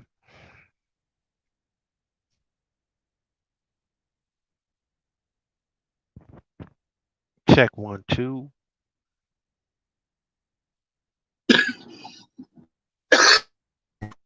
Check. Yeah, we still here. I think she's the one ain't coming up. Yeah, man. What's all this? Hold up. Yeah, Chief, you had something to add?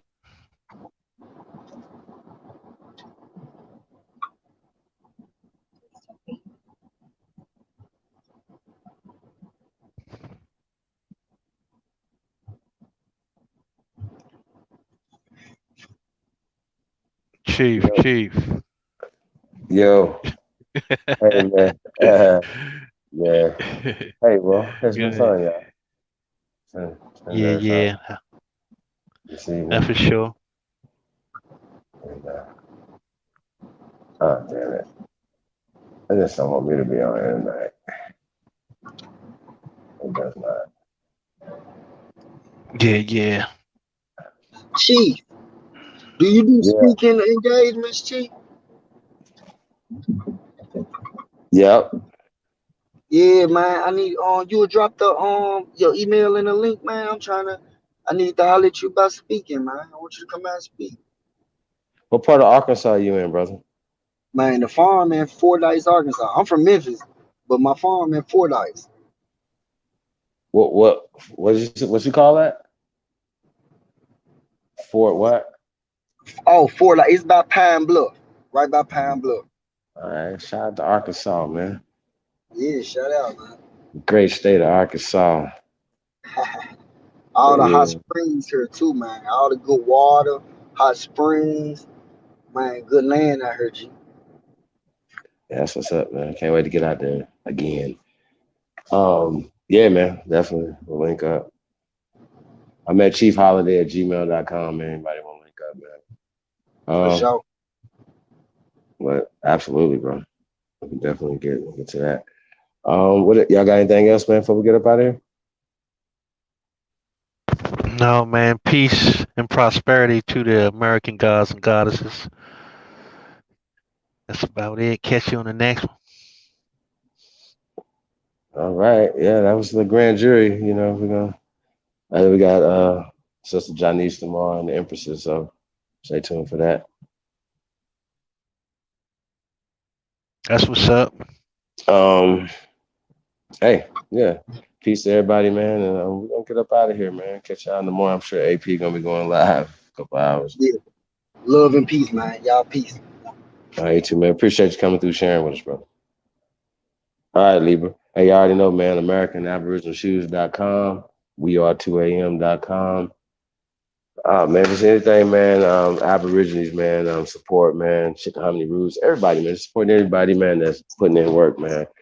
And like I said, we definitely appreciate everybody, man, that give us your time, man. You know, that's one thing we can't get back. So peace to everybody. Come on and share with us as well and put in the chat room. We appreciate y'all. It's peace and love. We out.